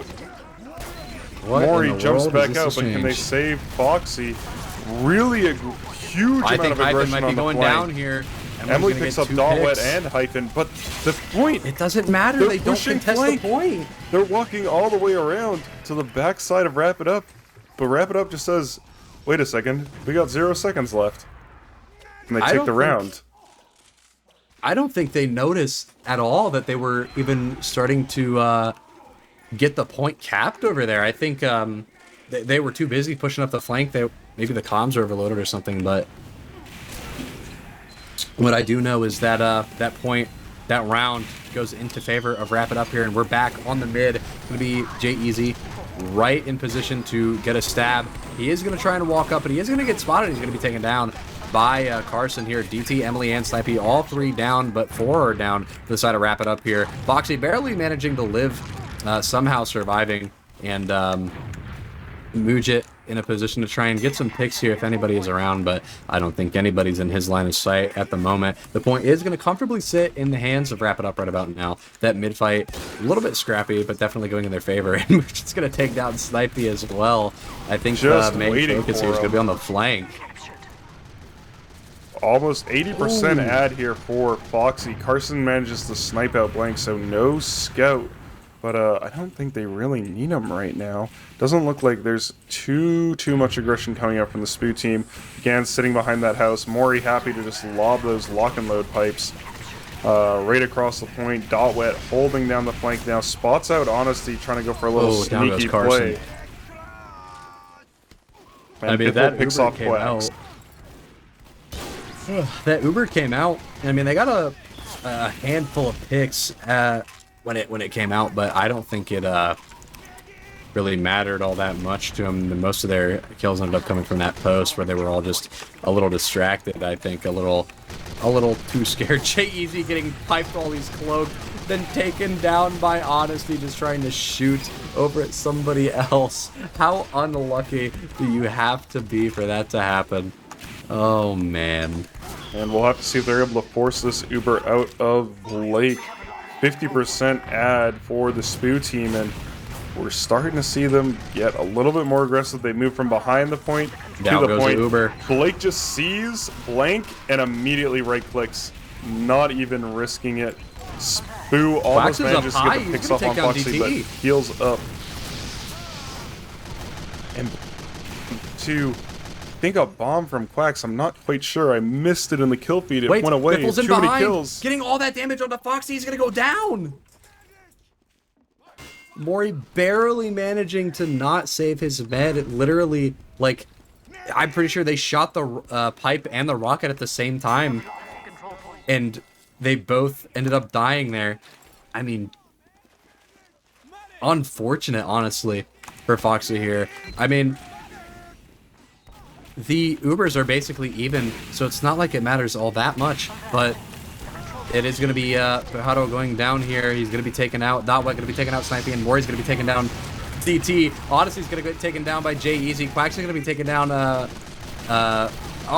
can't even keep up with all the names here. Emily taking out Mori as well, and just frags. Again, so many kills coming out. That product game was super high kill, and this Brute match is looking exactly the same. So many kills getting traded out back and forth. Jet picks off Snipey. And Foxy again with this nice ad, 60%. High bombs goes in from DT, DT. bombing He in, gets but- taken down. Biffle picks off Leaf and Foxy. What a beautiful bomb Players from Biffle down there. all over the place for Wrap It Up, and the Spoo team is going to be capping up this point. Probably going to wait. They delay Snipey though, and Emily. Carson ends up going down just after the point is capped to Jay Easy. And we'll see what they end up deciding to do. But Honesty and Blake and Spoo aggressive on this team's flank. Blake a little bit too far forward, manages to back out without getting picked off. Pipes coming up from Mori, trying to take out that mini sentry gun. And Blank's in behind. The whole team is in behind. Blank, Quacks ends up going down, unfortunately. Blank manages to get a pick off here. Blank walks through 4 people and picks off Blake. No other scout gets that done. Absolutely not. No other scout matches that level of power, personally, I think. It's going to be Quacks just barely managing to get out there. Almost caught by Carson. The wrap it up is going to be able to slowly... Oh, no! Poor Carson. He tried to jetpack in, got sent into the Shadow Realm. This point is going to comfortably flip over into the hands of Wrap It Up here. But the Soup team is going to be... Their Spoot team, rather, not Soup. The Spoot team is going to be able to try and get some pressure in, but it's not going to matter. Blake going to be taken down from the Uber that's got popped out onto the Blank here. Blank managing to live, but Snipey going to be taken down. Foxy One here. help for Blank wins that Scout v Scout against Emily. Foxy goes down. There's a little bit of cap time. I hear that jetpack. Carson's going in off the flank. But Minis going in. He misses the stab onto Mori. Carson's He on still 13 health. dies. They're going to manage to cap this up, and they're going to have a little bit of ad to show for it as well. Not a lot, but, you know, 1:10 left. That gives Wrap It Up more than enough time to wrap this round up for themselves. Aggressive flank holds finally coming out. Spoo comes in. Quack's hitting some nice rockets on the Biffle there. Quack's going to be taken down. I mean, without Foxy here, you kind of have to just decide whether or not you want to dry fight this and kill as many people as humanly possible and try and take that point and just win the round, or if you want to wait for your spawners here. Personally, I would have tried to take as many people out as I could, or try and send some people in and kill their med, or something like that, but as I say, that Quack's going to be getting in behind. Nice rockets. The force comes out. Beautiful play from Quacks there. He's going to be flashing so many people. The Uber's already over. It doesn't even matter. It's basically even yet again. 3 people going to be dead on the side of Wrap It Up, though. And the point timer, it's at 23. Blake going to be going down, and Honesty at the same time here. But is that enough for Wrap It Up to really start being able to do anything? Foxy going to get taken out by Snipey here. It's going to be Jay Easy taking out the gun so that Quacks and maybe somebody else could try and get in there. It's 6 people dead. For the oh, never mind. It's 8 now. It's 9 now. And Wrap It Up with as it gets to 1 second left on the clock. Quite literally Cleans a it up. buzzer beater. Pickles calling out the reverse sweep. I mean, we'll see. That's a called shot. It's a big one. Wrap It Up needs one more round here, and they're going to be in the upper bracket grand finals tomorrow, which will definitely be a interesting sight to see. But right now we've got a full frontal assault coming in through the flank. Going to be Biffle taken out. Sorry, I think it's going to be DT actually taking out Dotwet, and Foxy going down right at the start of this fight as well. It's going to be Parajo going down now, and DT going to get sniped out. Excuse me, by Mujit. Blank living on the point here. I mean, there's not a lot more that Spoo Team can do. It's going to be Mujit going to be taken down by Biffle here. He's going to be taken down by Quacks, and Quacks is actually still alive here, just barely going to get taken down by Parajo. He's going to be shot down, but that's going to be Blake dying with 96% Uber as well. I mean, Foxy here, as long as they build this out correctly, they could have at least 50% before Blake even decides to show up to mid, but Foxy's going to get taken down by both Emily and Carson here. So now, at this point, you're just trading meds back and forth over and over again. You've got to try and work in another med death here, but I don't think that's going to be happening anytime soon, unless Mujit can get a pick or get a hero shot or land something, or Quacks maybe can get in. He's got the med down to half. It's going to be Honesty going down from Mujit's sniper here, but he's going to get taken down by Parajo. Mujit not going to be alive any longer, and it's Mori just slowly backing away into their spawn, trying to fight Parajo here, and he's not going to pick him off here, actually. He is going to live. Parajo getting away. Never mind, I lie. J-Easy going to be backstabbing him. They're very deep in on this flank here, both Blake and DT. They're both going to be super far in. It's going to be, I mean, this is a minute of time kicked off for Spoo Team, and they have that Uber ad 40% now. Uber comes off, they use onto DT, who bombs in. Foxy, 1 HP here, could die at any moment, but they miss the pipes. They're beefing. He almost dies to rollers. He will die. He craters. Or no, he doesn't. A sticky gets placed right under his toes, and he gets blown up as he lands. Foxy almost managing to escape there, looking very much like he would, but that's going to be a full wipe, basically, for Wrap It Up here.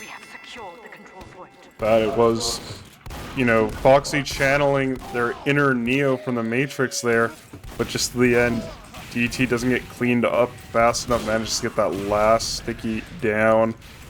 Just going to be ticking over past 2 minutes here for the Spoo team, and an aggressive hold on Cliff.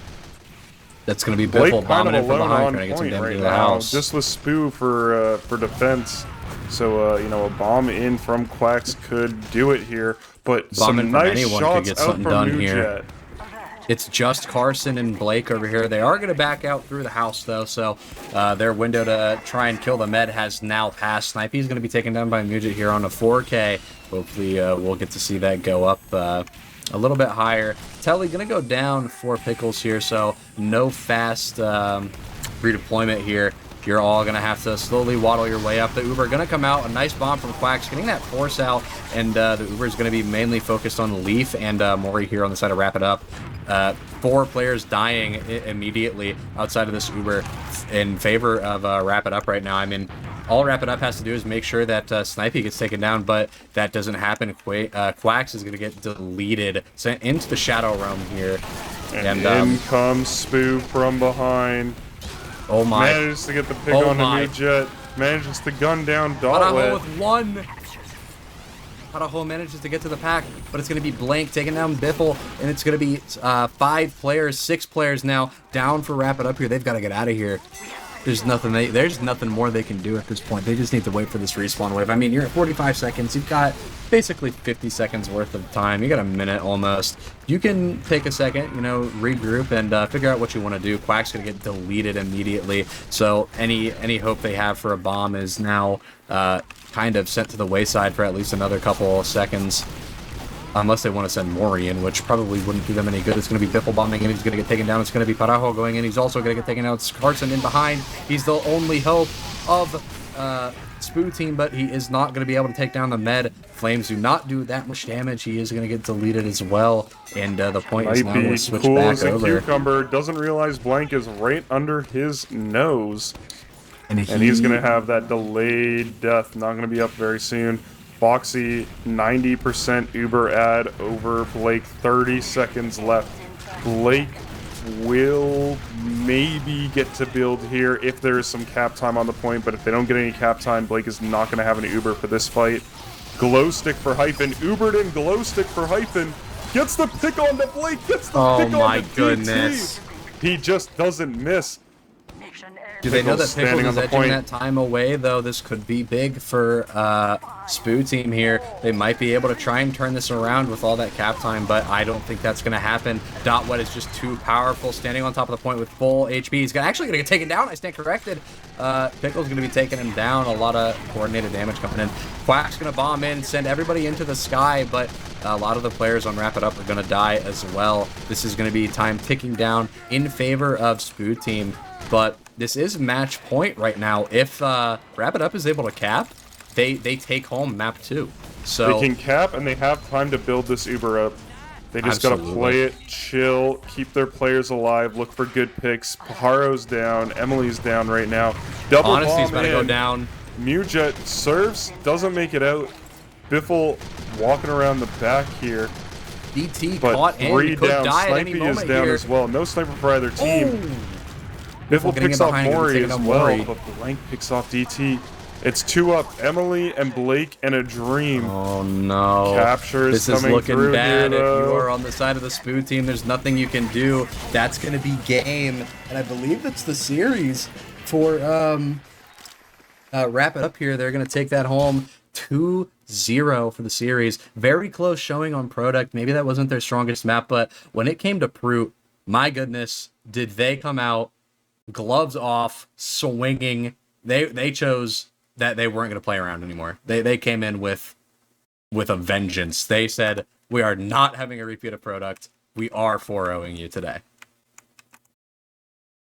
that they did still very close rounds nonetheless, but they cleaned up whatever they needed to clean up, and I think they were feeling very good about how that pre-match went. And what that means is they will be moving on to our grand finals match tomorrow to face off against whoever wins in the Spoo team versus we don't know yet, because that other match is still going on Fireside 2 between Chalk's Royal Guard and Wish Gaming. They are on map 2 right now. Wish Gaming took the first map. They are playing on Upward right at this moment. So, mystery opponent for the Spoo team tomorrow, and a mystery opponent for Wrap It Up tomorrow, but they are guaranteed first or second at this point, and a share of that big old prize pool, which you can donate to if you would like, or you could hit ! Donate, and again, put some more money towards this great charity we're fundraising for. We have reached the second Mystery Unusual giveaway. Or the first one. We have not. We've reached the first one. We're still pushing for the second one. Trust me, guys, you want these giveaways. Trust me. I don't even know what they are, but I have a good feeling they're going to be some... The drip that you're going to get out of these giveaways could be hard. That's all I'm saying. I'm just letting you know now. You guys are want to get in. You gonna want to get in on these giveaways. Jeez, I'm struggling to speak today.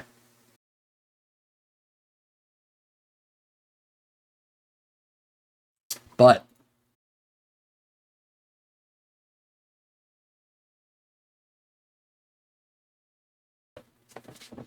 yeah, we can do that. We can read out some donations that have gone through.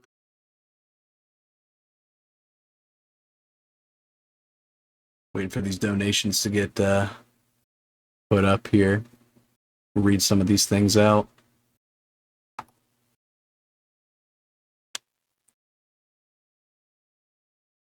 I mean, just such a dominant showing from these people today. I mean, it's actually kind of crazy how I mean, these bombs from Quacks as well. Like, I feel like we're looking over these Quacks bombs a little bit. These Quacks bombs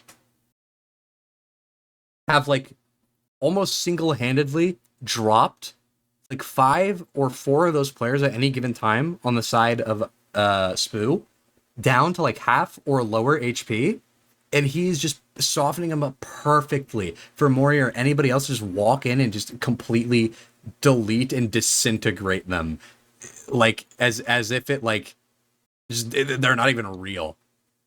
So definitely a lot of good stuff there. I'm happy to have bore witness to some of these Quacks bombs today. Yeah, I think that Wrap It Up is going to be feeling very confident moving into their grand finals match tomorrow. They're playing, very solidly. Both teams really, really solid play, and I wouldn't be surprised with upsets one way or another moving into our day 2 matches. So make sure you tune back in tomorrow for those. In terms of donations, I don't know how many were read out, so I'm not sure if there's we are all caught up, apparently. Oh well. No donations to read, but that doesn't mean there won't be more for other people to look at and talk about tomorrow, where we will see. We will see Wrap It Up, and whatever mystery team wins the. What is it? What is the other match going on right now? The lower bracket finals. Right now, I don't know if it's over yet. Actually, on that side, I had the Twitch stream pulled up, but it's not pulled up anymore.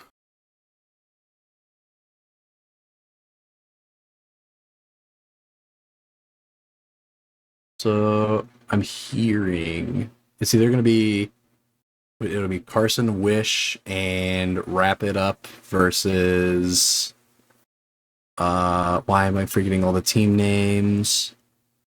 Carson and Wish are playing right now. Winner of that match will play the Spoo team tomorrow, and then winner of that match will play Wrap It Up. So that's what we're looking at for our schedule of tomorrow's matches. So 2 more matches tomorrow at least. And I'd also like to give just a special shout out to Nightfall, top donor for this charity fundraiser for Miggy's Gift. $600 total donated from Nightfall. I think that actually might have just been in one donation too. So huge shout out to Nightfall and to everybody who's donated. Super, super important. Make sure you wear your sunscreen. Make sure you get checked. Talk to your dermatologist. And make sure you're staying sun safe. Weather's getting a lot nicer these days, so more important than ever, wear a hat, stay hydrated, put on that sunscreen, and donate if you can. Absolutely. We're at that 4,500, and the goal is, I believe, around 5,500. So we're only 1K away from hitting that donation goal. So if you are able, I definitely encourage you to send I think it's as little as 10 is the minimum that you can send in. So if you are able, you definitely should. It goes to a great cause, and I mean, yeah, there's nothing more to say about that. I mean, it's just, if you're able, you should. Yeah, and another shout out just to like the whole TF2 community, competitive community, more.tf, Fireside Cast are putting this together. I love the fact that I'm personally able to be a part of a community that, you know, we can put aside our differences and come together to support something that's really great. So thanks everyone who's watching and playing and organizing. This is just like really awesome to be a part of, and I'm really glad that I got to help out with casting and stuff like that. Absolutely. That said, I think we're done for tonight. I'm not sure what the plan is after this, but one thing is for sure. I think we're going to be sending over a raid to somebody. Remember to tune in, I think about same time tomorrow for 5 tomorrow. Actually, I lie. I troll. 5 tomorrow. You will be able to see, I believe, lower grands, and then whoever wins that will be sent up into the grands. So, yeah, you guys aren't going to want to miss that. Definitely show up tomorrow. I will be excited to see all you in the chat. Of course, before we raid somebody, we have to shout out the production _, over here, working tirelessly all day on production. So be sure to show production love. But yeah, that's it from me. It's called Doctor _ because he's got that PhD in production. Thank you so much for tuning in, everyone. GG's to our competitors, and hopefully we'll see you all back here tomorrow for our final matches. Have a good night, everyone.